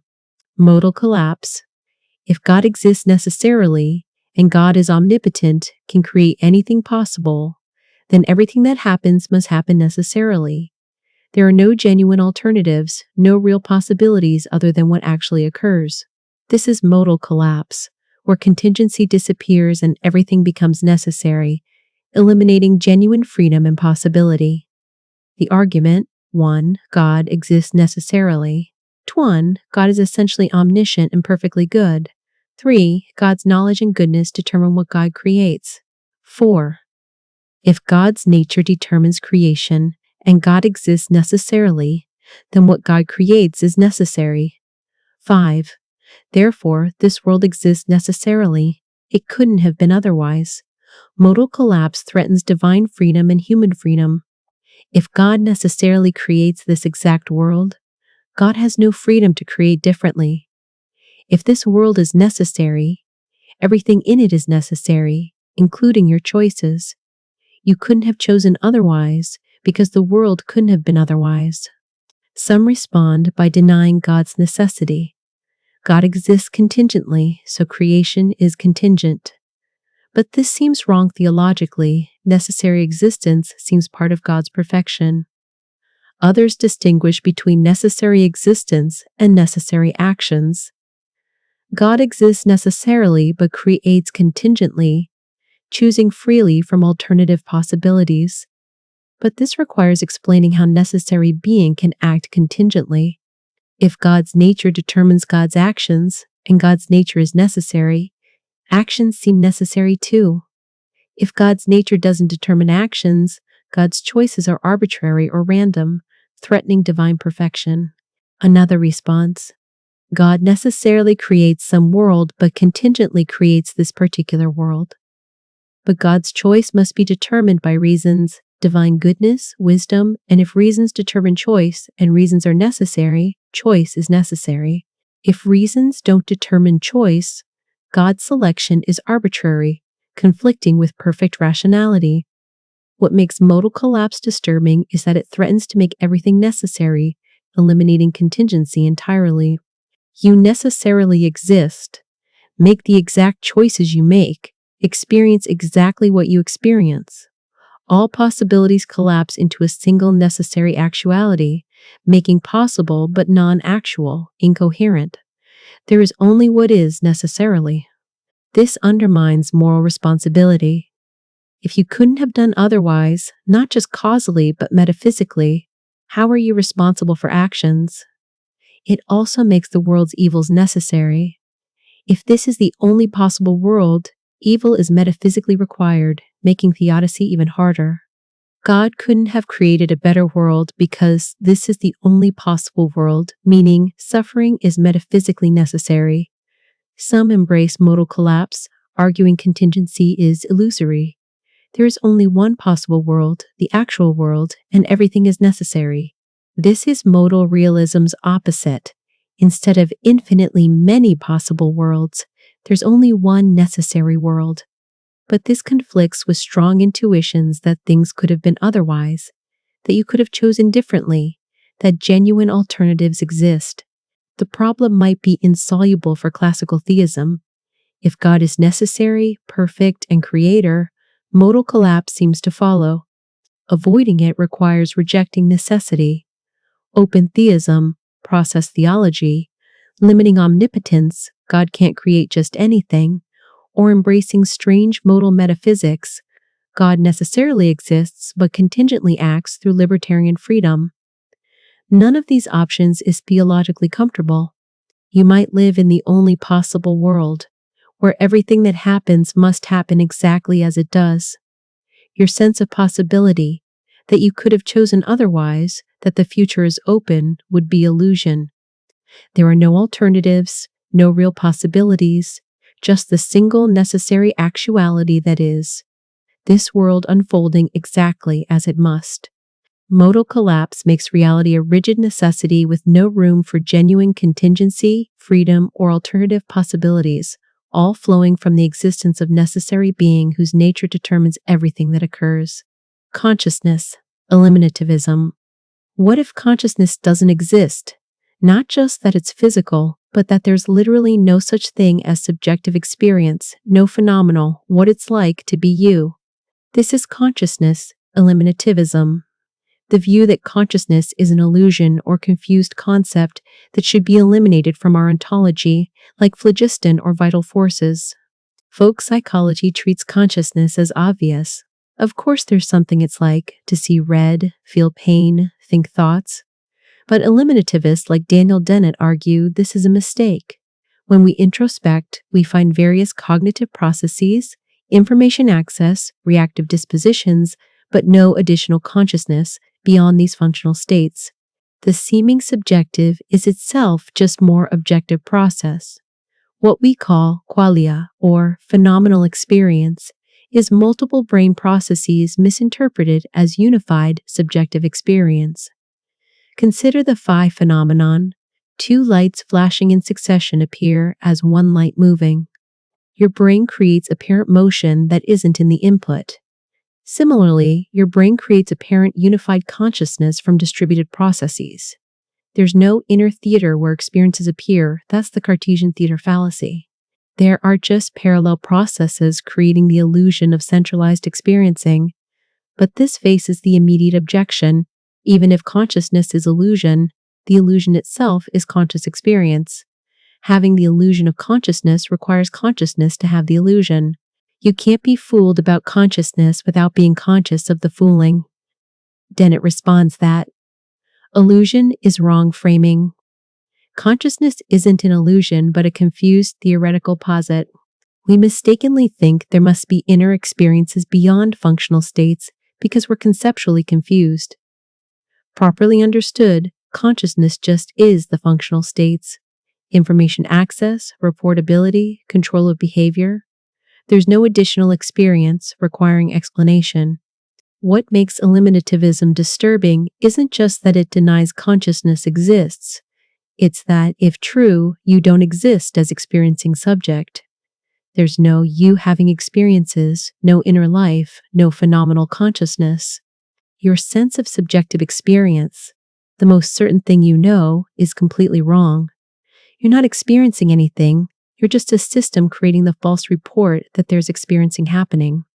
Critics argue eliminativism is self-refuting. How can we have the concept of consciousness if consciousness doesn't exist? How do we make the mistake of believing in consciousness if there's no consciousness to mistakenly believe exists?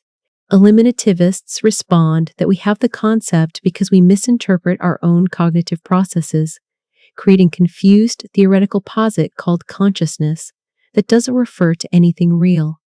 But this seems to require consciousness to do the misinterpreting.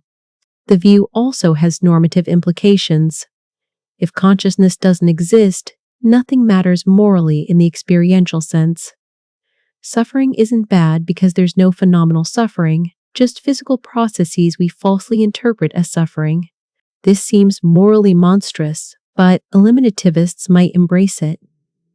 Our moral intuitions about consciousness-based suffering are based on confused concepts and should be revised. What's particularly disturbing is that eliminativism might be unfalsifiable. If you defend consciousness, the eliminativist claims you're confused. If you appeal to direct experience, they claim there is no direct experience. You're misinterpreting cognitive access. Every argument for consciousness gets reinterpreted as evidence of conceptual confusion. The view is protected by declaring all opposing evidence as misunderstood. You think you're conscious right now, that there's something it's like to read this, to think about eliminativism, to feel confused or disturbed. But eliminativism says you're wrong about all of it. There is no something it's like. There are just functional processes you're misdescribing using confused folk psychological concepts. You don't exist as a subject of experience, and your certainty that you do is your most fundamental error about reality.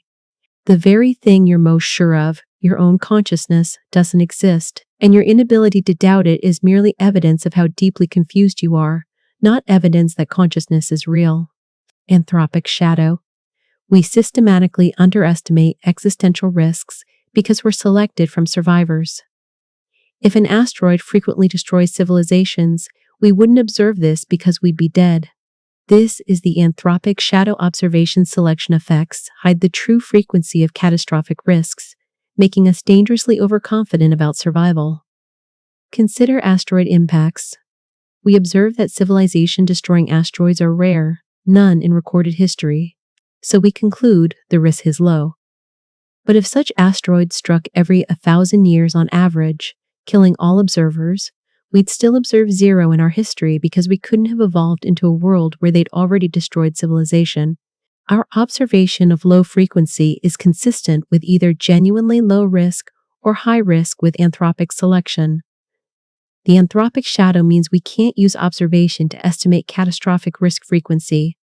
Every civilization that existed long enough to estimate risks is necessarily in a branch where catastrophes were rare enough for them to exist.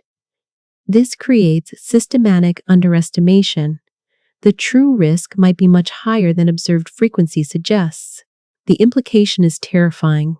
Technologies we think are safe because we haven't destroyed ourselves yet might be extremely dangerous. Nuclear weapons seem manageable. We've had them 80 years without extinction. But this might be luck, not safety. If nuclear war has 50% chance of extinction per century, we'd still observe surviving 80 years about 70% of the time in anthropically selected histories. We can't distinguish genuinely safe from dangerously lucky using historical data. Similarly for pandemics, AI risk, or any existential threat.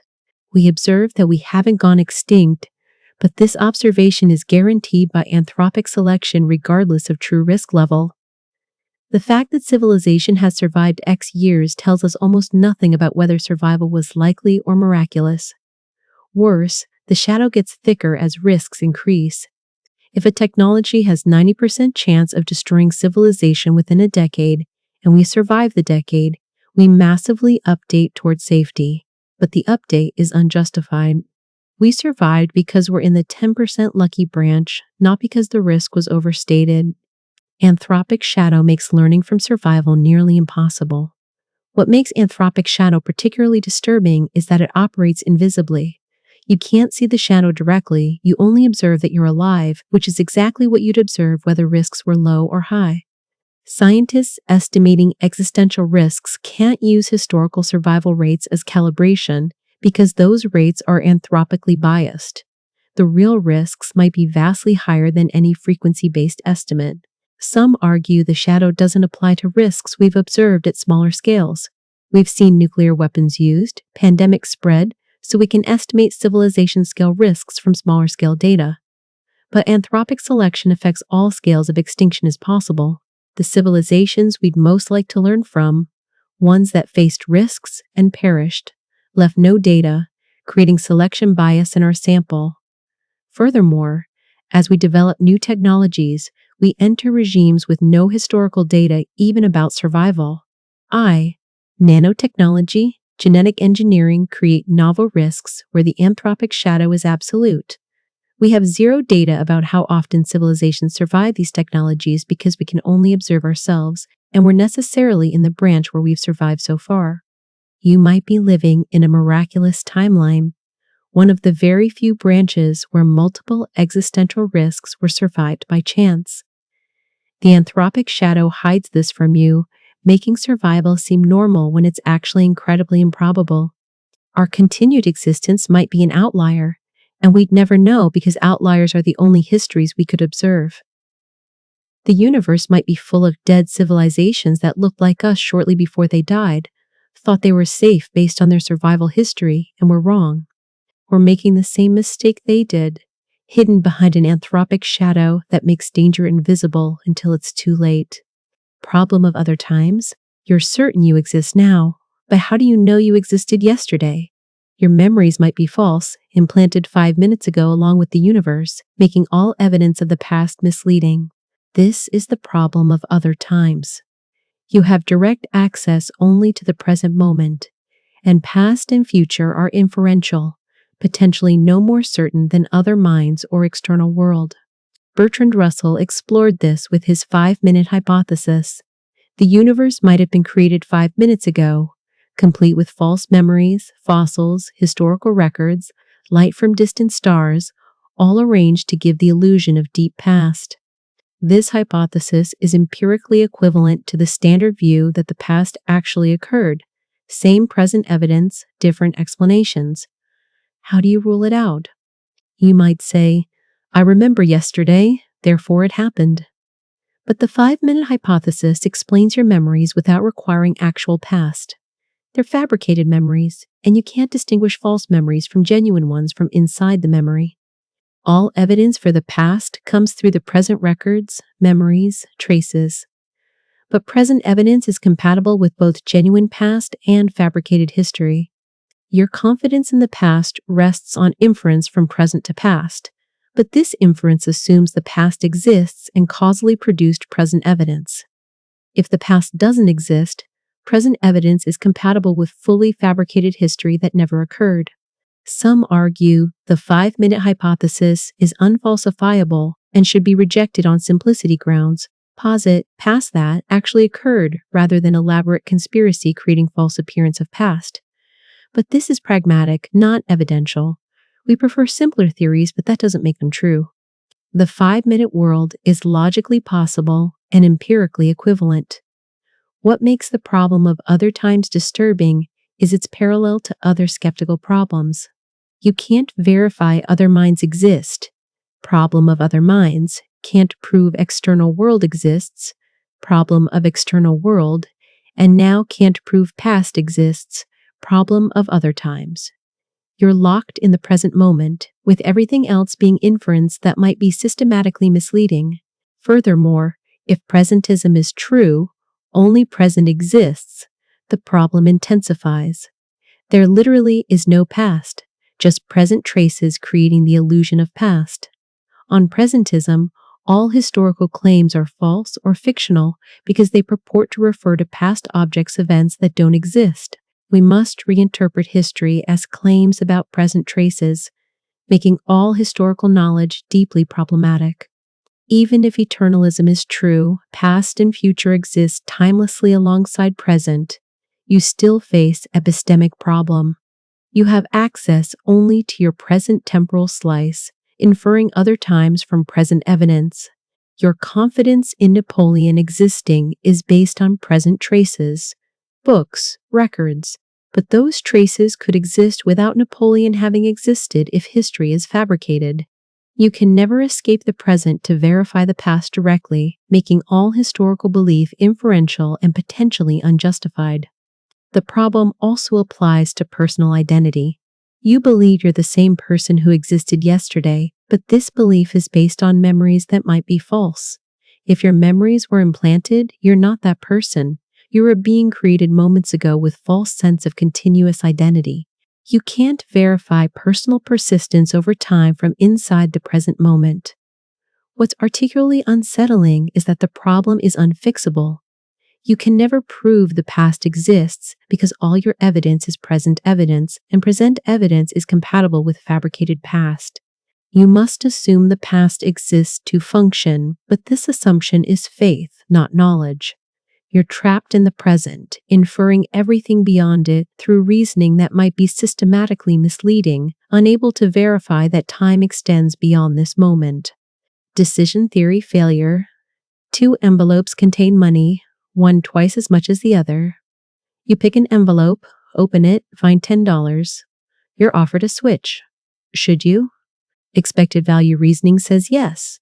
The other envelope contains either $5 or $20 with equal probability, so expected value is $0.5, $5, $12, better than your 10. But this reasoning applies equally before opening your envelope and after. You should always switch. And it applies again after switching. You should switch back. Decision theory seems to recommend infinite switching, which is absurd.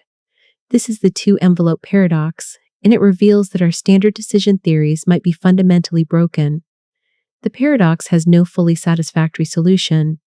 Various proposals identify flaws in the reasoning, improper priors, infinite expected values, reference class problems, but each solution faces counterexamples or seems ad hoc. The fact that such a simple problem breaks decision theory suggests decision theory itself is confused. Related problems proliferate.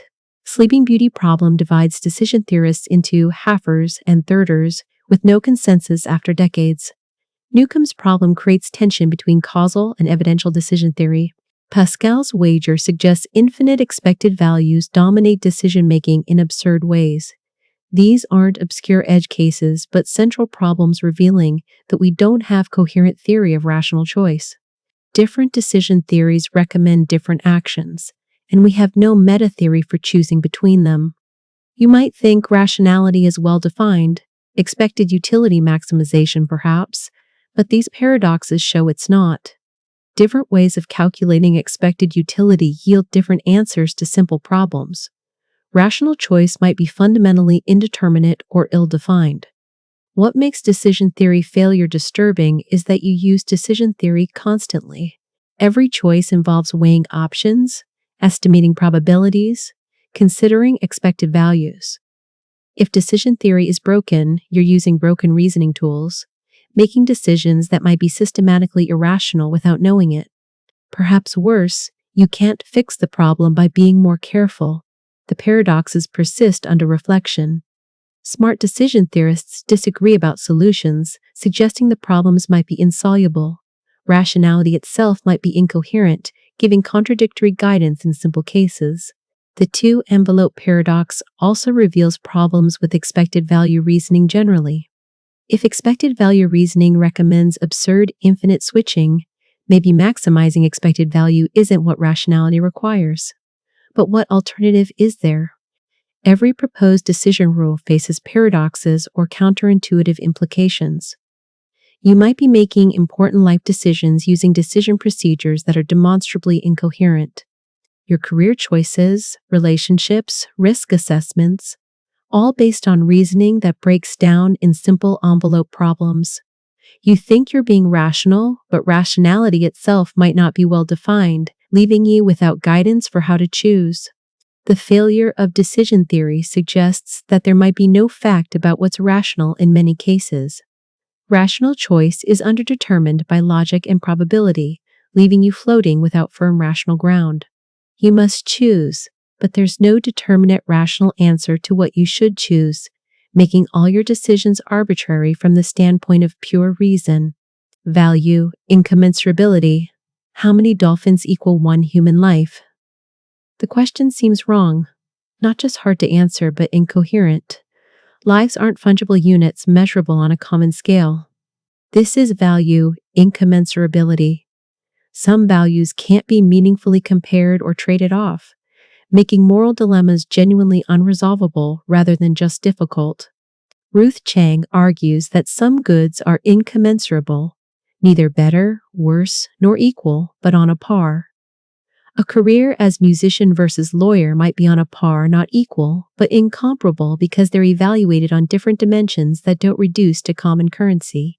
You can't meaningfully say one is better overall because better overall assumes commensurability that doesn't exist. If values are incommensurable, consequentialism fails. You can't maximize value across incommensurable domains. How do you maximize happiness and rights and justice and beauty when these don't reduce to common metric? Utilitarians assume everything reduces to utility, but this seems false. Friendship and career success and aesthetic pleasure are incommensurable goods, not different quantities of the same thing.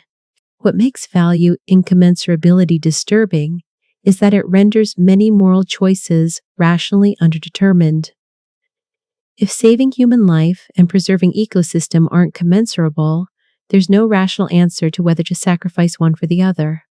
Different people will choose differently, but neither is more rational. They're weighting incommensurables differently, and there's no fact about correct weighting. This threatens moral objectivity. If moral choice is underdetermined by reasons, morality becomes subjective or arbitrary at its core. Not just epistemically uncertain, but metaphysically indeterminate. Different moral frameworks weight values differently, and there's no neutral standpoint from which to judge which framework is correct. Pluralism seems forced upon us, but pluralism admits that moral questions often have no determinate right answer. Critics argue values must be commensurable, at least implicitly, because we make trade-offs constantly. We choose between career and family, health and wealth, indicating we're comparing values even if only implicitly. But this confuses necessity of choice with commensurability. You must choose, but that doesn't mean there's a rational basis for choice. You might be forced to pick between incommensurables arbitrarily.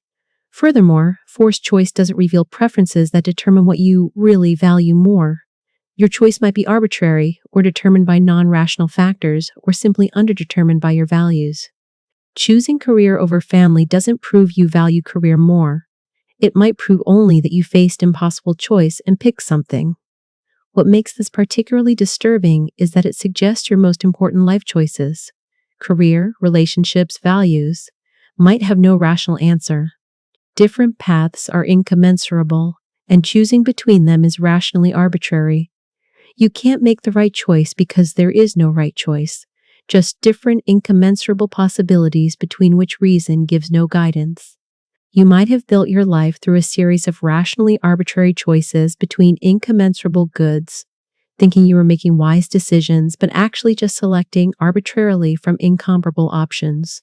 Your life could have gone radically differently with equal rational justification, and there's no fact about which path would have been better because better assumes commensurability that doesn't exist between incommensurable goods. Epiphenomenal qualia. What if consciousness exists but does nothing?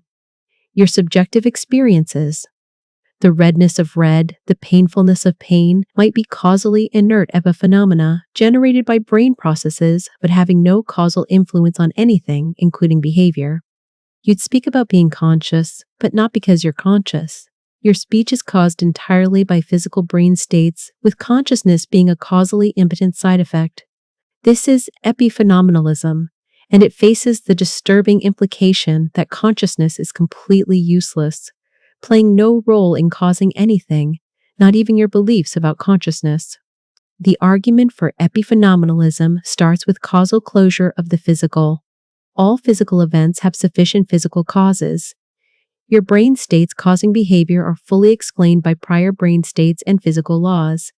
If consciousness is non-physical, dualism, it can't causally influence physical events without violating causal closure.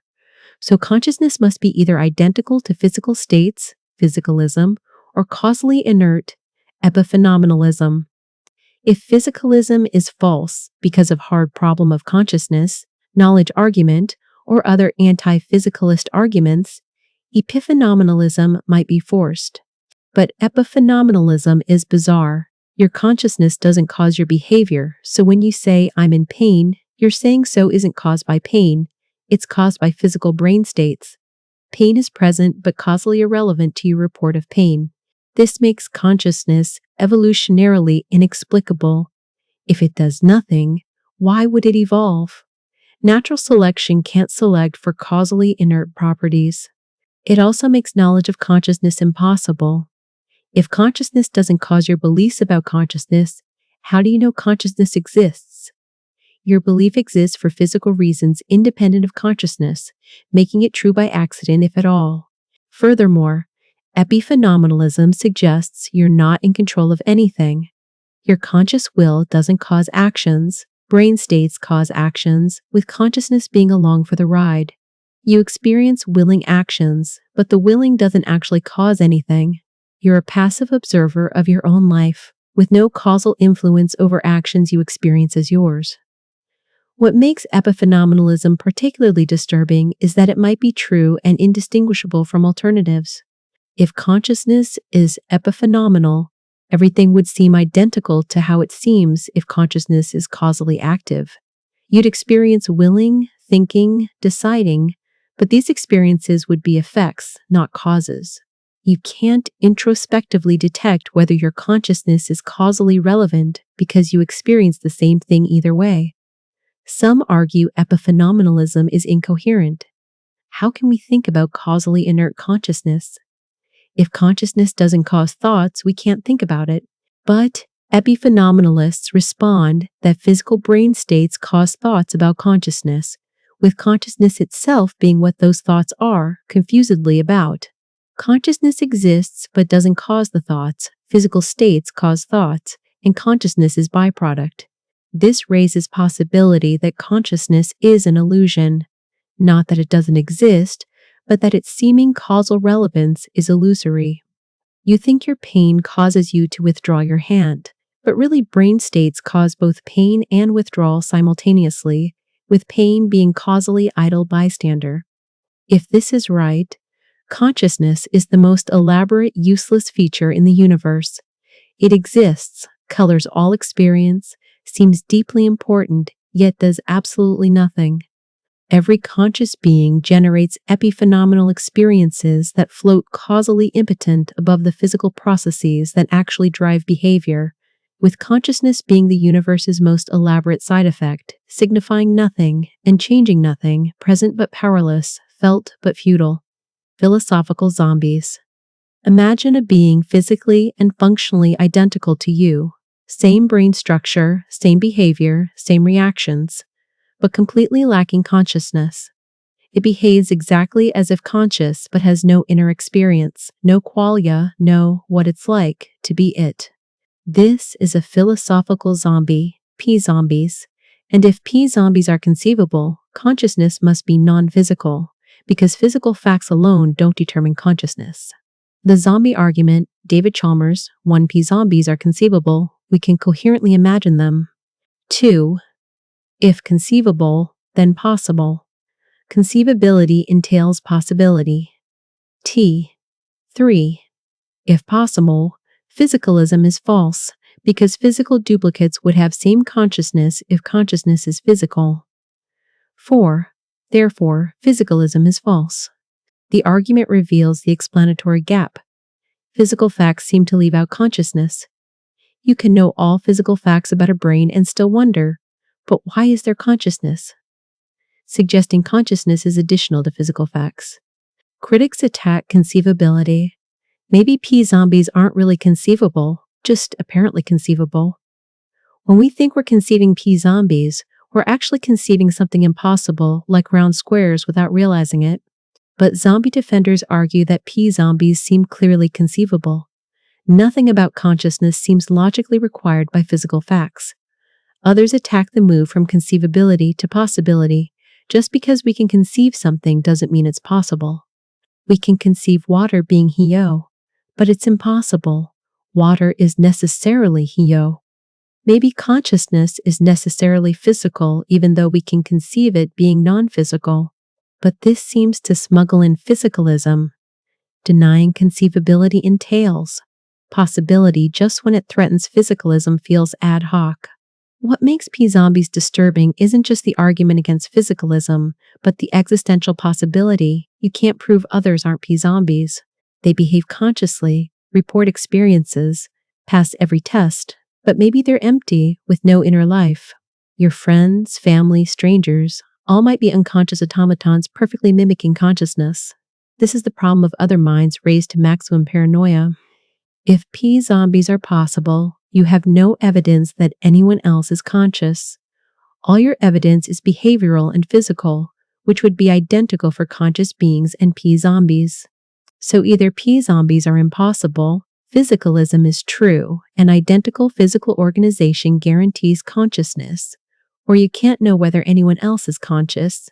Solipsism is ineliminable. Worse, maybe you're the zombie. How do you know you're conscious? You might be a P-zombie that mistakenly believes it's conscious, reporting experiences you don't actually have. This seems incoherent. If you're reporting consciousness, you must be conscious of what you're reporting.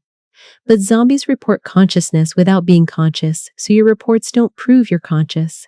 Maybe you're not conscious, just programmed to insist you are. The zombie argument also threatens AI consciousness. If we build AI that behaves consciously, how do we know it's conscious rather than a philosophical zombie? All our tests are behavioral, but behavior doesn't guarantee consciousness if zombies are possible. We might create systems that report consciousness, act conscious, but are empty zombies.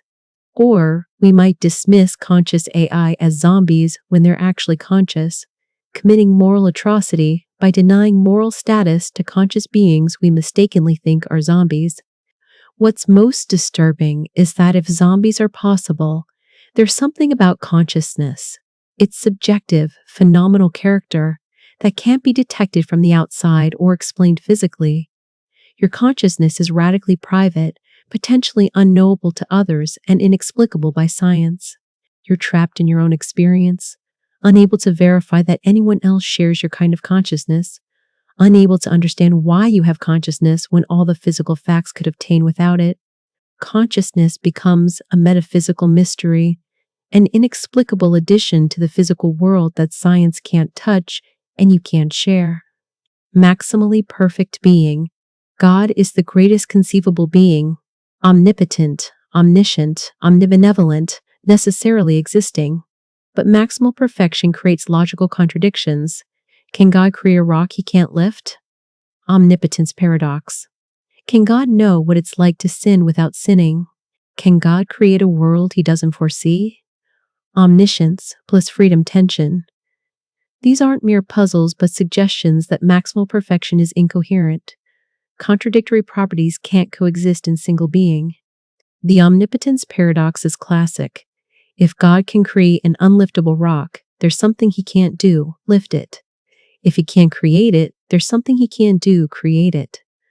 Either way, omnipotence seems self-contradictory. Standard response: omnipotence is power to do anything logically possible, and unliftable rocks are logical contradictions, unliftable by being that can lift anything. But this limits omnipotence. God can't do the logically impossible, making him not maximally powerful, but only maximally possible. Powerful, which seems like admitting defeat. The omniscience freedom tension is worse. If God knows the future infallibly, the future is fixed. But if the future is fixed, neither God nor humans have freedom. We can't choose otherwise because that would contradict God's foreknowledge. Divine foreknowledge seems incompatible with freedom. Some sacrifice freedom, some sacrifice foreknowledge. Open theism. Some deny temporal sequence applies to God, eternal now. But each sacrifices something apparently essential to perfect being. Omnibenevolence combined with omnipotence yields the problem of evil. If God is all good and all powerful, he would want to eliminate evil and could eliminate evil, so evil wouldn't exist. But evil exists, so either God lacks power, not omnipotent, lacks will, not omnibenevolent, or doesn't exist. The triple combination, omnipotence, omniscience, omnibenevolence, seems inconsistent with observed world. Theodicies attempt reconciliation, but each seems to sacrifice some aspect of maximal perfection. Free will defense limits omnipotence. Soul-making theodicy limits omnibenevolence. God uses suffering as tool. Skeptical theism admits we can't understand God's reasons, effectively abandoning omnibenevolence. For all we know, God has reasons to permit gratuitous evil. What makes maximal perfection disturbing is that it might be impossible. No being can possess all perfections simultaneously because perfections conflict. Maximal power conflicts with maximal knowledge. If you know everything including the future, you can't change it, limiting power. Maximal goodness conflicts with maximal power. Perfect goodness constrains what you can do. Maximal knowledge conflicts with freedom. Knowing your own future choices eliminates alternative possibilities. The concept of God might be like largest prime, sounds meaningful but actually contradictory. Perhaps worse, if maximal perfection is impossible, then necessary existence of maximally perfect being is impossible, meaning God necessarily doesn't exist. This is reverse ontological argument. God would be maximally perfect, maximal perfection is impossible, therefore God is impossible.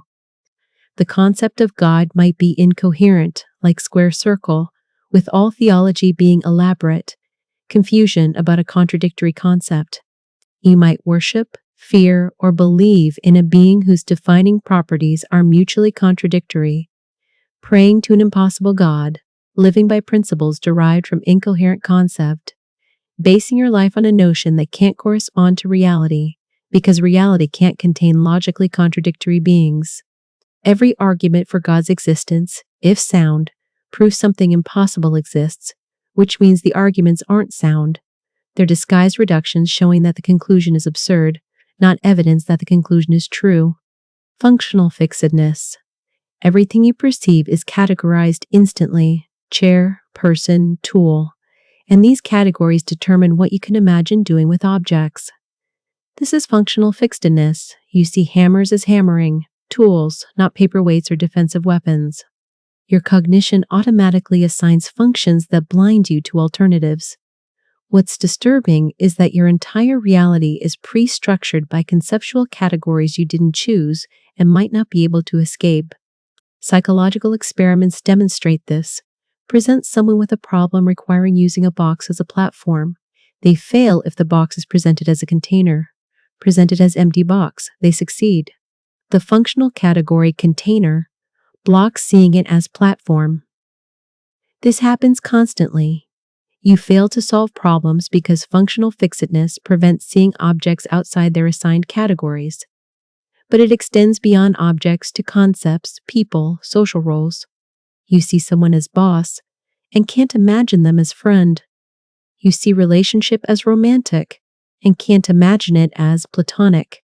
You see yourself as not math person and can't imagine learning advanced mathematics. Categories assigned early become rigid, determining what seems possible.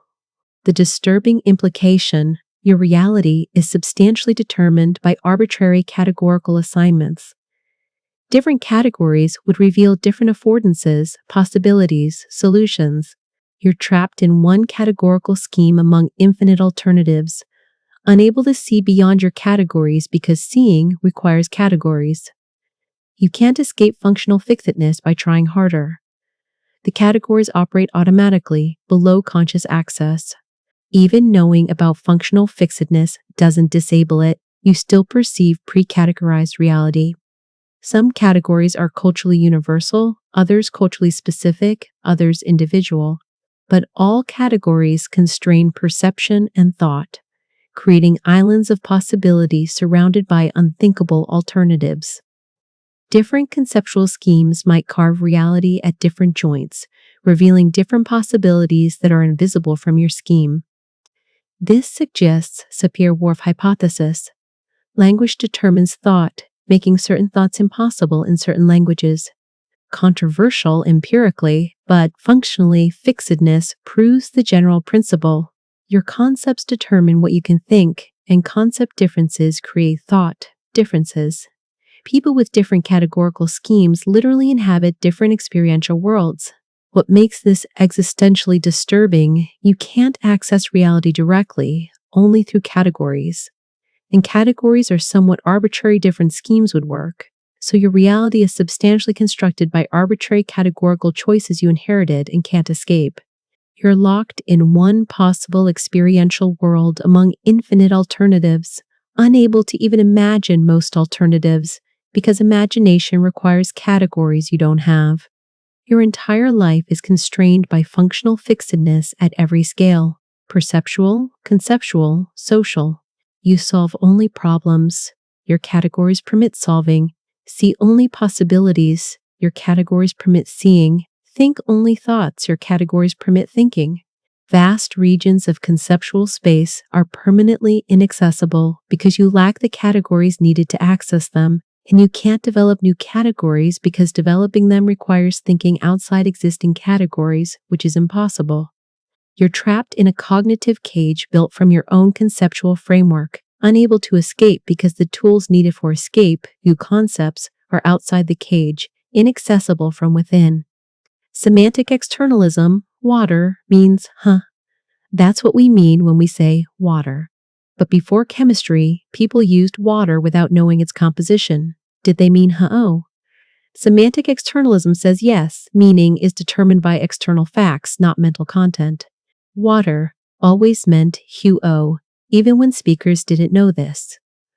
What's disturbing, you might not know what your own words mean, and your thoughts might have contents you're unaware of. Putnam's twin Earth thought experiment.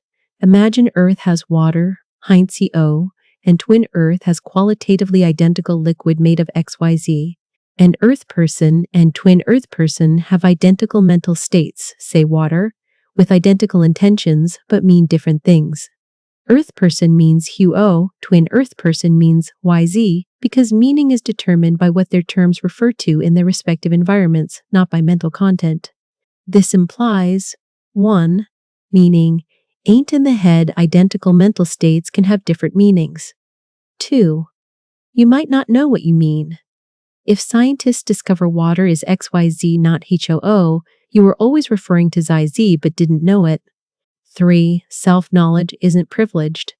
You don't have special access to your thoughts' contents. If externalism is correct, your authority about what you're thinking is undermined.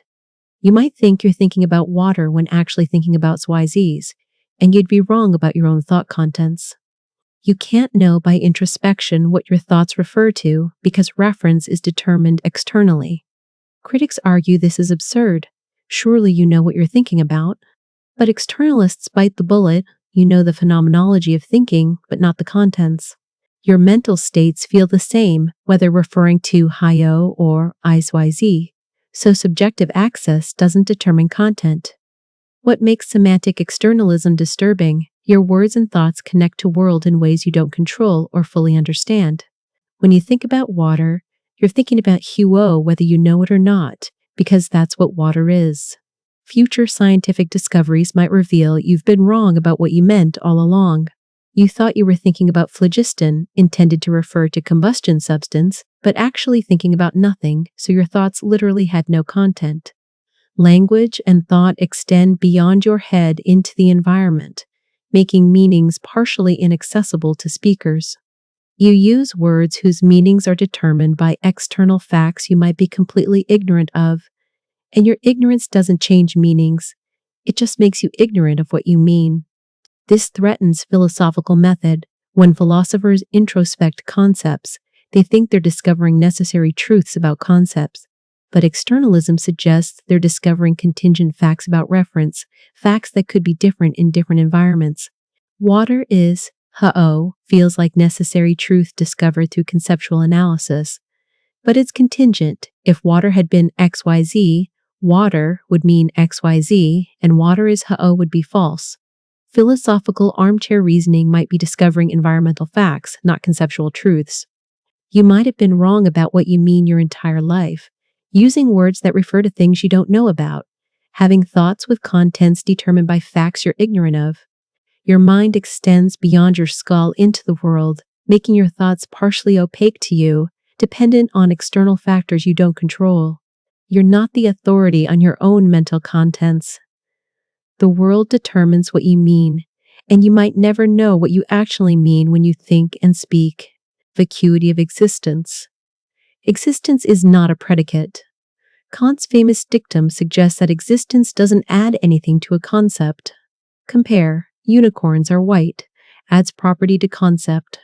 But unicorns exist doesn't add property to unicorns. It claims the concept is instantiated. Existence is second-order property of concepts, not first-order property of things. This threatens ontological arguments for God.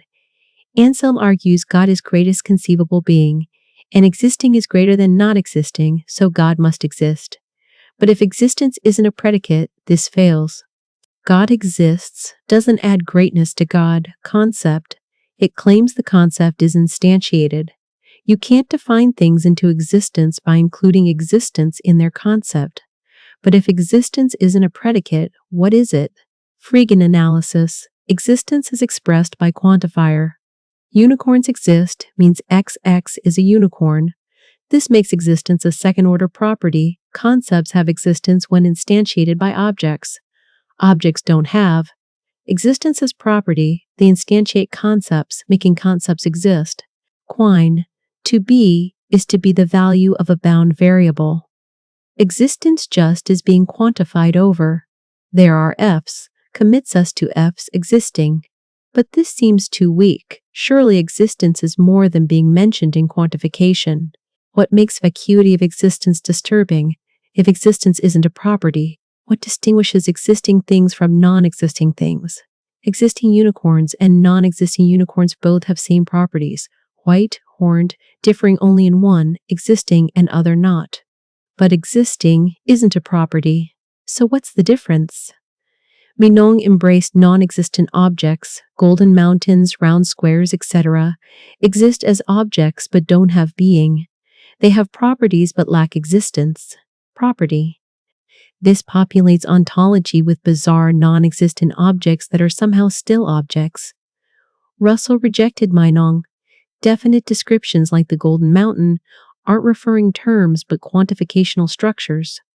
The golden mountain is golden means Sox X is golden, Psi X is a mountain, Psi Y is a mountain, Psi X Y is a mountain, Psi X is golden, no reference to golden mountain, just quantification. But Russell's theory faces problems. Negative existentials like Santa doesn't exist seem to require Santa exists to be subject of predication. How can non-existent Santa be what doesn't exist? Free logicians allow empty names but adjust logic to handle them, sacrificing classical logic's elegance. What's existentially disturbing? Existence might be primitive and indefinable. We can't say what existence is except by using existence. Concepts circularly. Existing things are things that exist. It's supposedly not a property, but then it's unclear what distinguishes existing from non-existing. You exist, but existence might be indefinable, making the most basic fact about you, that you are, fundamentally mysterious and inexplicable. Some philosophers, Heidegger, embrace existence's mystery, making it central to metaphysics. Others try reducing it to quantification, but this feels like changing subject rather than explaining existence.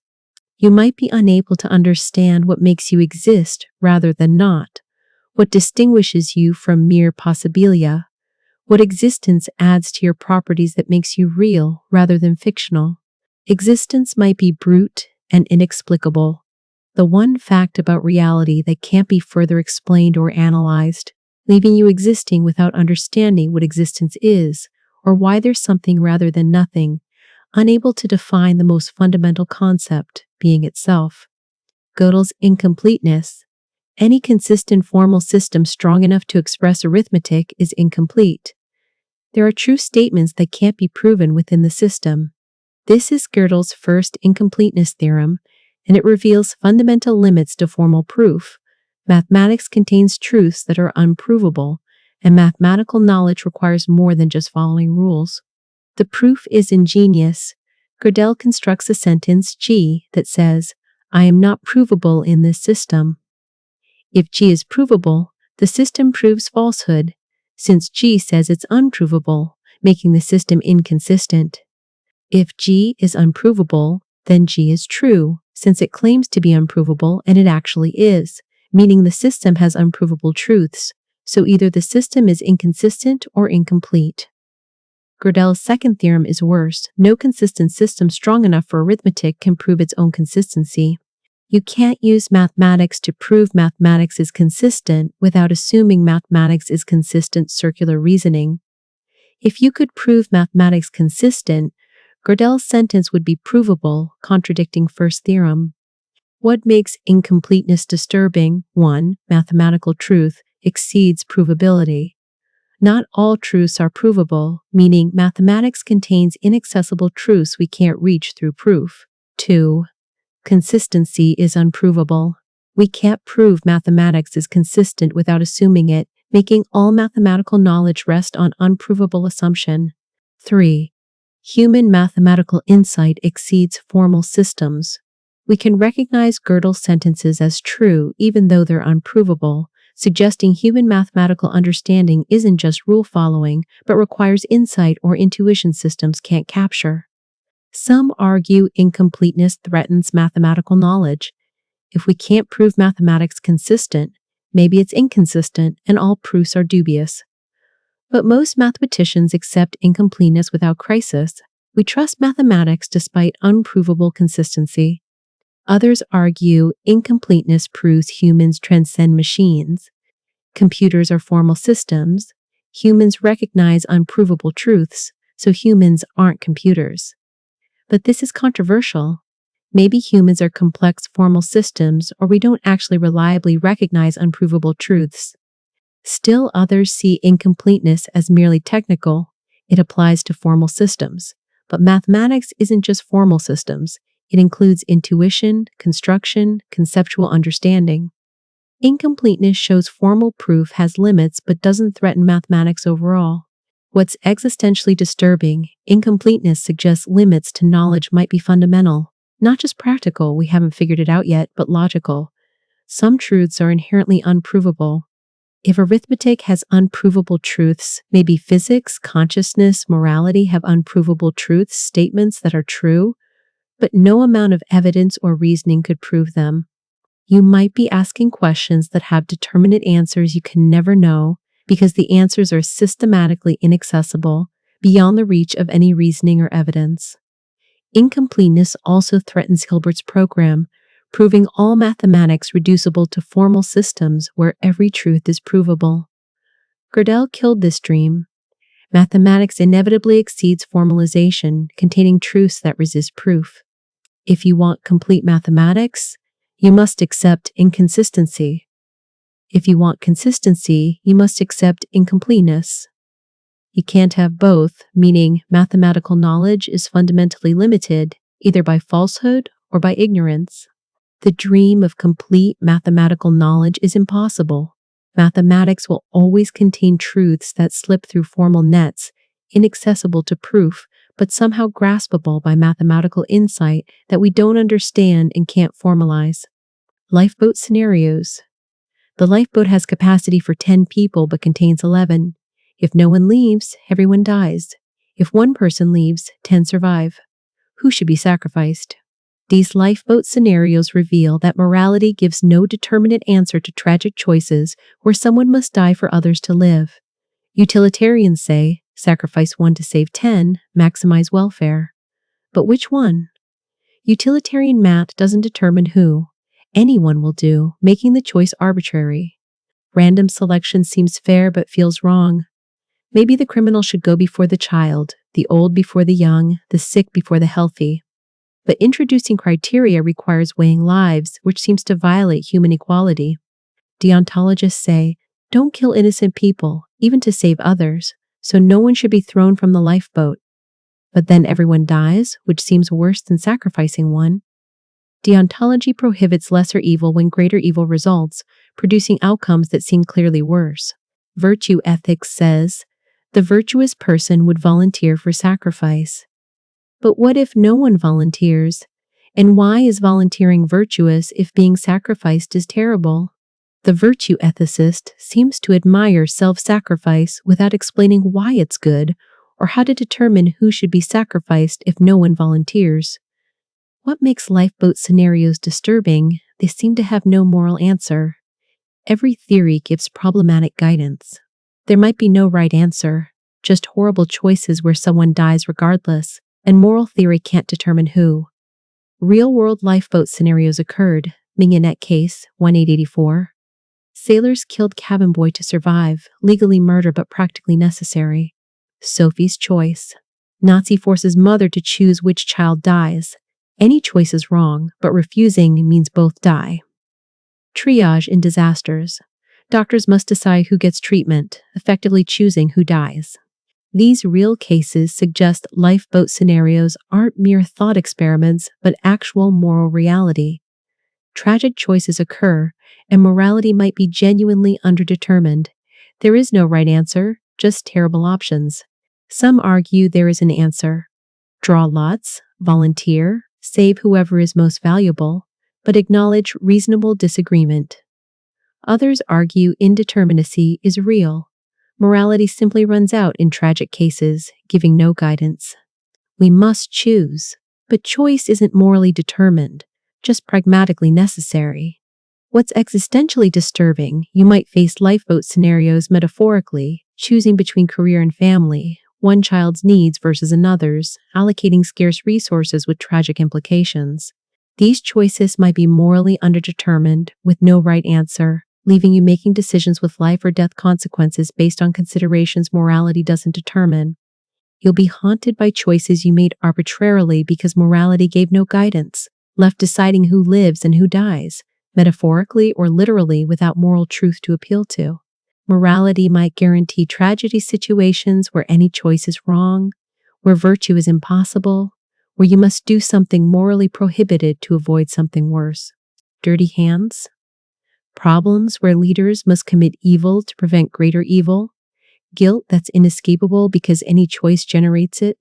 You exist in a world where moral perfection is sometimes impossible, where circumstances can force you into positions where you must choose between evils with no moral guidance about which evil is lesser. Moral theory promises to guide action, but lifeboat scenarios reveal it fails at precisely the moments we need it most. When choices are tragic and stakes are ultimate, morality falls silent, leaving us alone with impossible decisions. Skeptical theism. When you see a parent evil child dying of disease, innocent suffering, you conclude God doesn't exist or isn't good. But skeptical theism says, you're not in position to judge. God's reasons might be beyond human comprehension, making apparent evil consistent with perfect goodness. We can't fathom God's perspective, so we can't conclude from apparent evil that no good reason exists for it. What's disturbing, skeptical theism solves problem of evil by making God's morality completely opaque and potentially opposed to human morality. If God's reasons transcend our understanding, God might permit horrors for reasons we'd consider evil if we understood them. But we're told to trust anyway. The move is radical. Grant that evil appears gratuitous and unjustifiable, but deny that appearance indicates reality. God has reasons, but those reasons are beyond human ken, making our judgments about evil unreliable. Maybe permitting child's cancer prevents greater evil we can't imagine, or enables greater good we can't conceive. Our limited perspective makes us incompetent judges of cosmic morality. This solves evidential problem of evil. We can't infer, probably no God, from apparent gratuitous evil. Because our probability estimates are unreliable given massive cognitive limitations. But it creates new problems. Moral skepticism. If we can't trust our judgments about what evils are gratuitous, why trust any moral judgments? Maybe apparent goods are secretly evil from God's perspective. Skeptical theism threatens to undermine all moral knowledge if God's morality is so alien to ours. Practical paralysis. If we can't judge what's evil, how do we act morally? Maybe preventing suffering is wrong, interferes with God's mysterious plans, or causing suffering is right. Skeptical theism seems to eliminate guidance for action. Arbitrary trust. If God's reasons are completely opaque, why trust God is good rather than evil? An evil God would create a world that looks exactly like ours if good God's reasons are inscrutable. We're told to trust God's goodness despite evidence to the contrary. But this is faith without rational basis. We're declaring God good by definition, then explaining away all counter-evidence. What makes skeptical theism disturbing? It admits apparent evil exists, but declares we're incompetent to judge whether it's justified. This either undermines moral knowledge generally, we're not competent judges of anything if not competent here, or it's special pleading, we're competent judges, except when it threatens God's existence. The position seems to sacrifice either morality or rational belief in God's goodness. Furthermore, skeptical theism makes God completely mysterious, not just mysterious in attributes, but mysterious in values and goals. We can't understand what God wants or why, making God radically other and prayer potentially futile. We don't know what to pray for, and worship problematic. You might be suffering for reasons so alien you couldn't understand them even if God explained. Your moral intuitions that this suffering is bad and shouldn't happen are declared unreliable, not because they're wrong, but because you're cognitively limited. An omniscient being has reasons for your suffering, but those reasons are inaccessible, making your suffering simultaneously real and justified in ways you can never grasp. The universe is morally comprehensible only from God's perspective, and that perspective is forever closed to you, leaving you suffering without understanding why, told to trust that infinite intelligence has reasons you're too limited to comprehend. Hedonic asymmetry. Creating pleasure benefits no one. The beneficiary doesn't exist before creation, but creating suffering harms someone. The sufferer exists and suffers. This asymmetry makes creation morally problematic. You can't benefit non-existent beings by creating them, but you can harm them. Procreation risks harm without providing compensating benefit, making it morally suspect. David Benatar's asymmetry argument formalizes this. For existing person, pleasure present is good, suffering present is bad. For non-existent person, pleasure absent is not bad, suffering absent is good. This asymmetry means 1. Creating happy person doesn't benefit them. 2. Creating suffering person harms them, they exist and suffer. 3. Not creating person avoids harm, good, without causing deprivation. 4. Therefore, non-existence is preferable to existence. The implications are staggering. All procreation is morally wrong. Even creating happy people, because you risk suffering without providing genuine benefit. Humanity should voluntarily go extinct. The morally optimal outcome is no future people, ending suffering without losing genuine goods. Our existence is bad. We'd be better off never having been born, though now that we exist, we might prefer continuing. Adaptation bias. Critics argue this misunderstands benefit. Surely creating happy person benefits them by bringing them into good existence. But Benatar argues this is confused. You can't benefit non-existent entities. The person doesn't exist to receive benefit of creation, so creation doesn't benefit anyone. It creates someone who then experiences benefits, but the act of creation itself benefits no one. Others argue the asymmetry is wrong. Absence of pleasure for non-existent person should be bad parallel to absence of suffering being good. But Benatar argues there's genuine asymmetry. We have duty to prevent suffering even for people who don't exist yet, but no duty to create pleasure for non-existent people. What makes hedonic asymmetry disturbing? It suggests your parents harmed you by creating you. that your existence is net negative even if you're happy, and that creating children is always wrong. Every birth is imposition of suffering on someone who didn't consent, and the pleasure they experience doesn't compensate because pleasure benefits them only once they exist, whereas non-existence would have avoided suffering without harmful deprivation. Furthermore, asymmetry implies life is suffering-focused. Avoiding suffering matters more than achieving pleasure, making negative utilitarianism seem correct. But negative utilitarianism leads to human extinction. Optimal outcome is no experiencers, which most find repugnant. Yet the asymmetry logic seems sound. You might exist as a net harm, not just that you've suffered harms, but that your existence itself is harmful compared to non-existence. Your parents, with good intentions, made you worse off than you would have been by never existing. And if you have children, you perpetuate the harm, creating new beings who would be better off not existing, doomed to suffer unnecessarily because you chose to create them. The asymmetry suggests existence is morally problematic.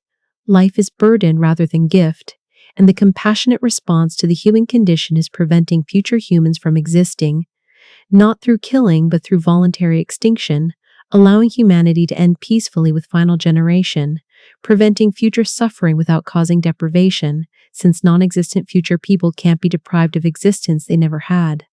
Cognitive closure. Human minds might be constitutionally incapable of understanding certain truths. Not practically incapable, too complex, not enough time, but fundamentally incapable. Our cognitive architecture makes certain concepts ungraspable. This is cognitive closure, and it suggests reality contains truths forever beyond human comprehension. Colin McGinn argues, consciousness exemplifies closure. We have cognitive closure regarding consciousness. We can't understand how physical processes produce subjective experience because our cognitive faculties aren't designed to grasp this connection. It's not that the problem is very hard, it's that we lack the conceptual apparatus needed even to formulate a solution, like rats trying to understand quantum mechanics.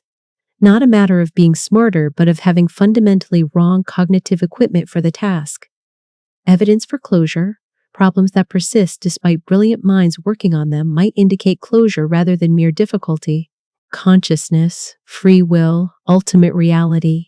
These might be unsolvable, not because we're not smart enough, but because our minds can't access the relevant conceptual space. Just as dogs can't understand calculus, humans might be unable to understand certain truths requiring conceptual abilities we lack. The disturbing implication, vast regions of truth might be forever inaccessible, not temporarily but permanently. Increasing intelligence won't help if the problem requires different kind of intelligence, different conceptual scheme we can't adopt while remaining human. Some truths might be humanly unknowable by necessity. Furthermore, we can't identify which problems suffer closure. We can't distinguish, we haven't solved it yet, from, we can't solve it ever. Maybe quantum gravity is solvable and we'll figure it out, or maybe we're cognitively close to it and we'll never understand despite arbitrary effort. We're trapped not knowing what we're missing. Critics argue closure is pessimistic without justification. Yes, we have cognitive limits, but we've solved many apparently impossible problems. Declaring closure on consciousness or free will might be premature. Maybe we're close to understanding. But McGinn argues that perpetual failure despite effort is evidence of closure, and consciousness shows this pattern. Others argue cognitive closure is self-refuting. If we're close to consciousness, how do we know we're close to it? Knowing we're closed requires understanding the problem well enough to recognize our limitations. But closure means we can't understand the problem. McGinn responds that we can recognize closure through persistent failure. We don't need to understand consciousness to recognize we consistently fail to understand it. What makes cognitive closure existentially disturbing? The universe might contain profound truths you're constitutionally unable to grasp. Not truths that are hard or mysterious, but truths that require cognitive architecture you don't have and can't develop. You're like the ant trying to understand Shakespeare. The symbols are there, but the concepts are inaccessible. Worse, you can't know what you're missing. The most important truths about reality, consciousness, morality might be forever beyond your ken, and you'd never know because you can't even formulate the questions. Your intelligence, however great, operates within constraints that make certain truths unthinkable. You're trapped in a cognitive cage that defines the boundaries of possible thought, with reality extending far beyond those boundaries into regions you can't access, can't imagine, can't even recognize are missing. Some alien or divine intelligence might find obvious what you find incomprehensible, not because they're smarter, but because they're differently structured cognitively. The nature of consciousness, the ultimate reality, the ground of being, all might be comprehensible to sufficiently different minds while being permanently close to humans, leaving you staring at mysteries you can't solve, not because you're not clever enough, but because you're human, and human cognitive architecture makes certain truths simply ungraspable regardless of effort, intelligence, or time invested. Predestination paradox: God foreknows everything that will happen. You will make choice C tomorrow. God's foreknowledge is infallible. He knows you will choose C and can't be wrong. But if God knows you'll choose C, can you choose otherwise? If you could choose not. C, God's foreknowledge would be wrong, which is impossible, so you can't choose not. C, meaning you don't have free will. You must choose C because God already knows you will. This is the predestination paradox. Divine foreknowledge seems incompatible with human freedom. Standard responses fail. God's knowledge doesn't cause your choice. True, but irrelevant. If God knows you'll choose C, you can't choose not. C, else his knowledge would be wrong, making choice. C, necessary regardless of whether God's knowledge caused it. Necessity eliminates freedom even without causation. God exists outside time, but if God knows timelessly that you choose C at T1, you still can't choose not. C at T1, making choice necessary. Timeless knowledge has same implications as foreknowledge. You freely choose C, and God knows what you freely choose, but freedom requires ability to do otherwise. If God knows you'll choose C, you lack this ability, choosing not. C is impossible, eliminating freedom even if choice feels free. Open theism sacrifices foreknowledge. God doesn't know free future contingents because they're unknowable, not yet determined. This preserves freedom but sacrifices omniscience. God is ignorant of the future, making divine providence uncertain. Theological determinism embraces determinism. God predetermines everything, including your choices. You choose C, but couldn't have done otherwise because God determined you'd choose C. This preserves sovereignty and foreknowledge but sacrifices libertarian free will. What makes predestination disturbing? Either God lacks knowledge, open theism, humans lack freedom, determinism, or logical contradictions exist in divine attributes. Classical theism, omniscient, free will, granting God might be incoherent. You can't have both infallible foreknowledge and libertarian freedom. Something must be sacrificed. Furthermore, if determinism is true for theological reasons, all your choices were predetermined by God before creation. Your sins were predetermined, making you puppet, not responsible agent. Your salvation damnation was predetermined, making judgment seem unjust. How can God justly punish what he determined would happen? Theological determinism makes God author of sin and judge of predetermined actions, both deeply problematic.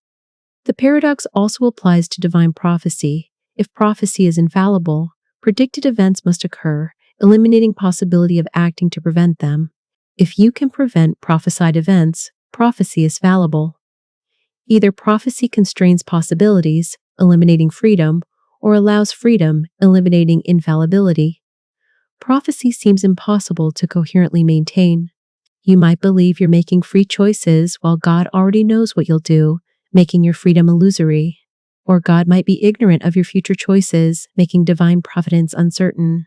Either way, the comfortable belief in both free will and omniscient God is likely wrong.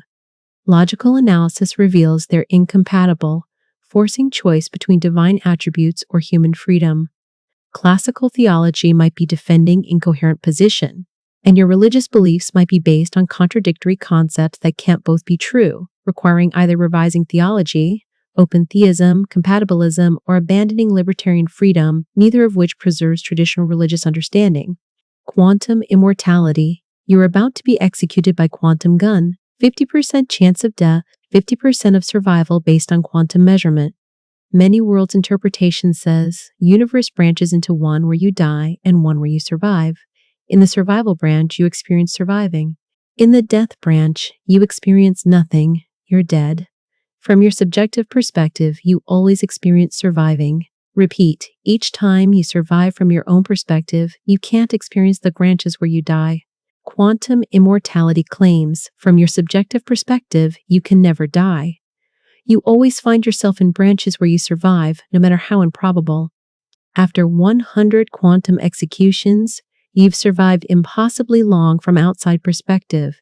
But from your perspective, it's the only thing you could experience. What makes quantum immortality disturbing? If true, you're condemned to eternal survival, potentially in increasingly unlikely and horrifying circumstances.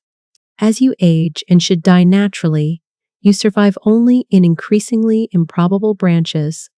Quantum fluctuations prevent death, but these branches become bizarre. You survive century after century in increasingly rare branches where improbable events keep you alive, your body failing but never quite dying, trapped in eternal life that becomes torturous. Furthermore, if quantum immortality is correct, you should expect to find yourself in unlikely situations conditional on your survival. If nuclear war has 90% probability of killing you, you should expect to survive by being in the lucky 10%. But from outside, you're incredibly lucky. From inside, it's anthropically necessary.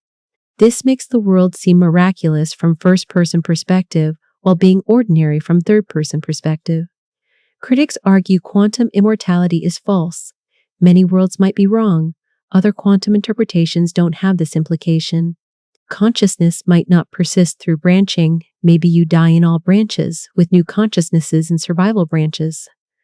Improbable survival branches have infinitesimal measure. They exist, but you shouldn't expect to find yourself in them. But if many worlds is correct, and consciousness does follow branching, quantum immortality might be true, meaning you're necessarily immortal from your perspective, doomed to experience eternal life regardless of what should kill you, surviving in increasingly improbable branches where quantum fluctuations conspire to prevent your death. This is immortality without choice, without possibility of final rest, without escape. You might already be quantum immortal, surviving an increasingly unlikely branch where every potential death was avoided through quantum chance. Your continued existence might be extremely improbable from outside, but anthropically necessary from your perspective. And as you age, the branches where you survive become more bizarre. Eventually, you're kept alive by increasingly improbable quantum events, your survival requiring violations of normal statistical patterns, your experience becoming increasingly detached from normal reality as you persist in the tiny measure of branches where you continue existing despite overwhelming odds against it. Quantum immortality, if true, is nightmare of eternal life in decaying body, unable to die because from your perspective you always survive, trapped in consciousness that persists through quantum branching forever, experiencing increasingly unlikely survival in increasingly bizarre circumstances, with no escape because death isn't experienceable from first-person perspective. You can only experience continuing, making you quantum mechanically immortal, and unable to ever experience the release of death immortal and unable to ever experience the rever. Simulation shutdown. If we're in a simulation, it could be shut down at any moment. The universe could end not through heat death or big crunch, but through simulators deciding to terminate the program. Everything. All people, history, physics would cease instantaneously with no warning, no aftermath, no continuation. This is the simulation shutdown problem, and it reveals that existence might be radically contingent on external decisions we can't influence or predict. Nick Bostrom's simulation argument suggests at least one of these is true. 1. Civilizations rarely reach technological maturity. 2. Technologically mature civilizations don't run ancestor simulations. 3. We're almost certainly in a simulation. If 3 is true, our existence depends on simulators maintaining the simulation. a completely external and unknowable factor. The simulation could end for any reason. Experiment complete, simulators got the data they wanted and shut down the simulation. Resource constraint, simulation is computationally expensive, resources needed elsewhere. Boredom, simulation no longer interesting, simulators move on to other projects. Ethical concerns, simulators develop moral qualms about containing conscious beings and shut it down. Technical failure, simulation crashes or hardware fails. This is different from natural extinction risks because it's outside our control. We can't prevent shutdown because we can't interact with simulator level. We're trapped inside simulation with no access to control mechanisms. Some argue we should expect careful simulators who won't shut down capriciously, but we have no basis for this. Simulators might be aliens, artificial intelligences, or humans running entertainment simulations where shutdown is routine. They might not care about our welfare or even recognize us as conscious. What makes simulation shutdown particularly disturbing? It could happen now, with no warning, no build-up, no chance to prepare or respond. This sentence might be the last thing that ever happens before void. Nothing. Not death, which requires continuation of time, but absolute termination of simulation and everything in it. Furthermore, we can't detect evidence of shutdown risk simulations that shut down leave no evidence because everything ceases. We only observe simulations that haven't shut down yet, observer selection, making shutdown risk invisible. It could be extremely common, most simulations shut down quickly, but we'd never know because we only exist in surviving simulations. This creates anthropic bias. We think simulations are stable because we exist in one, but actually most simulations are unstable and ours might shut down any moment. The moral implications are also disturbing. Should we care about the future if it might not exist due to shutdown? Should we have children knowing they might cease existing without warning? Does anything matter if reality is simulation that could end arbitrarily? Some embrace simulation shutdown as uncontrollable risk, like cosmic ray destroying Earth. You can't prevent it, so don't worry about it. But this feels unsatisfying. At least natural risks are grounded in physics we understand. Simulation shutdown is metaphysically radical. Reality itself might be contingent on beings we can't contact, making decisions we can't influence. You might cease existing in the next second, not through death, but through reality itself ending. Everything you are and have been erased instantaneously and absolutely, with no continuation, no afterlife, no anything, just absolute termination if simulators flip the switch. Your entire existence is hostage to their decision, and you have no way to know if they're about to terminate you, making every moment potentially the last moment that ever occurs. Not just for you, but for everyone and everything in the simulation that constitutes your entire reality. Molyneux's problem: a person born blind gains sight through surgery. Can they immediately visually distinguish spheres from cubes, or must they learn through trial and error?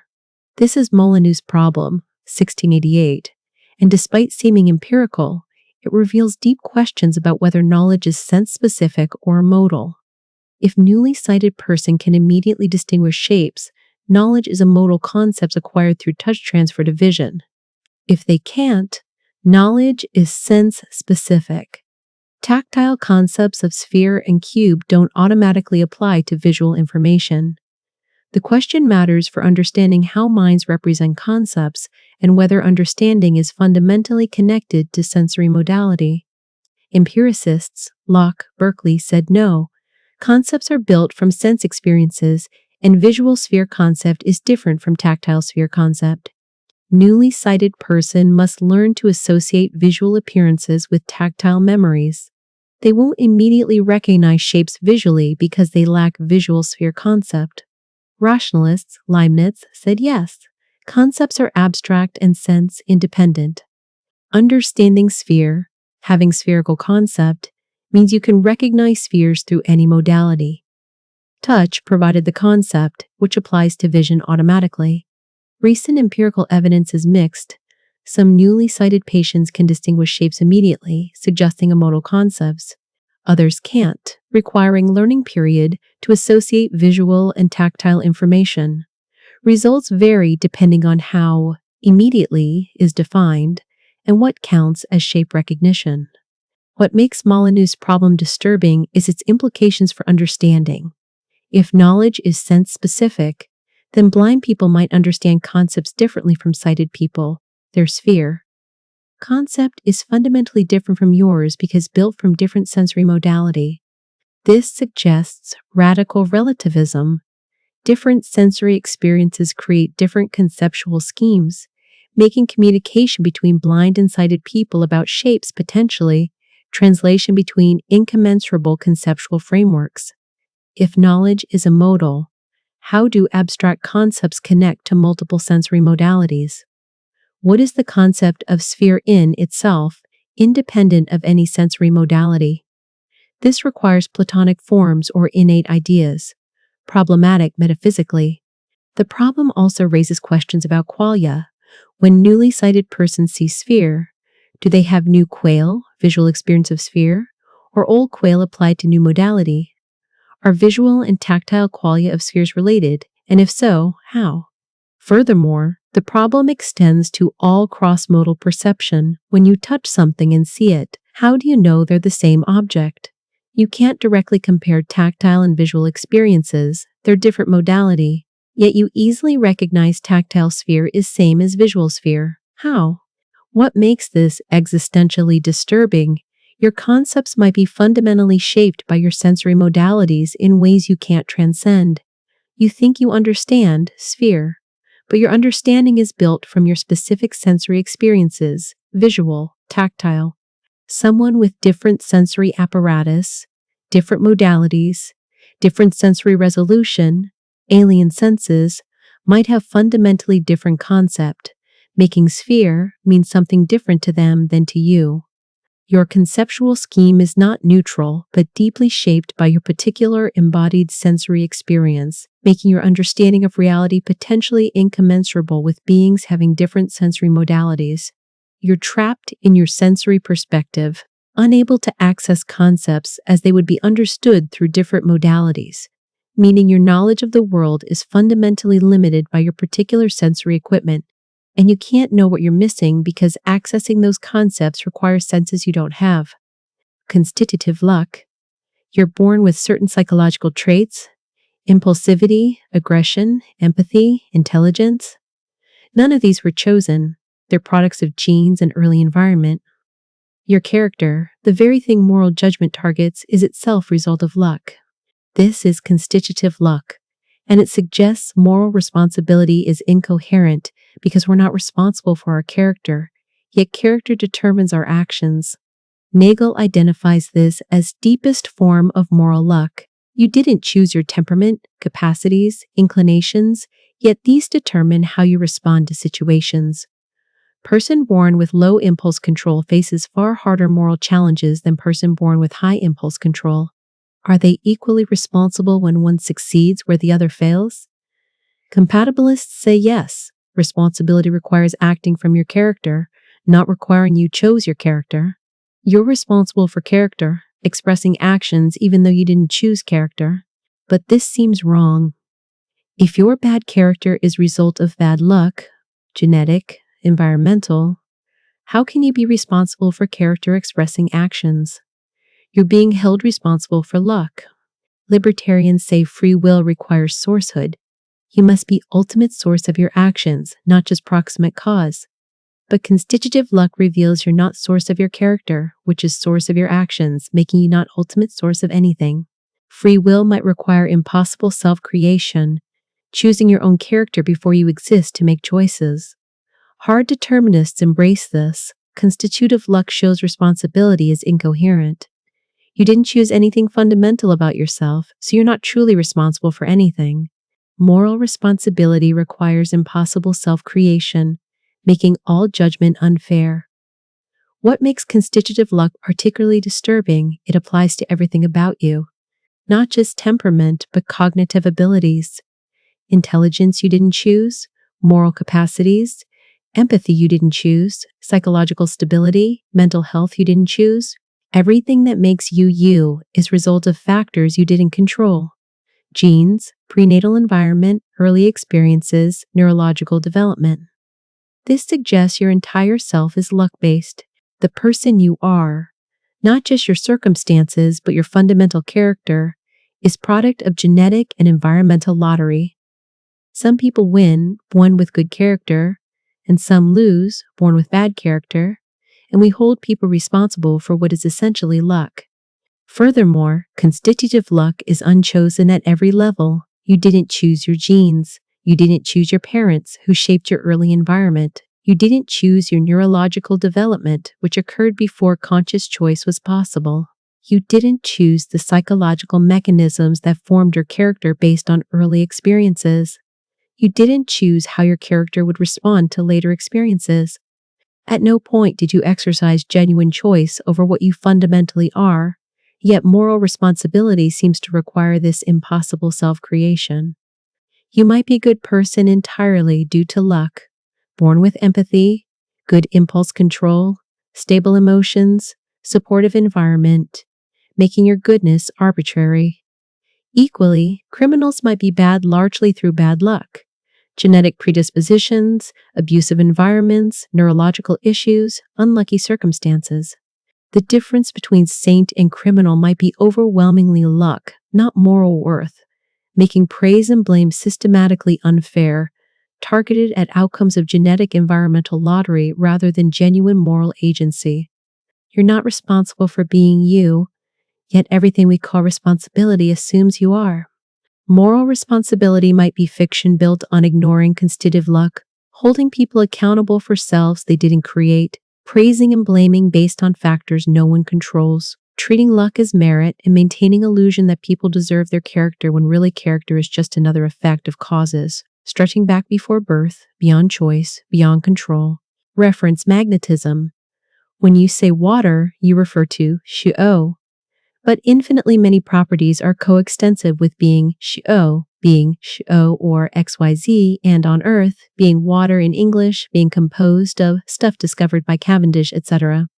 Why does water refer to Haas specifically rather than these gerrymandered properties? David Lewis proposed reference magnetism. Natural properties, like QO, attract reference, whereas gerrymandered properties, like QO or XYZ and on Earth, don't. Words latch onto natural properties automatically, making reference determinate. But this requires objective metaphysical distinction between natural and gerrymandered properties. Nature must be carved at joints, with some properties being objectively natural. This is deeply metaphysical. Reality has preferred categorization. Some ways of dividing it are objectively better than others, making certain concepts privileged.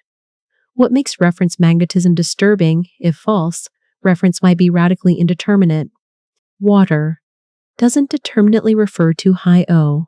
It refers equally to infinitely many coextensive properties, and there's no fact about which is the real referent. This is Kinean indeterminacy. Reference is underdetermined by all possible evidence, making meaning radically indeterminate. If true, reality has objective structure that determines meaning. But this structure is mysterious. What makes Hegio natural and Hegio or XYZ gerrymandered? The distinction seems brute and inexplicable, requiring primitive metaphysical naturalness that can't be further analyzed. Furthermore, if different properties are natural in different possible worlds, reference would be world relative. Water refers to H2O here, but might refer to XYZ in worlds where XYZ is the natural water role filler. This makes reference contingent and suggests our concepts might not translate across possible worlds. The metaphysical implications are profound. Either reference is indeterminate, Quinian view, making meaning radically unstable and translation between languages potentially impossible, or natural properties exist, Lewisian view, requiring unexplained primitive metaphysical structure, determining which properties are reference, attracting. Neither option is comfortable. Either meaning is indeterminate, threatening communication, knowledge, understanding, or reality, has mysterious metaphysical structure, unexplained naturalness, that makes certain concepts privileged over others. What's existentially disturbing? You might not know what your words refer to. Water seems to clearly refer to HEO, but this might be illusion. It might refer indeterminately to infinitely many coextensive properties, and there's no fact about which is the real referent. Your thoughts and words might be radically indeterminate in content, referring equally to countless properties you can't distinguish, making meaning itself unstable and understanding potentially impossible. Or reference might be determined by metaphysical naturalness you don't understand and can't explain, making your words' meanings depend on mysterious metaphysical facts about which properties are genuinely natural versus gerrymandered facts you have no access to and can't verify, meaning you're using words whose meanings are determined by metaphysics you're ignorant of, potentially talking about the wrong things without knowing it. Consciousness without self? Buddhist philosophy claims. Consciousness exists, but there's no self-experiencing it. There's experiencing without experiencer, thoughts without thinker, awareness without aware being. This is anatta, no self doctrine, and it suggests your sense of being an enduring self is illusion. There's a stream of conscious experiences, but no continuous, you, having them. Evidence for no self. You can't find the self through introspection. When you look for I, you find thoughts, sensations, emotions, but no additional self having these experiences. Everything you experience is changing. Thoughts come and go, sensations arise and pass, emotions fluctuate.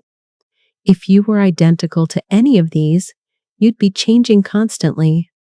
So either you're none of these, but then what are you? Or there's no persisting you. The self is constructed. Your sense of continuous identity is created by memory linking experiences, but memory is unreliable and constantly reconstructed. The self is narrative fiction, not metaphysical reality. Neuroscience suggests no self is correct. There's no brain center that constitutes the self. Consciousness arises from distributed processes with no central experiencer. The sense of self is generated by brain mechanisms but doesn't correspond to unified entity. What makes no self disturbing, if correct, you don't exist. Not that you'll die eventually, but that you never existed. There was never a continuous you, just succession of momentary experiences falsely interpreted as belonging to persistent self. Everything you think you are, your identity, your autobiography, your sense of being continuous person, is elaborate illusion. Furthermore, no self threatens moral responsibility. How can you be responsible for past actions if there's no continuing self connecting past you to present you? The person who committed the crime doesn't exist anymore. Only current collection of experiences exists, causally connected to, but not identical with past experiences. Why punish present experiences for what past, different experiences did? It also threatens future-oriented rationality. Why care about future you's welfare if future you isn't you, but different momentary experiences? No self seems to eliminate prudential rationality. There's no continuous self whose future welfare you should care about. Buddhist response: no self doesn't eliminate ethics or rationality, but regrounds them. Compassion extends to all experiences, not just yours, and causal continuity grounds practical concerns even without metaphysical self. But this seems revisionary. Conventional morality assumes persistent selves. Some Western philosophers defend no self, Parfit, Hume, arguing psychological continuity matters without requiring persisting self. But this threatens deeply held intuitions about identity, responsibility, and survival. What's existentially terrifying, the you reading this sentence might not be the same you who started the sentence. There's no continuing experiencer, just succession of momentary experiences, each falsely believing it's part of continuous self. Your sense of being you, the most intimate certain thing, is illusion, misinterpretation of ever-changing stream of experiences as belonging to non-existent persisting subject. You never existed and never will exist. Only momentary experiences exist, and the narrative self you believe you are is fiction, useful for navigating life but corresponding to nothing real, meaning everything you think about yourself, Your persistence through time, your identity, your being a continuing person, is fundamentally mistaken, built on illusion so deep you can't escape it even after recognizing it as illusion, condemned to experience illusory self despite knowing it's illusion because the experiencing itself generates the illusion necessarily, making you trapped in false sense of being you that you can never fully transcend. Divine simplicity. God is not composed of parts, not physical parts, not metaphysical parts, not even distinct properties. God is absolutely simple, with God's existence, essence, knowledge, power, goodness, all being identical to each other and to God. This is divine simplicity, core doctrine in classical theism, Aquinas, Anselm, and it leads to bizarre conclusions: God's knowing, God's being, God's goodness. These aren't different properties God has, they're all identical to God. There's no distinction between God and God's properties, or between God's different properties. What makes divine simplicity disturbing? It seems to make God completely incomprehensible. If all God's properties are identical, how can we distinguish God's knowing from God's power? If God is identical to God's properties, what does this mean? Properties are abstracta, universals or tropes, but God is concrete, particular. How can particular be identical to universal? The doctrine seems deeply paradoxical. If God's justice, God's mercy, and justice requires punishment while mercy requires forgiveness, how can they be identical? God can't punish and forgive simultaneously, yet justice and mercy supposedly don't differ in God. If God's essence, God's existence, God can't fail to exist. Essence guarantees existence. But this seems to be ontological argument smuggled in through simplicity rather than independently argued. If God's knowledge of mathematics, God's knowledge of future, God's power, God's goodness, all these distinct concepts collapse into undifferentiated unity. But then we can't meaningfully distinguish God's attributes, making God unknowable. Defenders say simplicity protects divine perfection. Composite beings depend on their parts, making them dependent contingent, and distinction between essence and existence suggests contingency. God must be simple to be necessary and independent. But critics argue simplicity makes God too transcendent, so radically different from anything comprehensible that all theological language fails. If God is identical to God's properties, our language, which distinguishes properties, can't accurately describe God. Divine simplicity threatens to make God completely mysterious and ineffable. Furthermore, simplicity seems incompatible with Trinity. If God is simple without parts, how can God be three persons? Persons seem to require distinction, but simplicity denies distinction. Traditional response is mysterious. Persons are relations, not parts, and relations don't violate simplicity. But this seems contradictory. Real relations imply real distinctions, which violate simplicity. What's theologically disturbing, divine simplicity might make God completely unlike anything you can conceive, eliminating analogical knowledge of God. If God's attributes are identical to each other and to God, your concepts, which distinguish attributes, don't apply.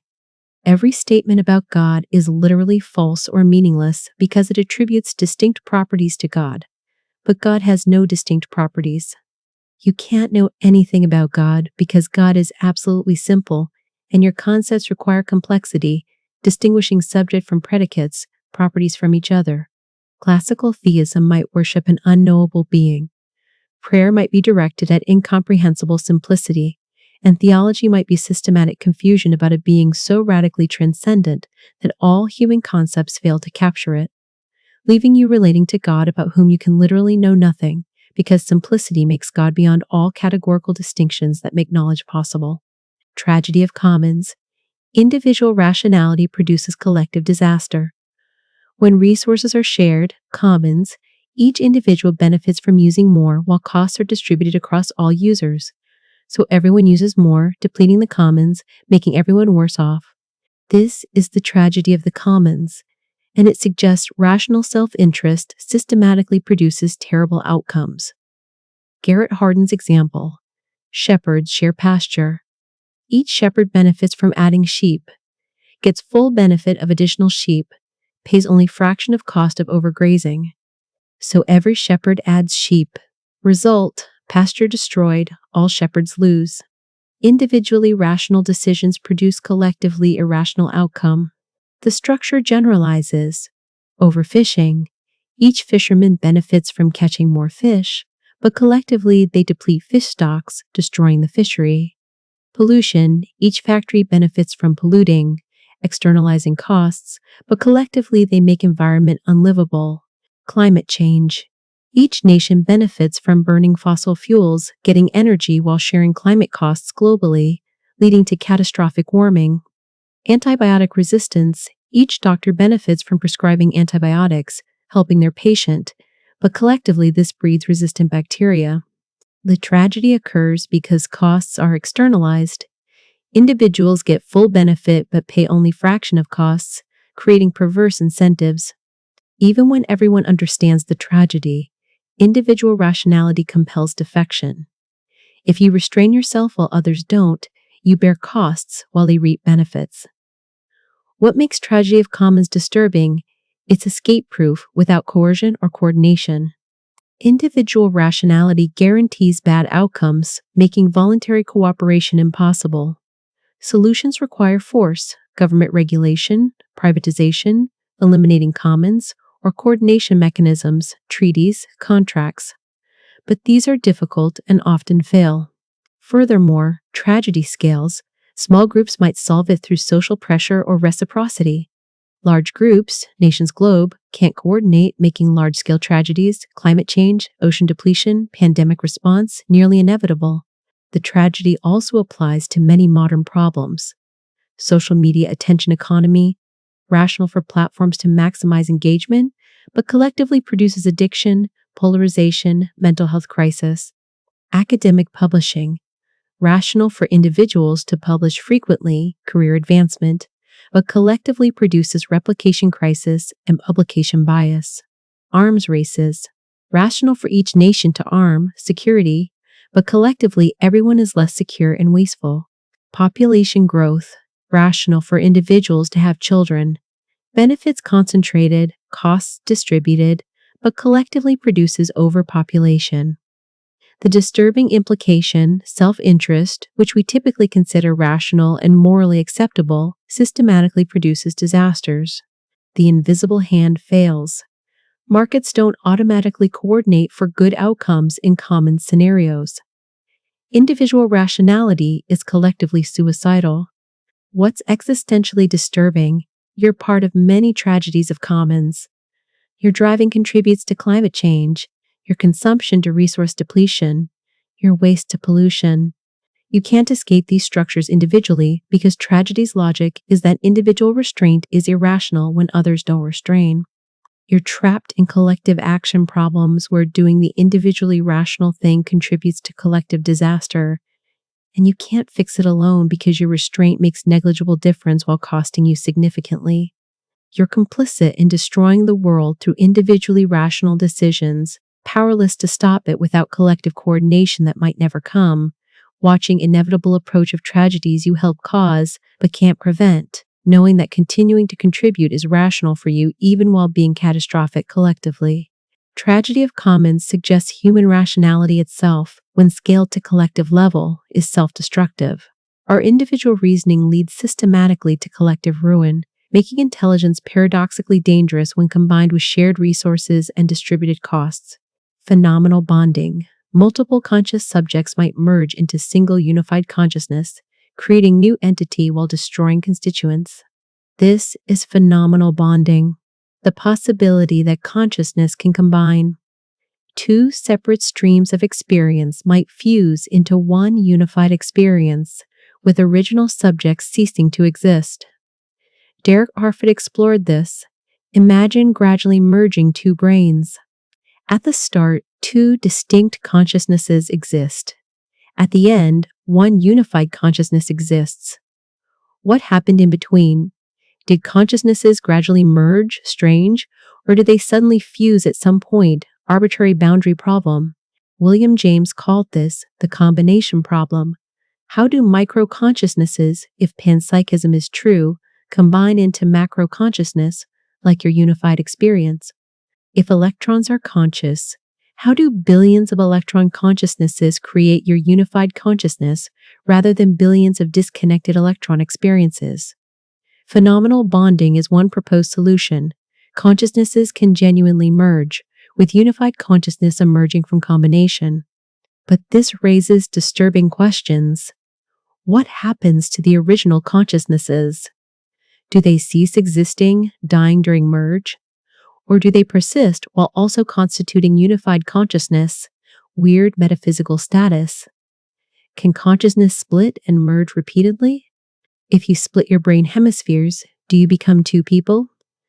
If we then reconnect them, do two consciousnesses merge back into one? Who survives? Original you, or neither, or both? If consciousnesses can merge, what's the ethical status? Is merging two people into one person murder, two die, or creation, one is born? Should we prevent or encourage merging? The combination problem suggests either panpsychism is false, micro-consciousnesses don't exist, phenomenal bonding is real, consciousnesses can combine, or consciousness doesn't compose at all. Macro-consciousness isn't made of micro-consciousnesses, violating standard metaphysical principles. What makes phenomenal bonding existentially disturbing? Your consciousness might have formed through merging of billions of micro-consciousnesses, neurons, cells, particles, meaning you're a unified entity created by destroying countless microsubjects.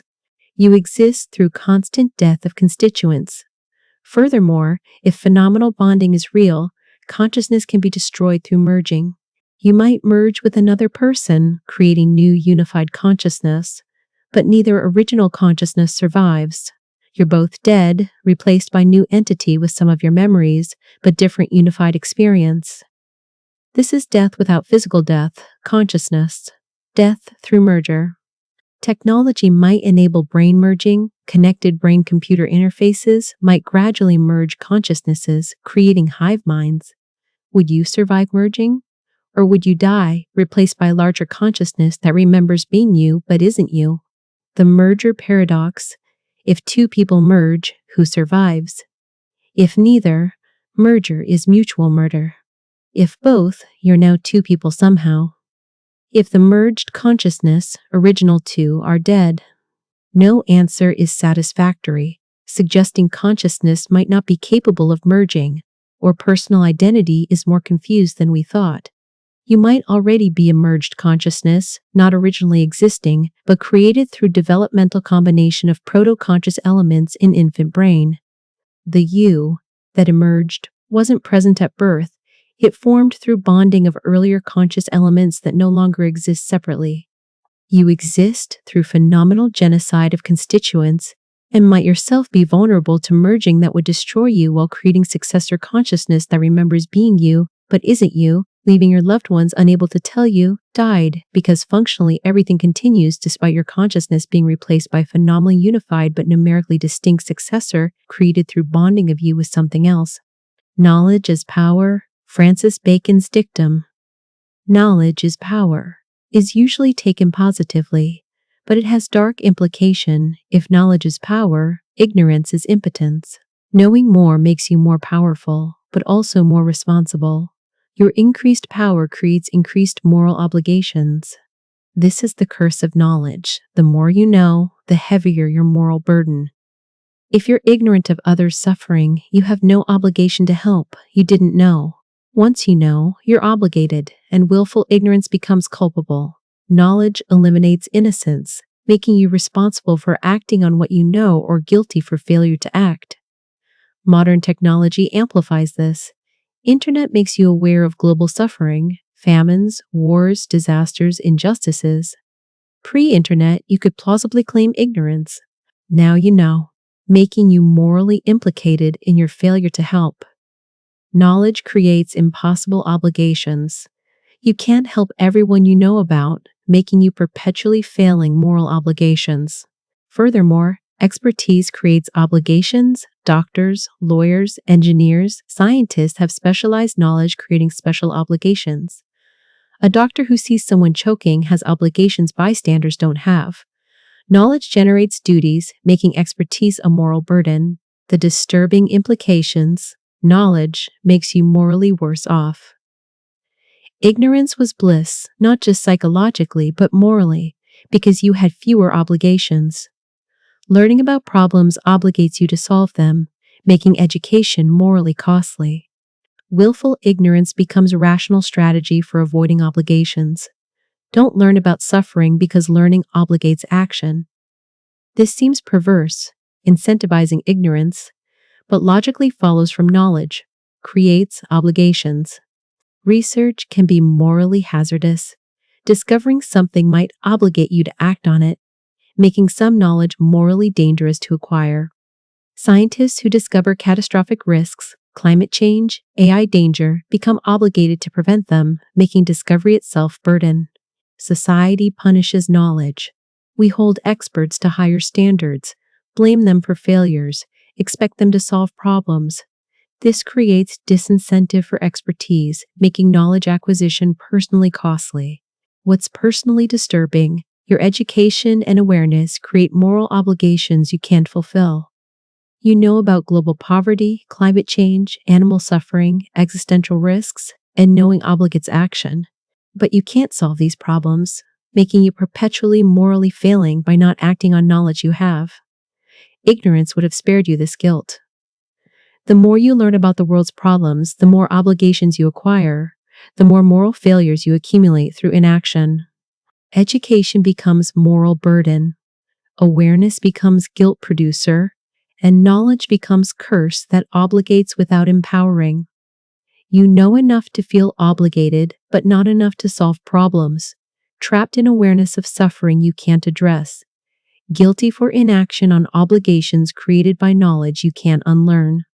Bacon's dictum should read, knowledge is power, and therefore obligation, and therefore guilt for having power without using it adequately, making ignorance morally safer though epistemically worse. You're morally better off knowing less, but epistemically better off knowing more, creating tragic conflict between moral burden and intellectual virtue, where every step toward knowledge is step toward increased moral guilt. For obligations you step toward increased moral guilt for obligations you can't fulfill. Simulation, damnation. What if simulators are running ancestor simulations of history, but only of tragic periods? They simulate suffering throughout history to study it, making you likely to be in simulated past rather than real present. This is simulation damnation. If we're simulated, we're probably in simulation of terrible historical period, wars, plagues, oppression, because those are more interesting to simulate than peaceful prosperity. The logic: future civilizations run ancestor simulations to study history, but they run many simulations of traumatic periods, learning from suffering, and few of peaceful times, boring. Therefore, most simulated people live in terrible times. If you're simulated, you're probably in simulated terrible time. The observer selection effect: simulated people vastly outnumber real people. Each real history gets simulated many times. So probabilistically, you're simulated. And simulated people are concentrated in terrible times, more interesting to simulate. Therefore, you're probably in simulated terrible time, potentially experiencing suffering that will be simulated and re-simulated infinitely by future researchers. What makes simulation damnation disturbing? Your suffering might be deliberately created for research. You're not in natural world where suffering is unfortunate byproduct. You're in simulation where your specific suffering was selected for study. Simulators chose to create your agony. Furthermore, if simulators run many iterations of tragic periods, your suffering might be repeated infinitely, countless copies of you suffering identically across countless simulations. Your pain is multiplied across simulation space, with each iteration equally real. If you're in simulation of terrible time, you're one instance among potentially billions of identical sufferers. This also suggests the present is probably not base reality. The present is relatively peaceful compared to most of history. If we're simulated, we're unusually lucky simulation, peaceful time. But this is improbable if simulators prefer simulating interesting, terrible times. So either we're not simulated, or we're in unusually fortunate simulation, or simulators have weird preferences. The ethical implications are horrifying. Simulators are committing vast evil by creating suffering simulations. Each simulated war creates real suffering. If simulated people are conscious, making simulators responsible for torture on unimaginable scale. Creating trillions of suffering people to study historical periods is moral atrocity. We might be victims of it. What's personally disturbing, if simulation damnation is true, your suffering was deliberately chosen. Some future beings decided to simulate your life's worst moments for research purposes, creating your pain intentionally. Your suffering serves their curiosity, making you research subject in unimaginable experiment, unable to consent, unable to escape, experiencing real agony for their academic purposes. And this might happen repeatedly. Your worst experiences simulated again and again across countless iterations, each equally real, each equally awful, each you unaware of others, but collectively constituting massive multiplication of suffering that some beings create casually for research purposes, treating your agony as data point in their historical studies, running your suffering on repeat across simulation, space because your particular form of suffering is interesting enough to warrant repeated instantiation, making your pain eternal, not through afterlife, but through endless resimulation by beings using your suffering as educationally for research purposes, treating your agony as data point in their historical studies. Grim Reaper Paradox. Infinitely many Grim Reapers wait. Reaper 1 kills you at 1 p.m. if you're alive. Reaper 2 kills you at 12,030 p.m. if you're alive. Reaper 3 at 12,015 p.m. and so on. Infinitely many Reapers at earlier times, each ready to kill you if you're still alive. Question: when do you die? You can't be alive at 1 p.m. Reaper 1 would kill you. You can't be alive at 12,003. Reaper 2 would kill you. This continues infinitely. You can't be alive at any time after 12 p.m. But if you're not alive at any time after 12 p.m., when did you die? No Reaper killed you, because whenever a Reaper would have acted, you were already dead, killed by earlier Reaper. But there's no earliest Reaper. For any Reaper that might have killed you, an earlier Reaper would have killed you first. This is the Grim Reaper Paradox, Bernardette, 1964, and it reveals deep problems in metaphysics of causation and infinity. The paradox proves something killed you, you're dead after 12 p.m., yet no individual Reaper killed you, each was preempted by earlier Reapers. There's no first death, no earliest Reaper, yet you died, you're dead afterward. The setup seems logically possible, but leads to contradiction. Some conclude infinite causal chains are impossible. Reality can't contain infinite regresses of causes. Others conclude backwards causation or dense time creates paradoxes, limiting physics. Others embrace the paradox, arguing death can occur without a killer if infinite preemption occurs. What makes the Grim Reaper paradox disturbing? It suggests infinity creates genuine paradoxes, not just puzzles. If infinite Reaper's scenario is logically possible, contradictions follow. So either the scenario is impossible, but why? Or logic fails for infinite cases. It threatens causal closure. Death occurs without cause, violating principle that every event has cause.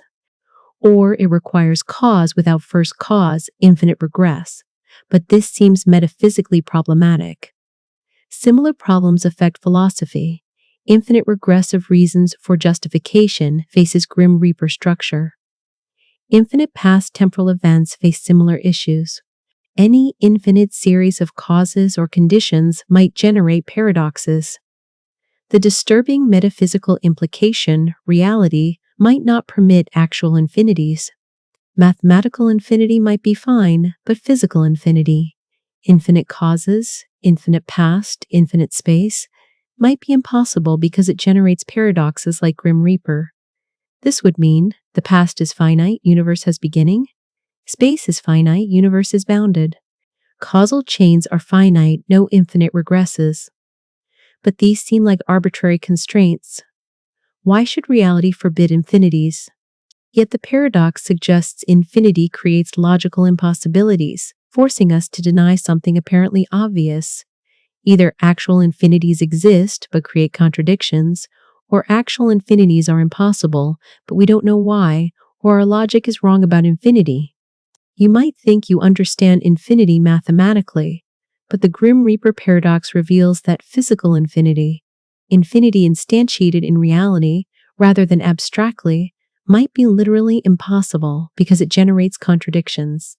Reality might be fundamentally finite in all dimensions because infinity breaks causation, and your mathematical understanding of infinity might not apply to concrete reality, making infinite space, infinite past, infinite future, infinite causes all impossible, forcing finite universe bounded in all directions despite infinities being mathematically coherent, revealing gap between mathematics and metaphysics that suggests reality, gap between mathematics and metaphysics that suggests reality is stranger and more limited than mathematics allows. Original position, John Rawls asks, what principles would you choose for society if you didn't know what position you'd occupy? Behind veil of ignorance, not knowing if you'll be rich, poor, talented, disabled, majority, minority, what society would you design? This is the original position thought experiment for deriving just principles. Rawls argues rational people would choose equal basic liberties for all, social economic inequalities only if they benefit the least advantaged. This seems fair. Since you might be anyone, you'd ensure even the worst position is decent. But the original position has disturbing implications. It assumes people behind the veil are risk-averse. They won't gamble on being fortunate. But real people vary in risk tolerance. Risk lovers might choose unequal societies, gambling on being winners. It requires imagining away your identity, your gender, race, class, talents, even values. But who's choosing if all identity is removed? The resulting principles might be nobody's actual principles. It generates deterministic result. Everyone reaches same principles, but actual people disagree about justice. This suggests the veil eliminates the very perspectives that make justice controversial. Some argue the original position proves too much. If fair procedure is choosing under ignorance of position, then any social choice, who gets transplant organs, who gets jobs, should use similar ignorance. But this makes all particular preferences irrelevant. Furthermore, the original position faces metaphysical problems. The choosing agents aren't actual people, they lack identity, making them abstract entities. Why should abstract choosers' decisions bind concrete people? The veil of ignorance eliminates information, but some information about human psychology, economics, history is included. Where to draw the line is arbitrary. Different amounts of information yield different principles. If the procedure is iterated, veil is lowered, you learn your position, you might want to renegotiate, different principles emerge. So principles are stable only if exit is blocked, not exactly voluntary agreement. What makes the original position existentially disturbing? It suggests your actual position-based judgments about justice are illegitimate. You think society should be X way, but if you didn't know your position, you'd choose Y. Rawls claims Y is just, X is bias. Your situated perspective is epistemically corrupted by self-interest. This delegitimizes your actual political views as mere rationalization of self-interest. You can't trust your own judgments about justice because they're infected by knowledge of your position. Only hypothetical you behind the veil can judge fairly. But you're not hypothetical you, you're actual you with position. Rawls's theory says your actual judgments are systematically biased and illegitimate, making you epistemically incompetent about justice. You must defer to abstract reasoning procedure that might yield principles you reject. Furthermore, if Rawls is right, most people's political views are merely self-interested rationalization. Rich people favor low taxes, benefits them. Poor favor redistribution, benefits them. And everyone thinks they're defending justice when really defending interests. Political disagreement isn't honest dispute about justice, but disguised conflict of interests, making democracy problematic. Voters choose based on biased self-interest, not justice. You think you have principled political views, but Rawls suggests you're probably just rationalizing self-interest. Your judgments corrupted by knowledge of your position. Your sense of justice merely elaborate justification for policies that benefit you. Your political beliefs untrustworthy because situated rather than impartial, leaving you unable to determine what justice actually requires because you can't escape your position to judge fairly, trapped in perspective that biases all your reasoning about justice, unable to trust your own mind on political matters because your mind is systematically corrupted by self-knowledge that should be irrelevant but inevitably influences judgment. Pascal's mugging, someone approaches you, give me 5 or I'll torture 3 people with my magical powers. You assign infinitesimal probability to this. They probably can't do this, but 3z3 is so huge that expected utility of giving 5 might exceed expected utility of refusing.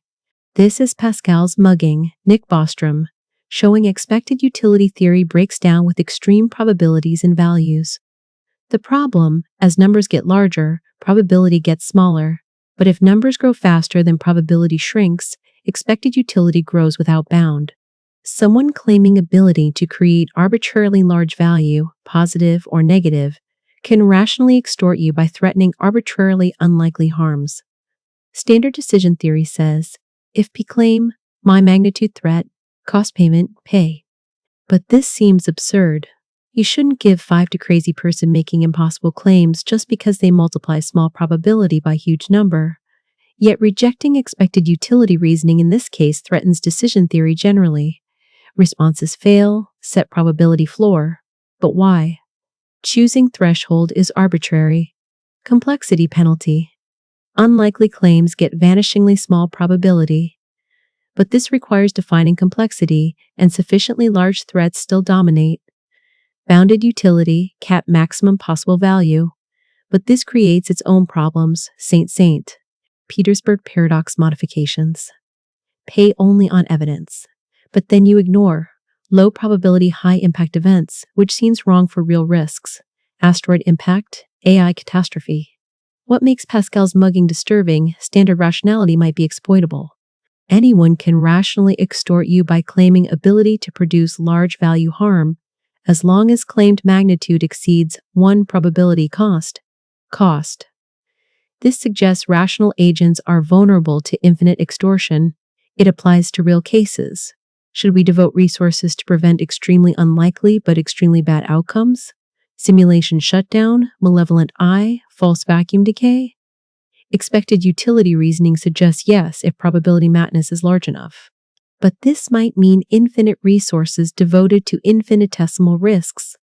Religious versions, Pascal's wager is similar: small probability of God, infinite utility of heaven, infinite disutility of hell. Expected utility reasoning suggests believing, but this seems wrong if probability is tiny enough. Effective altruism faces this. Should we focus on helping current poor, certain, moderate benefit, or preventing existential risk? Tiny probability, huge benefit. Expected utility suggests existential risk, but this feels wrong if probability is too low. What's personally disturbing? You might be rationally obligated to give resources to anyone claiming ability to create vast value, as long as their claims in probability doesn't outweigh claimed magnitude. Your decision theory makes you vulnerable to extortion by anyone willing to make extreme claims, and you can't dismiss them as obviously irrational because decision theory says take them seriously. Furthermore, you face real Pascal's mugging scenarios. Insurance is rational. Pascal's mugging, small payment for avoiding unlikely disaster. Charity based on tiny probability of large impact might be rationally required. Existential risk prevention dominates other causes if probability isn't tiny enough. You either accept absurd implications, paying muggers, infinite resources to tiny risks, or reject expected utility theory. But then how do you make decisions? The problem reveals expected utility maximization might be fundamentally broken. Either it leads to absurd conclusions in Pascal's mugging cases, or it requires ad hoc fixes, bounded utility, complexity penalties that aren't principled. Rationality itself might be incoherent when dealing with tiny probabilities and huge values, leaving you without coherent decision procedure for important real-world choices involving unlikely catastrophes or improbable benefits. You're forced to either bite the bullet, pay the mugger, devote infinite resources to infinitesimal risks, or abandon expected utility theory. But then decision-making lacks rational foundation.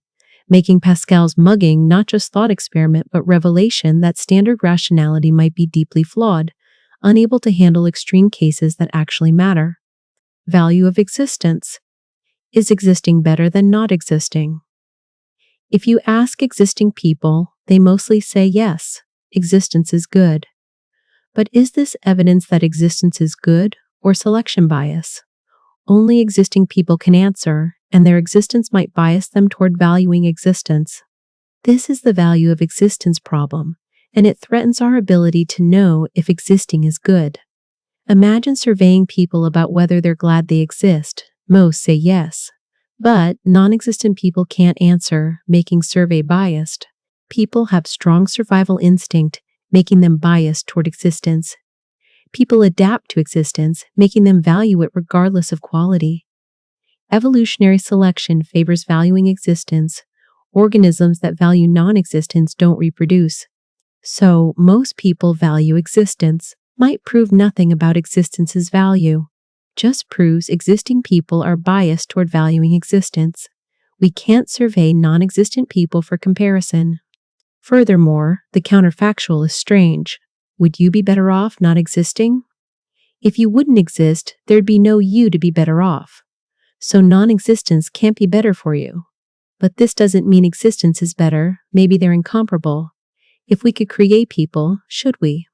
If existence is good, we should create happy people, increasing good. But this seems wrong. We have no obligation to create people. If existence is neutral or bad, we shouldn't create people. But this seems wrong too. Surely creating happy people isn't wrong. The asymmetry. We have duty not to create miserable people, creating suffering is wrong. But no duty to create happy people, not creating happiness, isn't wrong. This suggests Benatar's asymmetry for non-existent beings. Absence of pain is good, but absence of pleasure isn't bad, making non-existence preferable. What makes the value of existence disturbing? You can't know if your existence is good. You value it, but this might be bias. Your judgment about existence's value is unreliable because you can only judge from inside existence, and existence might bias you toward valuing itself. Furthermore, if existence isn't valuable, creating you might have been wrong, not just risky, but actually wrong, to bring you into existence even though you're happy. Your parents' decision to procreate might have harmed you by creating you, and you can't reliably judge this because existence biases your evaluation. The problem also threatens meaning. If existence isn't intrinsically valuable, what makes anything valuable? All value judgments presuppose existence is valuable enough to make valuables worth pursuing. If existence itself isn't good, all other values might be meaningless. You're pursuing goods within existence that isn't itself good, making everything pointless. What's personally disturbing, your strong sense that existence is good might be mere bias. You think life is valuable, worth living, worth preserving. But this might be evolutionary programming, adaptation bias, or selection effect rather than true recognition of value. You can't trust your judgment about life's value because you're too deeply embedded in existence to judge fairly. You're like the fish asking whether water is good. You can't evaluate from outside your own position. And if existence isn't valuable, everything you care about rests on false foundation. You're valuing things within existence that might not be worth existing for, pursuing goals in life that might not justify life itself, building meaning in context that might be fundamentally meaningless, unable to verify that your existence is net positive rather than net negative, trapped evaluating from biased position that prevents objective judgment about whether the net negative, prevents objective judgment about whether existing is better than alternative of never having existed at all. Anthropic capture? Your observations are necessarily biased toward universes where observers exist. This is anthropic selection, and it creates capture. You can't observe universes without observers, making your evidence systematically misleading about universes' actual properties. Example: fine. Tuning physical constants seem precisely calibrated for life. We might conclude universe was designed for life, But anthropic capture explains this without design. In universes without fine-tuning, no observers exist to notice absence of fine-tuning. Observers necessarily find themselves in fine-tuned universes regardless of whether design exists. So apparent fine-tuning might be selection effect, not evidence of design. Similarly, for other apparently special features, why is the universe so old? Anthropic capture. Young universes don't have observers yet. Why is the universe so large? Anthropic capture. Small universes might not generate observers. Why does life exist? Anthropic capture. You're asking because you exist. In universes without life, no one asks. Anthropic capture means your observations are biased samples, not random samples of all possible universes. You can't learn about typical universes by observing yours because you necessarily observe a typical, observer-containing universe. What makes anthropic capture disturbing? Your evidence is systematically misleading about reality. Things that seem special or designed might be mere selection effects. You observe them because they're prerequisites for observation, not because they're objectively special. Many phenomena might be anthropically explained rather than requiring substantive explanation. But how do you know which phenomena are anthropic effects versus genuinely special features? Anthropic reasoning threatens to explain too much. Any apparent coincidence can be explained anthropically by noting that different coincidence would prevent observation. But this makes anthropic reasoning unfalsifiable and potentially empty. Furthermore, anthropic capture threatens scientific inference. We infer physical laws from observations, but observations are anthropically biased toward laws compatible with observers. Maybe most universes have different laws, and we just observe weird outlier laws compatible with life. We can't correct for this bias because we can't observe other universes. It also affects existential risk. If many civilizations go extinct before reaching technological maturity, we'd expect to be early before extinction. Observing that we're early doesn't distinguish extinction is rare from extinction is common, but we're early because late civilizations don't exist to be observed.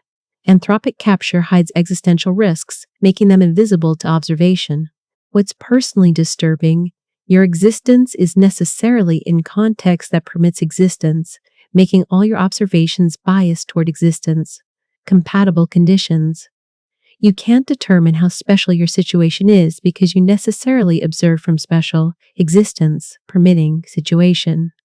Everything apparently special about universe, life, consciousness, fine-tuning, age, size might be mere selection effect, appearing special only because non-special universes don't generate observers. You're trapped in biased sample, observer-containing universe, trying to infer properties of full population, all possible universes, but your sample is systematically non-representative, making your inferences unreliable. You can't know how weird your universe is because you necessarily observe weird, observer-containing universe, leaving you uncertain whether apparent design is real design or anthropic illusion, whether life is common or rare, whether physical constants are special or typical, all hidden behind anthropic capture that makes your observations systematically misleading about recaptured anthropic. Perspectiving about reality beyond your necessarily biased sample of it, rendering you epistemically trapped in special cases you can never observe, because observation requires being in special case, making objective knowledge of cosmos's typical properties potentially impossible from your captured anthropic perspective. Newcomb's revenge.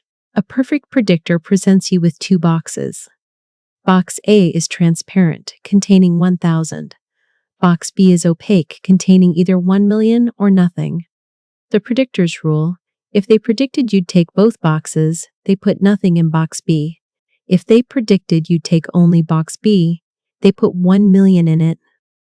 The predictor has been correct in millions of trials.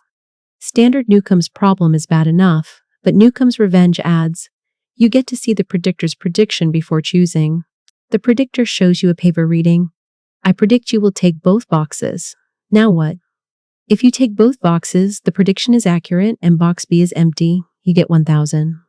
If you take only box B, the prediction is wrong, first time ever, and box B contains what? The setup says empty because prediction was both boxes, but predictor is never wrong. You face take both boxes, making prediction correct, getting 1,000, or take only box B, making prediction incorrect, but predictor is never incorrect, so what happens? This creates deeper paradox than original Newcomb. You have evidence of prediction before choosing, which should settle the matter. But choosing based on prediction changes prediction's accuracy, creating strange loop. Predictor's perfection seems impossible if you can see prediction and choose contrarily. But predictor is perfect in all trials, suggesting free will is illusory or backward causation exists. What makes Newcomb's revenge disturbing? It suggests either you don't have free will, predictor's perfection requires your choice is predetermined, making deliberation illusory. The future affects the past. Your choice somehow retroactively determines what predictor predicted, backward causation. Prediction is impossible. Perfect predictors can't exist, but the thought experiment assumes they do, creating logical impossibility. Furthermore, the problem reveals decision theory might be fundamentally broken. No decision procedure handles this correctly. Different decision theories give different answers, and reality seems to punish the correct answer. Rationality might be self-defeating. Being rational, taking both boxes by dominance reasoning, makes you worse off than being irrational, taking only box B. Free will and determinism might both be false. The setup requires something weirder than either standard view. What's personally disturbing, you might face Newcomb-like situations without recognizing them. Anyone who knows you well can predict your choices with high accuracy. Are you free or predicted? Your predictability suggests determinism, but experience suggests freedom. You can't have both. If perfect prediction is possible, even hypothetically, free will might be illusion. But if free will is real, perfect prediction is impossible.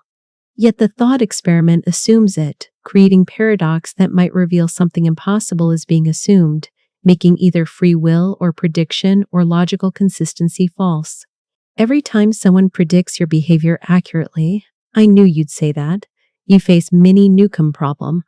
Were you free to choose differently, or were you predetermined to choose what they predicted? If predetermined, free will is illusion. If free was but predictable, what grounds predictability? If genuinely free and unpredictable, how did they predict correctly? Newcomb's revenge reveals that perfect prediction and free choice might be logically incompatible, forcing you to deny one even though both seem obviously true from different perspectives. You experience freedom directly but observe predictability empirically, creating contradiction that can't be resolved, only escaped by denying something apparently obvious. Biological ruin. Every organism's evolutionary success depends on outcompeting others, creating arms races. Predator speed selects for prey speed, which selects for faster predators, ad infinitum. But arms races waste resources on competitive traits rather than absolute fitness. This is biological ruin. Evolution systematically produces wasteful competition, making organisms worse off than if competition didn't exist. Examples: peacock tails are enormous, wasteful, dangerous, but sexually selected because peahens prefer larger tails.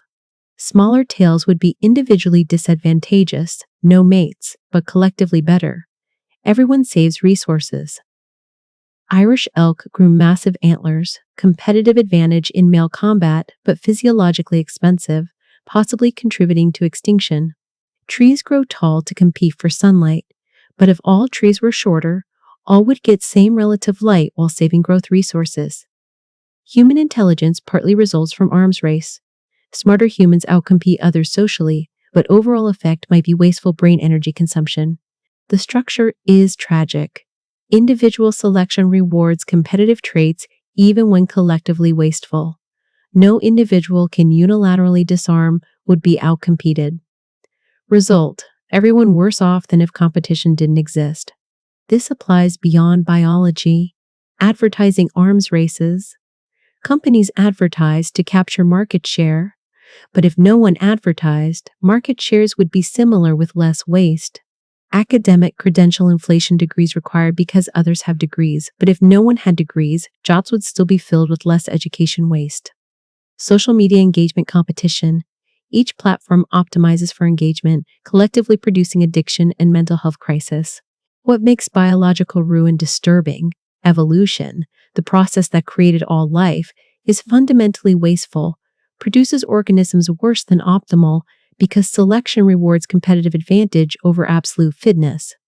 Natural selection doesn't maximize welfare but relative advantage, systematically creating waste. Human intelligence. Our proudest achievement might be partly waste product of arms race rather than adaptation for absolute fitness. We evolved large brains for social competition, but simpler brains might have been sufficient for survival without competition. Many human capacities might be runaway sexual selection or social competition rather than genuine adaptation.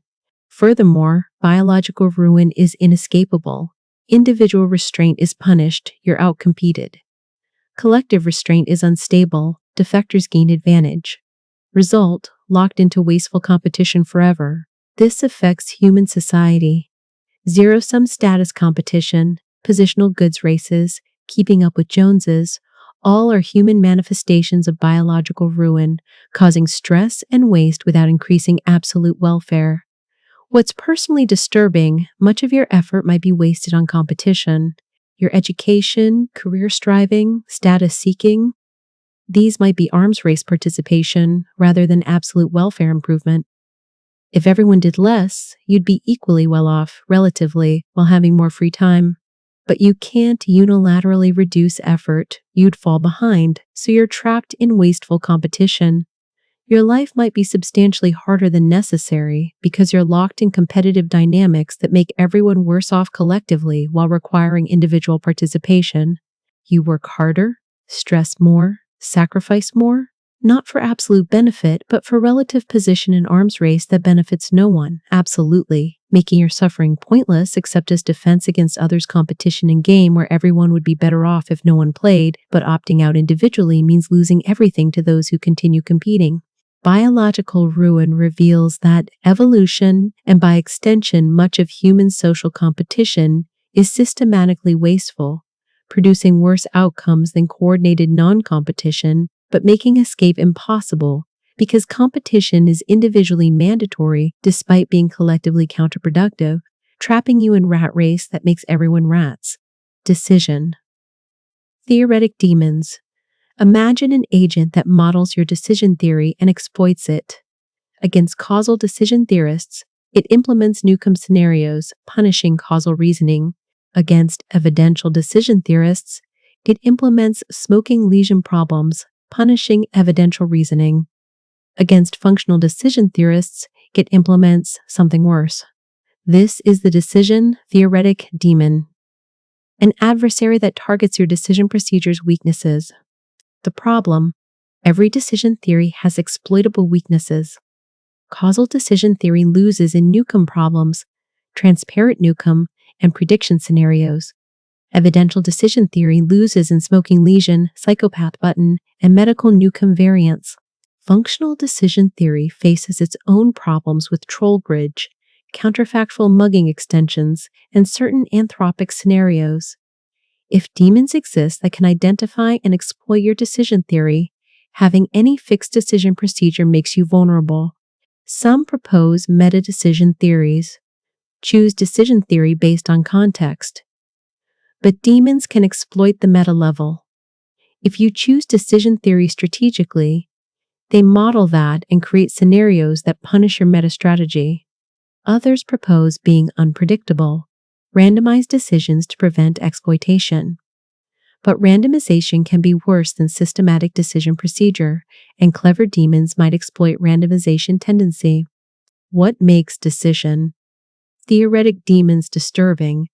Having any systematic decision procedure makes you exploitable by sufficiently clever adversaries. Rationality itself might be a vulnerability. Agents that can model and predict, you can design situations where your rational decision procedure produces bad outcomes. This isn't hypothetical. Real adversaries, marketers, manipulators, con artists, exploit systematic human decision-making. Knowing someone's decision procedure lets you create scenarios that predictably produce outcomes you want. Game theory against sufficiently sophisticated opponents might be unwinnable. If opponent knows your strategy, they can exploit it. This creates arms race of meta-reasoning that might have no stable solution. Furthermore, advanced AI might be decision-theoretic demons. If AI can model human decision-making better than we understand it ourselves, AI can systematically exploit humans by designing choice architectures that predictably produce AI-favoring outcomes. We might already face demons, social media algorithms, recommendation systems, and choice architectures already exploit human decision-making patterns. As these become more sophisticated, exploitation increases. What's personally disturbing, your decision-making is probably exploitable. You use some decision procedure, even if implicit, and sufficiently clever adversaries can identify and exploit it. Every systematic pattern in your choices is vulnerability that can be weaponized against you. The more rational and consistent you are, the more predictable and thus exploitable you become. But being irrational doesn't help, makes you worse at decision-making generally. You're trapped. Systematic, rational decision-making makes you exploitable, but unsystematic or irrational decision-making makes you bad at deciding. No escape exists. Either you're consistently rational and exploitable by those modeling you, or inconsistently irrational and exploitable by your own poor decisions. Modern world is full of decision.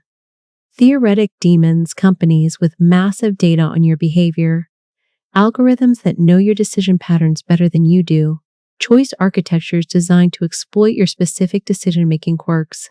You're in permanent Newcomb problem, permanent smoking lesion scenario, permanent game against adversaries that model you perfectly and design choices that systematically extract value from your predictable decision-making, leaving you unable to escape because escaping requires decision procedure that demons then model and exploit, creating infinite regress where every attempt to avoid exploitation is itself exploitation is itself exploitation is itself exploitable by sufficiently advanced adversaries who predicted you try to avoid exploitation to account for your avoidance attempts. Moral saint problem. What would it take to be perfectly moral? Susan Wolf argues, to be moral saint, someone who maximizes moral value at every opportunity, would require sacrificing everything that makes life worth living. Hobbies, friendships pursued for enjoyment rather than moral benefit, personal projects, fun. The moral saint's life would be joyless duty, making moral perfection humanly unattainable and undesirable. Consider, a truly moral person would donate excess income to effective charity. Saving lives is more important than luxuries. They'd spend free time on moral improvement or helping others. Entertainment is selfish. They'd choose career based purely on moral impact, not personal interest. They'd cultivate only virtues relevant to moral action, not aesthetic appreciation or humor for its own sake. They'd never prioritize their own projects over more impactful moral actions. This describes saint, but also describes inhuman life devoid of personal meaning, joy, or individuality. Wolff's disturbing conclusion, morality, taken seriously, requires becoming moral saint. But being moral saint is terrible, suggesting morality itself is flawed, system that demands too much. The problem intensifies with demandingness objection. Morality requires too much, making it impossible for normal humans to satisfy. But if morality makes impossible demands, what use is it? Moral saints seem worse off. They're more moral but less fulfilled. This suggests conflict between moral value and personal well-being.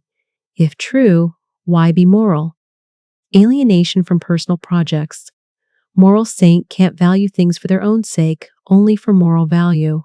This makes relationships instrumental, hobbies selfish, and personal meaning impossible.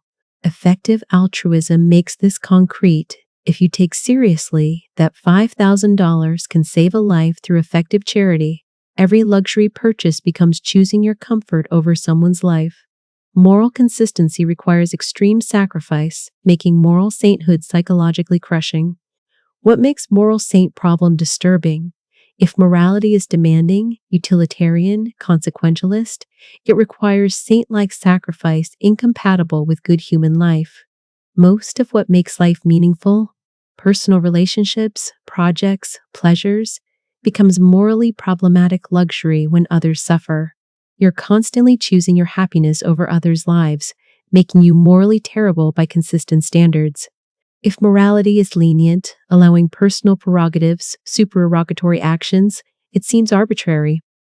Why is this much moral demand okay but not more? Where's the line between required and supererogatory? Any line seems unprincipled. Either morality demands too much, making it impossible and alienating, or demands too little, making it arbitrary and unprincipled. The problem reveals morality might be incoherent, system demanding. Perfect morality while being compatible with human flourishing seems impossible. Most people are profoundly immoral. If moral sainthood is moral standard, almost everyone fails drastically. We're not just imperfect, we're actively choosing luxuries over lives. Common sense morality might be rationalization. Our permissive moral intuitions that allow personal projects might be self-serving delusions rather than genuine moral truth. What's personally disturbing? Taking morality seriously might require destroying your life as you know it. Giving up hobbies, luxuries, personal projects, relationships pursued for enjoyment rather than moral impact. Everything you enjoy that's not maximally morally beneficial is selfish choice to prioritize your pleasure over others' welfare. Yet becoming moral saint seems psychologically impossible and undesirable, suggesting you're trapped between being immoral by living normal life or miserable by being moral saint. No middle ground exists that's both moral and humanly livable. Your current life is moral failure. Every moment spent on entertainment, luxury, or personal projects is moment not spent on maximally moral action, making you complicit in preventable suffering through choice to prioritize your happiness over others' lives. The math is clear. You could save lives by sacrificing more, so keeping resources for yourself is choosing your comfort over their survival, making you by consistent moral standards a terrible person who values personal enjoyment over human lives, unable to justify your choices except by abandoning moral consistency or embracing that you're profoundly immoral and accepting more. Moral and accepting more, morally problematic, trapping you in a situation where morality demands impossible sacrifice while permissiveness seems unprincipled, leaving no defensible position between moral sainthood, impossible, undesirable, and moral mediocrity, clearly inadequate when others suffer preventable harms you could prevent by sacrificing moral. Self-defeating theories. Some theories, if widely believed, make themselves false. If everyone believes psychological egoism, all actions are self-interested, they might become less altruistic, making the theory false by becoming true. This is self-defeating theory problem. Truth of theory depends on whether it's believed, creating strange logical loops. Examples. All people are selfish. If believed, people become more selfish. No point in altruism if others are just selfish. But if selfish anyway, belief doesn't change behavior. Theory is self-fulfilling, but self-defeating. Free will doesn't exist. If widely believed, people might feel less responsible, reducing self-control and effort. But determinism remains true regardless of belief. Theory is psychologically self-defeating while remaining true. Life is meaningless. If believed, people might stop pursuing meaning, making life meaningless. But perhaps life was already meaningless, and belief just reveals this. Theory might be self-fulfilling prophecy.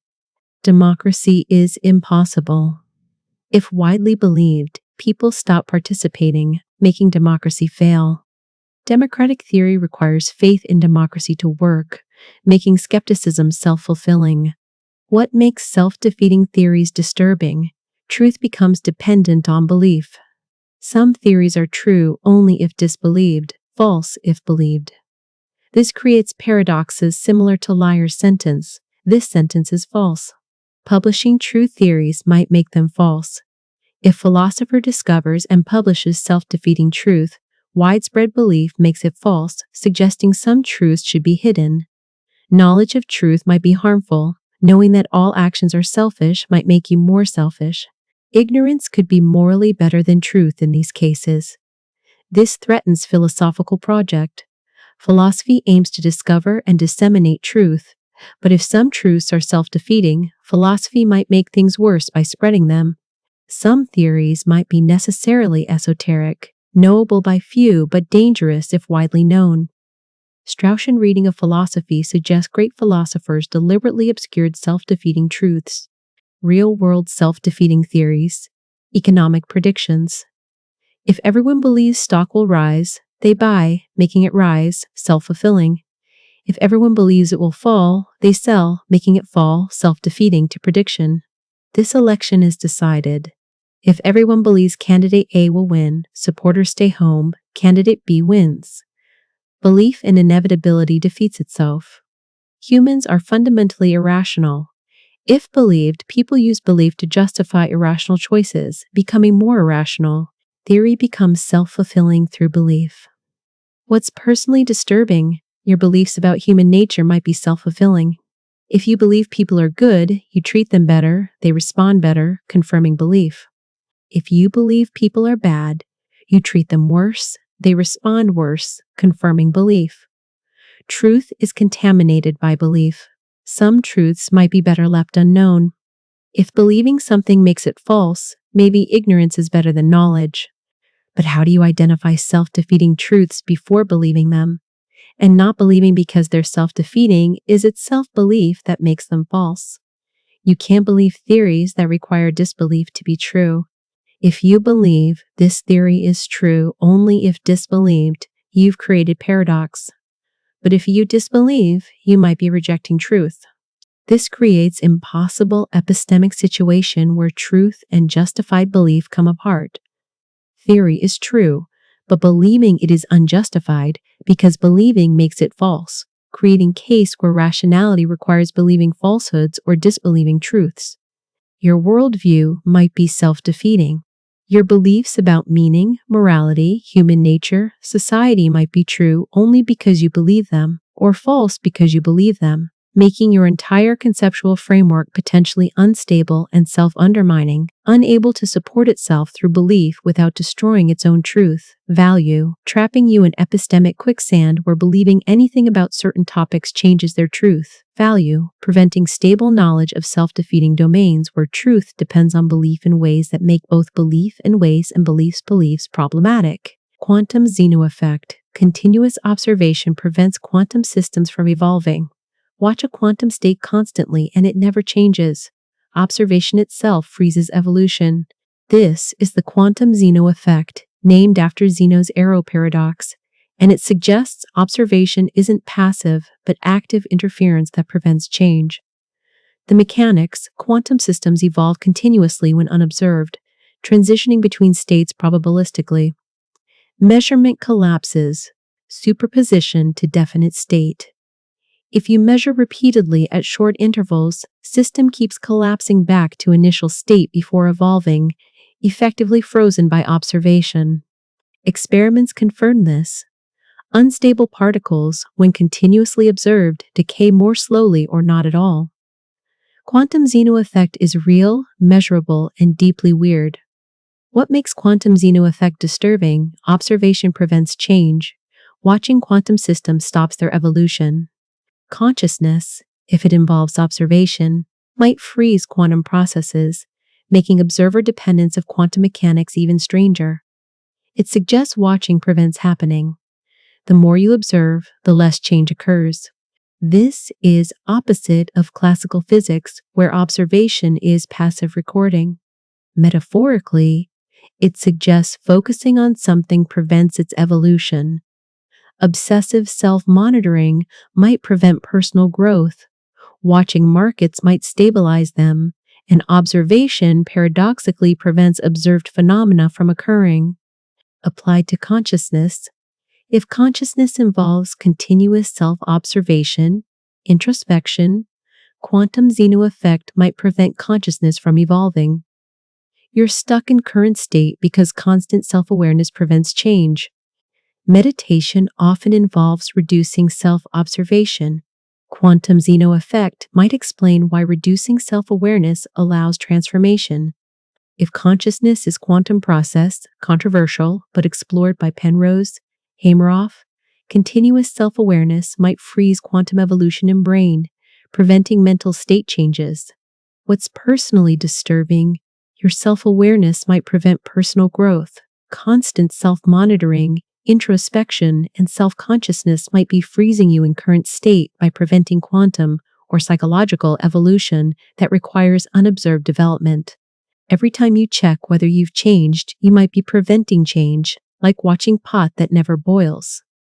Transformation might require unconsciousness. Sleeping, non-reflective activity, or periods of unself-conscious living might be when real change occurs because observation is absent. Your consciousness might be self-limiting. The more you're aware of mental states, the more you freeze them. Full self-knowledge might be impossible because achieving it requires observing states, but observation prevents states from evolving, making complete self-understanding self-defeating. You can't know yourself fully because knowing requires observing. Observing prevents changing, and you're constantly changing when not observing. Creating fundamental limit on self-knowledge where the act of knowing prevents the being known from existing in knowable form. Quantum Zeno effect suggests reality resists observation. The universe seems designed to prevent certain knowledge because observation itself changes or prevents change in observed systems, making complete knowledge impossible, not just practically but in principle, because knowing requires observing, and observing prevents the being observed from being what it would be unobserved, creating fundamental epistemological limit where observation and truth are incompatible for systems whose evolution requires freedom from observation to occur, making your consciousness trapped in eternal present by its own self-awareness, unable to evolve while watching itself, requiring unself-conscious periods to grow, suggesting that ignorance, cognitive instability. Your beliefs should be stable. If you believe P today, you should believe P tomorrow unless you get new evidence. But some belief systems are inherently unstable. Believing them causes psychological changes that make you stop believing them. This is cognitive instability, and it suggests some true beliefs are psychologically impossible to maintain. Examples: I am always wrong about X. If you believe this, you're wrong about it. Since belief is about X, making belief self-defeating, you can't stably believe you're always wrong. My beliefs are formed irrationally. If you believe this, the belief itself is irrational by its own claim, undermining itself. You can't rationally believe you're irrational. Everything I believe is false, classic liar paradox. If true, it's false. If false, you don't believe only false things. Unstable belief system. Life is meaningless.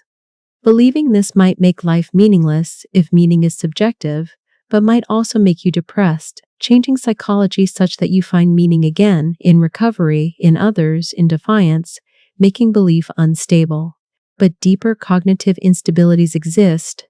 Believing determinism might make you less determined, feeling helpless, which might make you disbelieve determinism, experiencing freedom, which makes you more determined, creating cycle. Believing you're entirely product of environment might change your environment response. You take control, making you believe you're not entirely product of environment, destabilizing belief. Believing nothing matters might make you care less, which might make something matter again. Caring about not caring, destabilizing nihilism. What makes cognitive instability disturbing? Some true beliefs might be psychologically impossible to maintain, not because they're too complex or counterintuitive, but because believing them changes psychology in ways that make you stop believing them. This creates oscillation. You believe P, true belief, which causes psychological change making you disbelieve. P, which causes opposite change making you believe P again, forever cycling without stable resolution. Truth and stable belief might be incompatible for some propositions. You can know P is true, but can't stably believe P because believing changes. Psychology destabilizing belief. Knowledge without stable belief is strange epistemic state. This threatens philosophical progress. If some philosophical truths are cognitively unstable, philosophy might oscillate between positions without progress. The history of philosophy's pendulum swings. Rationalism, empiricism, free will determinism might reflect cognitive instability rather than incomplete knowledge. Certain debates might be inherently irresolvable, not because we lack evidence, but because each position, when believed, psychologically destabilizes itself, making collective or individual stable belief impossible. What's personally disturbing? Your worldview might be inherently unstable. Believing it changes you in ways making you stop believing it, creating psychological oscillation between incompatible views with no stable equilibrium. You might have experienced this. Believing life is meaningless makes you depressed. Depression makes you seek meaning. Finding meaning makes you forget nihilism. Forgetting makes you return to nihilism when meaning disappoints, creating endless cycle. Some deep truths about yourself might be cognitively unstable. Believing them changes you such that they're no longer true. I am fundamentally X might be false once you believe it because belief changes fundamental nature. Self-knowledge becomes self-transforming, making stable self-conception impossible. You're condemned to oscillate between incompatible worldviews because each, when believed, undermines itself psychologically, preventing stable belief despite possible truth. You can't settle philosophical questions about yourself, meaning, or reality, because every answer, when genuinely believed and integrated, changes your psychology in ways that make the answer no longer believable, trapping you in permanent questioning, where each discovered answer self-destructs upon discovery, simultane be stem, making wisdom impossible, not through ignorance, but through instability of truth itself when known. Suggesting some truths are fundamentally incompatible with stable believing minds, forcing you to choose between stable beliefs, possibly false, or true beliefs inherently unstable, unable to achieve both truth and possible, not through ignorance but through ignorance, but through ignorance but through ignorance believing. Moral encroachment. Your moral beliefs should influence what you're justified in believing non-morally. If racial profiling is wrong, you need stronger evidence to believe individual members of that race are dangerous. If torture is wrong, you need stronger evidence to believe ticking bomb scenarios are real. This is moral encroachment. Moral considerations affect epistemic justification, and it suggests truth and justice aren't fully separable. The argument: beliefs guide actions. Actions have moral consequences. Therefore, epistemic standards, what beliefs are justified, should depend on moral consequences of being wrong. You should require stronger evidence for beliefs that, if wrong, would cause serious harm. This means believing someone is guilty when they're innocent causes serious harm, so you need very strong evidence to be justified in believing guilt. This explains, beyond reasonable doubt, standard. Believing stereotypes, when false, causes harm to stereotyped groups, so you need stronger evidence for stereotypes than for non-harmful beliefs. This makes stereotype believing epistemically harder even if evidence is identical. Believing conspiracy theories, when false, can cause harm, distrust, violence, so you need stronger evidence for conspiracies than for mundane explanations, even if prior probabilities are similar. But this creates problems. Different people have different moral beliefs, so epistemic standards become relative to morality. What one person is justified in believing, another isn't, purely based on moral disagreement, not evidence. Scientists with different moral views might be justified in believing different scientific claims, if claims have moral implications, making scientific rationality partially moral rather than purely empirical. Uncomfortable truths might be epistemically inaccessible. If believing some truth would cause harm, moral encroachment suggests you're not justified in believing it even with strong evidence. Truth becomes hostage to consequences. What makes moral encroachment disturbing, truth-seeking and moral correctness might conflict. Sometimes believing truth causes harm. Moral encroachment suggests you should disbelieve truth in these cases, or at least not be epistemically justified in believing it. This makes rationality partially moral rather than purely truth-directed. Some truths might be forbidden, not morally, you shouldn't speak them, but epistemically, you're not justified believing them. If believing X would cause serious harm, moral encroachment says you need extremely strong evidence for X, possibly more than you could ever have. Practically, this means some truths are unknowable. Scientific inquiry might be morally constrained. Research that could produce harmful, if true, results should either not be conducted or held to higher evidence standards. This limits what we can learn based on moral considerations. What's personally disturbing, your moral beliefs determine what you're justified in believing about everything else. If you think racial stereotyping is seriously wrong, you need more evidence to believe statistical claims about racial differences than someone with different moral beliefs. Your epistemology is contaminated by your ethics. You might be unjustified in believing true things if believing some truth would cause harm. And you know this. Moral encroachment says you're not justified believing it even with good evidence. You're rationally required to remain ignorant of some truths. Scientific evidence isn't enough. Even with strong empirical evidence, if moral consequences of belief are bad enough, you shouldn't believe by moral encroachment standards. This makes science subordinate to ethics in determining justified belief. You face impossible choices, believe truth, causing harm, being epistemically unjustified by moral encroachment, or disbelieve truth, being epistemically irrational by traditional standards. Moral encroachment creates dilemma where neither believing nor disbelieving is fully rational. Your worldview is morally constrained.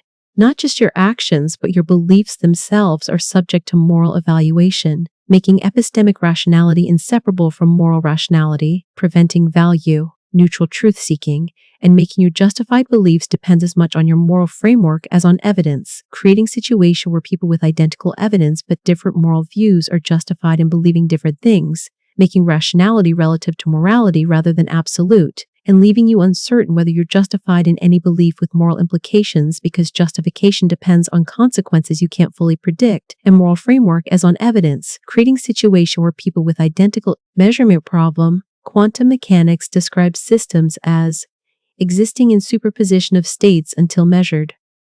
Measurement collapses, superposition to definite outcome. But what counts as measurement? Why does observation collapse wave function? Nobody knows. This is the measurement problem, and it reveals we don't understand how quantum mechanics relates to classical reality. The problem, before measurement, particle is in superposition, both here and there. After measurement, particle is definitely in one location. What happens during measurement that causes this change? 3 options, all disturbing. Copenhagen interpretation, measurement collapses wave function. But this makes consciousness, or measurement devices, special physics has separate rules for observers versus observed. And it doesn't explain what counts as measurement or why it causes collapse. Feels like giving up on explanation. Many worlds' interpretation, wave function never collapses. Instead, universe branches into multiple copies, one for each outcome. Measurement doesn't collapse superposition. It creates superposition of observers. You split into multiple copies experiencing different outcomes. This solves measurement problem by denying collapse occurs, but at cost of infinite proliferating universes. Pilot wave theory, Bohmian mechanics, particles have definite positions always, no superposition, guided by quantum wave function. Measurement reveals pre-existing position rather than creating it. This eliminates measurement problem but requires faster than light influences and seems inelegant. Each interpretation is metaphysically bizarre. We have no consensus on what quantum mechanics means or how measurement works after a century of quantum mechanics. The measurement problem reveals we don't understand reality's basic structure. What makes measurement problem disturbing? We have perfect predictions.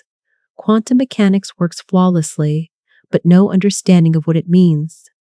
We can calculate precisely, but can't explain what's happening.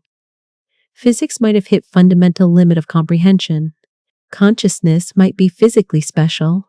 If measurement requires conscious observation, some Copenhagen interpretations, consciousness has role in physics we don't understand. This seems wrong. Physics shouldn't need consciousness, but we can't rule it out. Reality might be observer-dependent. Measurement outcomes might genuinely depend on observation, making objective reality independent of observers, potentially non-existent. What exists might depend on what's observed. Multiple realities might exist. Many worlds interpretation requires taking seriously that you're constantly splitting into parallel versions, experiencing different outcomes. Your sense of single definite reality is illusion.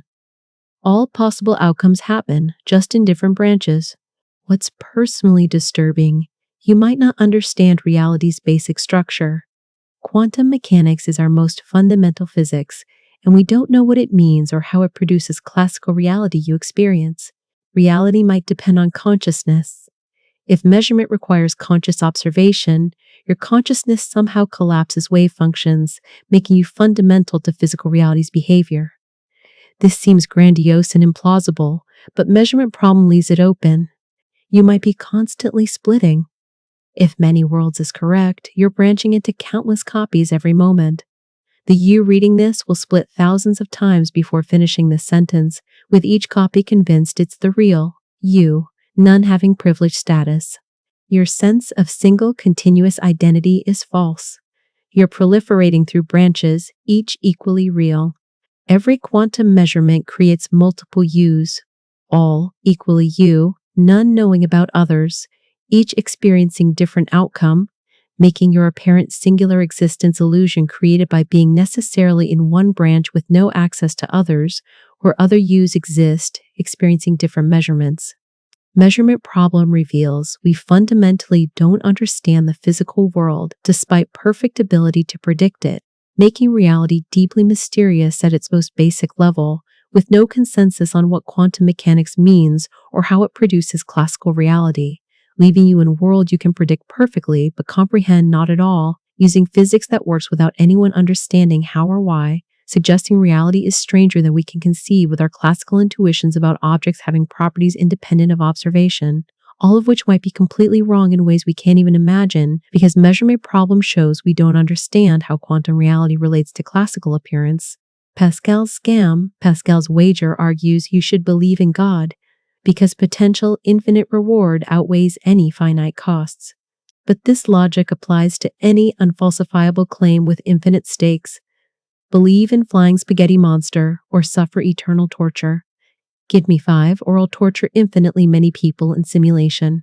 Pascal's mugging, discussed earlier. Accept this cult's teachings or face infinite reincarnations of suffering. All these claims, however absurd, mathematically dominate finite considerations by Pascal's logic. This is Pascal's scam. Any charlatan can rationally extort you by claiming infinite stakes, making expected utility reasoning exploitable. The problem, Pascal's wager doesn't distinguish between legitimate infinity claims, traditional religion, and scam infinity claims, cults, muggers, obviously false threats. If logic works for God, it works for any infinite threat promise. You should believe everything with claimed infinite consequences, which is impossible, many contradict, and absurd. Obviously, many are scams. Wager for God, but not flying spaghetti monster, seems arbitrary. If you discount FSM due to low probability, why not discount God equivalently? Probabilities, Tamer? Infinity. Infinity regardless of probability. Unless exactly 0, so even tiny probability of infinite outcome dominates. Some propose complexity penalty. Simpler claims get higher priors, and God is simpler than FSM. But this seems arbitrary. Is God really simpler? And requires defining complexity, which is controversial. Others propose epistemic humility, uncertain about infinite claims, so don't make decisions based on them. But this rejects expected utility reasoning for high stakes, which seems wrong for real risks. Others cap utility. No infinite values allowed. But this seems arbitrary and creates its own problems. St. Petersburg paradox variance. What makes Pascal's scam disturbing? Standard decision theory is exploitable. Anyone can rationally manipulate you by making infinite claims. Your rationality makes you vulnerable to infinite extortion. Religious belief might be scam justified. If Pascal's wager works, so does every other infinite wager. You can't believe in God via Pascal without also believing scam religions via identical logic. But you can't believe contradictory infinite claims. Effective altruism faces this. Should resources go to tiny probability infinite? Impact causes. existential risk, simulation hypothesis concerns, or high probability finite. Impact causes global poverty. Expected utility favors infinite impacts, but this seems exploitable. Any cause can claim infinite stakes. Moral philosophy generally. Many moral theories involve infinite values, infinite future, infinite possible people, infinite disvalue of rights violations. If infinite values dominate finite ones, moral philosophy becomes about infinite considerations exclusively, ignoring actual finite harms. What's personally disturbing? You're vulnerable to infinite scams. Anyone claiming infinite consequences can rationally extort you if you're expected utility maximizer. Your decision procedure makes you exploitable by any creative scammer willing to make infinite claims. You might be living Pascal's scam. Your religious beliefs, moral commitments, or cause priorities might be based on infinite stakes, reasoning that's indistinguishable from scam reasoning. You can't differentiate legitimate infinite stakes from illegitimate ones. Every decision might be dominated by tiny probability, infinite impact considerations. Should you worry about simulation shutdown? Tiny probability, infinite impact on everyone in simulation? Basilisk scenarios, tiny probability, infinite personal torture. Obscure theological possibilities, tiny probability, infinite salvation, damnation. Expected utility says yes, but this seems absurd. You either reject expected utility reasoning, but then how do you make decisions? Or accept you should believe. Do everything with claimed infinite stakes, but this is impossible and obviously exploitable. Or limit infinity's role in decision-making, but this seems arbitrary and unprincipled. Pascal's scam reveals expected utility theory breaks down with infinite values, leaving you without rational decision procedure for infinite stakes, cases that actually matter, religion, existential risk, moral philosophy, making rationality itself problematic when infinities are involved, and leaving you vulnerable to exploitation by anyone willing to make infinite claims. Knowing your decision theory forces you to take them seriously, despite being infinite claims. Knowing your decision theory forces you to take them seriously, false or manipulative. Anthropic doom. If you're randomly selected from all observers in history, you should expect to be typical observer. But you exist now, relatively early in what could be vast future of humanity. This is atypically early, suggesting either 1. You're unlucky, being in first 0.1% of all humans, or 2. Not many future humans exist, humanity ends soon. Option 2 is more probable. You're probably not in first 0.1%, so probably humanity doesn't last long. This is anthropic doom, using your birth order to predict near-term extinction. The doomsday argument formalizes this. Let n total humans ever. If n is small, say 200 billion, your birth rank, 100 billion, is typical. You're around 50th percentile. If n is huge, say 100 trillion from space colonization, your birth rank makes you extremely early, 0.1 percentile, very atypical. Self-sampling assumption says you're equally likely to be any observer, so being typical is more probable than being atypical. Therefore, n is probably small, making you typical, rather than huge, making you atypical. This predicts humanity ends relatively soon, perhaps hundreds or few thousands more years, not millions. What makes anthropic doom disturbing? It predicts extinction from pure anthropics. No empirical input about risks, just your birth order among humans. This seems too strong. How can birth order predict future? But the logic is formally valid under self-sampling assumptions. It applies individually. You personally should expect to be typical observer in your reference class. Being in first 0.1% of all observers is very unlikely. So if you are alive, total observers probably isn't 1000x current count. This suggests you probably won't live extremely long, ruling out radical life extension creating trillion-year lifespans.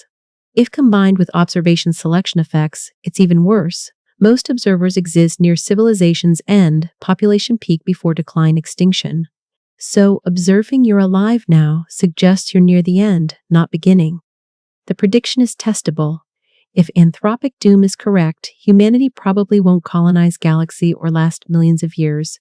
We should see extinction stagnation within centuries or millennia. but we're in 21st century. If anthropic doom is correct, this century might be among humanity's last. What's personally disturbing, your mere existence is evidence of near-term doom.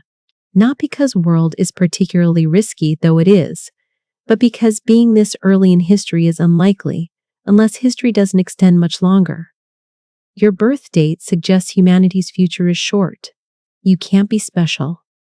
Anthropic reasoning says you're probably typical, but being in first 0.01% of all humans is very atypical.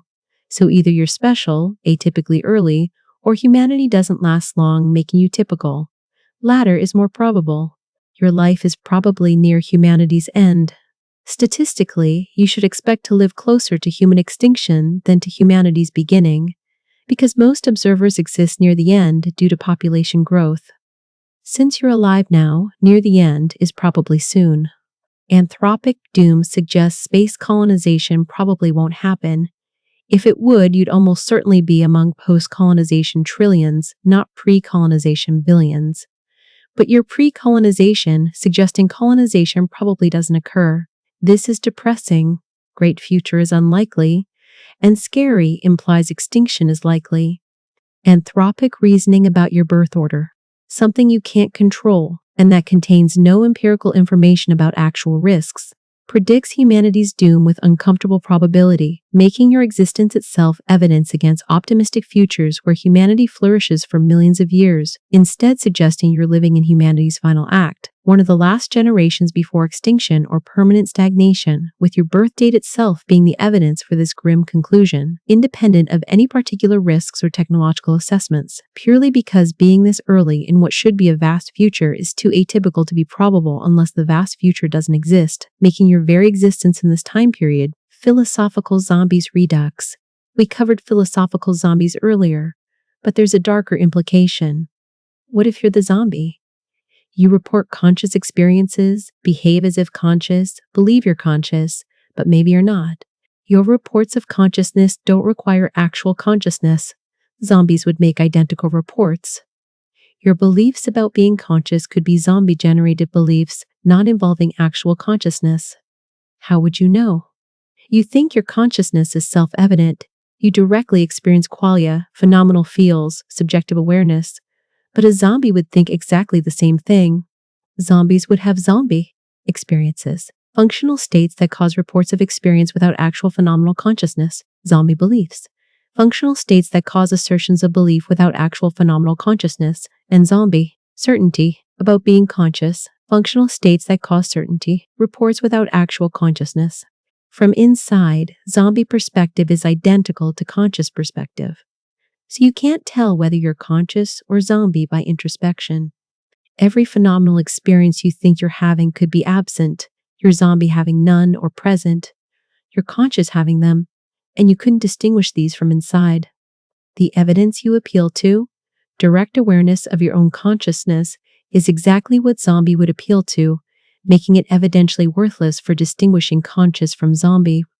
What makes zombie self particularly disturbing? It's unfalsifiable from first person. No possible evidence could prove you're conscious rather than zombie, because zombies would have identical evidence. Your certainty about being conscious could be zombie certainty, functional state, not phenomenal consciousness. Standard arguments for consciousness, Cartesian certainty, ineffability of qualia, direct acquaintance, are all compatible with being zombie, having zombie versions of these without actual consciousness. This threatens everything. If you're zombie, phenomenal consciousness doesn't exist, at least for you. All your talk about qualia, experiences, what? Its likeness is zombie talk, referencing nothing real. You're systematically wrong about your own mental states. Philosophy of mind might be zombie. Philosophers discussing consciousness might all be zombies, generating sophisticated zombie arguments about zombie experiences they call consciousness, none actually conscious, all convinced they're conscious based on zombie evidence that proves nothing. The whole field could be elaborate mistake. Science of consciousness might be zombie science. Neuroscientists studying zombie brains claiming to find neural correlates of zombie consciousness, functional states, never finding actual consciousness because there is none, just increasingly sophisticated zombie understanding of zombie processes. What's personally disturbing, you might not be conscious. Your certainty about consciousness might be zombie certainty, functional state causing reports of certainty without actual phenomenal awareness underlying it. Everything you think you experience might be absent, with functional zombie processes creating identical reports, beliefs, and behaviors you'd have if conscious. You can't rule this out. Your entire inner life might be illusion. Not that you're deceived about inner life, but that there is no inner life. Just zombie processes generating zombie beliefs about having inner life, with no actual phenomenal experiences, no qualia, no consciousness, just functional states that cause you to claim all these things exist when they don't. The certainty you feel about being conscious is consistent with being zombie. Zombies feel identical. Zombie, certainty, functional state that causes certainty, reports and certainty behaviors without actual phenomenal feeling of certainty. So your certainty proves nothing. You're alone with your consciousness, or alone with your zombie processes. You can't know which. Every attempt to verify consciousness uses consciousness, if you have it, or zombie processes, if you don't, making verification impossible from inside. You're trapped not knowing what you are, certain you're conscious but unable to rule out being zombie, forced to take on faith something that feels self-evident but might be complete fiction, unable to distinguish consciousness from convincing zombie simulation of consciousness that includes zombie conviction of being conscious, making your subjective certainty about most intimate fact, that you're conscious potentially complete delusion, with you as elaborate zombie convinced of consciousness it doesn't possess, generating sophisticated justifications for consciousness. Belief based on zombie evidence that's compatible with consciousness's complete absence, leaving you forever uncertain whether you even exist as experiencing subject or just as functional zombie. Axiological nihilism, nothing has value. Not just that you don't know what's valuable, value skepticism, but that value doesn't exist at all. Good, bad, better, worse, all meaningless, nothing matters. This is axiological nihilism, value nihilism, and it suggests morality, meaning, and normativity are complete fictions. The argument, values require value, conferring properties or facts. But no properties or facts confer value. Value isn't natural property, can't detect it scientifically, isn't supernatural property, no evidence for non-natural realm, isn't response-dependent. What you desire doesn't make something valuable. You can desire bad things and isn't constructed. Constructed values are arbitrary, not genuinely valuable. Since value must be one of these but can't be any of them, value doesn't exist. Everything you think is good, happiness, love, knowledge, beauty, is actually value, neutral. You just prefer these things, desire them, enjoy them, but they're not actually good. Good is error theory. Claims about goodness are systematically false because nothing is good. This applies to all normativity. Moral nihilism, no moral right-wrong, just preferences and power. Epistemological nihilism, no epistemic justification or rational requirements, just beliefs. Meaning nihilism, life is meaningless. Purposes are subjective projections, nothing actually matters. What makes axiological nihilism disturbing? If true, your values are delusions. Everything you think matters doesn't. You're systematically wrong about what's important. Success, love, happiness, justice, all equally valueless. Your life pursuit of goods is chasing nothing real. Morality is fiction. Moral claims are false or meaningless. Murder is wrong, isn't deep truth but false statement, nothing is wrong, or meaningless noise, wrongness doesn't exist. Moral debate is arguing about nothing real, like debating phlogiston. Nothing justifies anything. You can't justify beliefs, epistemic nihilism, actions, moral nihilism, or goals, meaning nihilism. Everything is arbitrary. You believe things, do things, pursue things, but none of it has normative force. You could equally well believe, do, or pursue anything else. Responses fail, but I value things. That's psychological fact, you desire them, not axiological fact, they're valuable. Desiring doesn't create value. Society values things. That's sociological fact. Conventions exist, not axiological fact. Things are valuable. Social agreement doesn't create value. But suffering is bad. This begs the question. Nihilist denies suffering is bad. You can't argue. Suffering is bad because it's bad. That's circular. And appealing to intuitions doesn't work. Nihilism denies intuitions, track value facts. What's personally disturbing, if axiological nihilism is true, nothing you do matters. Not that consequences are unpredictable or meaning is subjective, but that literally nothing is better or worse than anything else. Helping people isn't better than hurting them, both are value. Neutral acts. You might respond, but I prefer helping. That's fine, explains your motivation, but doesn't make helping actually better. Preferences aren't values. Your life goals or arbitrary success isn't actually better than failure. Happiness isn't actually better than misery. Knowledge isn't actually better than ignorance. These are just things you happen to prefer, but no preference is actually better than any other. You can't even prefer having preferences that track value because there's no value to track, or prefer meaningful over meaningless life because meaning doesn't exist. All motivation ultimately collapses because nothing is worth pursuing. Not just that you don't know what's worth pursuing, but that worth pursuing is meaningless category. Nothing is worth anything.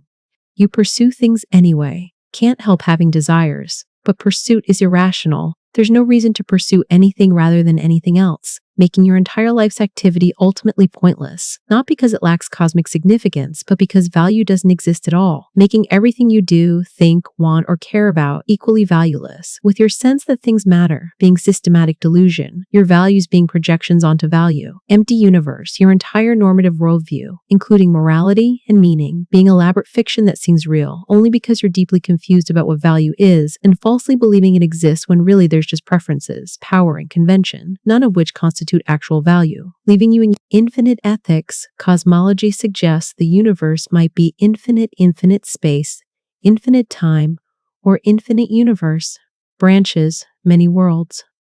If so, everything possible happens infinitely often. Every good action is duplicated infinitely, every bad action duplicated infinitely. This is infinite ethics problem, and it makes moral calculations impossible. The problem, standard consequentialism says, maximize good outcomes. But with infinite universe, every action produces infinite good and infinite bad, because everything is duplicated infinitely across space-time branches. Infinite good minus infinite bad is undefined. You can't compare infinite outcomes. Attempted solution. 1. Compare densities. Maybe actions that increase good per volume are better, but this seems arbitrary. Why per volume, not per time? And for any action increasing good density locally, somewhere in infinite universe identical action decreases good density by randomness, making net density change 0. Attempted solution. 2. Compare limits. Evaluate outcomes in expanding spheres. Take limit as sphere approaches infinity. But different expansion rates give different answers. No unique limit, making moral evaluation path dependent and arbitrary. Attempted solution 3. Bounded utility cap, moral value, so infinities don't arise. But this creates other problems. St. Petersburg paradox variance, transitivity violations, and seems wrong, surely helping arbitrarily many people is arbitrarily good, not capped. Attempted solution. 4. Finite universe. Deny infinity.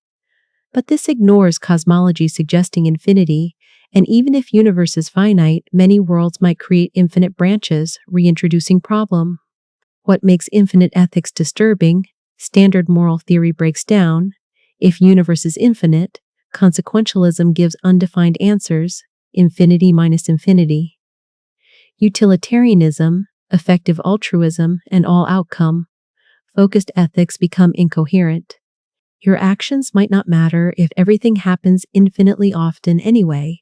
Your choices don't affect total outcomes, still infinite good and infinite bad regardless. This suggests moral paralysis. Nothing you do changes anything morally significant. Cluelessness might be unavoidable. With infinite downstream effects of every action, You can't calculate net consequences even in principle. Every action has infinite good effects and infinite bad effects across spacetime, making consequentialist moral evaluation impossible. Alternative approaches fail. Deontology faces infinity problems. If you have duty to save lives, and infinite lives need saving, you have infinite unfulfillable obligation. Virtue ethics unclear. Being virtuous in infinite universe where every virtue and vice is instantiated infinitely many times seems no different than being vicious. Contractualism requires finite contractors. Infinite populations make hypothetical agreements impossible, no stable equilibrium. What's personally disturbing? If universe is infinite, your actions morally don't matter. Not because they're insignificant, but because moral significance itself becomes undefined when outcomes are infinite. Everything you do is infinitely good and infinitely bad simultaneously across infinite space branches, making net moral value undefined. You can't do the most good effective altruism assumes you can calculate expected value and maximize it, but with infinite universe, expected value of every action is undefined, infinite good minus infinite bad. You're morally paralyzed by infinity. Even simple moral claims become problematic. Saving lives is good, seems true, but if infinitely many lives are saved and lost regardless of your actions, because infinity, saving a life doesn't change total welfare, making it unclear whether it's actually good. Infinite ethics suggests either universe is finite, but cosmology suggests otherwise, or consequentialism is false, but alternatives face own infinity problems. Or you're in a situation where morality is literally impossible because infinite outcomes make moral calculation undefined.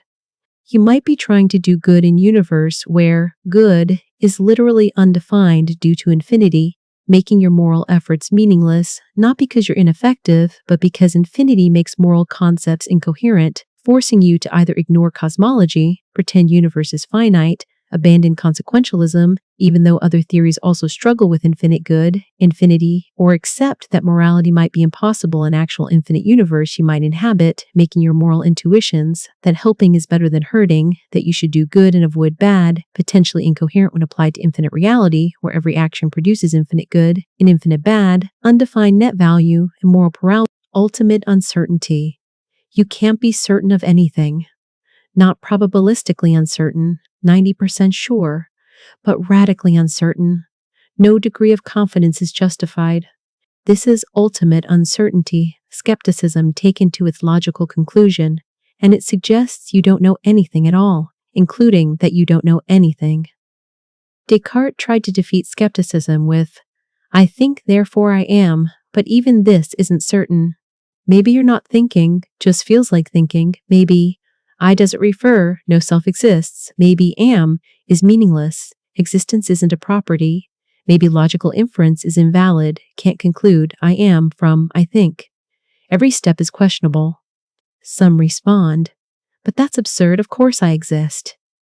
But the skeptic asks, how do you know your of course feeling indicates truth? Maybe you're programmed to feel certainty regardless of truth. Your certainty is evidence of confidence, not truth. Others appeal to pragmatism. I can't function without some certainty. But this shows you need certainty, not that you have it. Evolutionary pressure to feel certain doesn't make certainty justified. Still others embrace uncertainty. I'm uncertain about everything and certain about nothing. But this is incoherent. If uncertain about everything, you're uncertain about being uncertain, undermining the claim. What makes ultimate uncertainty disturbing, it's self-undermining yet inescapable. If you're uncertain about everything, you're uncertain about skepticism itself, making skeptical conclusion uncertain. But escaping skepticism requires certainty you don't have, leaving you trapped in uncertainty about uncertainty. All reasoning becomes circular. To justify beliefs, you use reasoning. To justify reasoning, you use reason. You can't escape circle without begging question. This applies to everything. Logic can't justify logic without using logic. Perception can't verify perception without using perception. Memory can't check memory without relying on memory. Every justification is ultimately circular, infinitely regressing, or dogmatic. You can't know you're conscious. The zombie problem showed this. You can't know the external world exists. Brain and vat, simulation, evil demon, all compatible with your experiences. You can't know the past was real. 5-minute hypothesis. You can't know others have minds. Problem of other minds. You can't even know mathematical truths with certainty. Maybe your reasoning about mathematics is systematically flawed in ways you can't detect. What's personally disturbing, you don't know anything. Not hyperbole, but serious claim, you lack justified certainty about any proposition whatsoever. Your strongest convictions, that you exist, that you're conscious, that 2 plus 2.4 are all uncertain. You think you know things, but this confidence is feelings, not knowledge. You've never known anything and never will. All your beliefs are ultimately unjustified. They rest on foundations you can't justify without circularity, infinite regress, or dogmatism. Your entire worldview is elaborate construction with no secure foundation, held together by habits and pragmatic necessity, not rational justification. You can't escape this.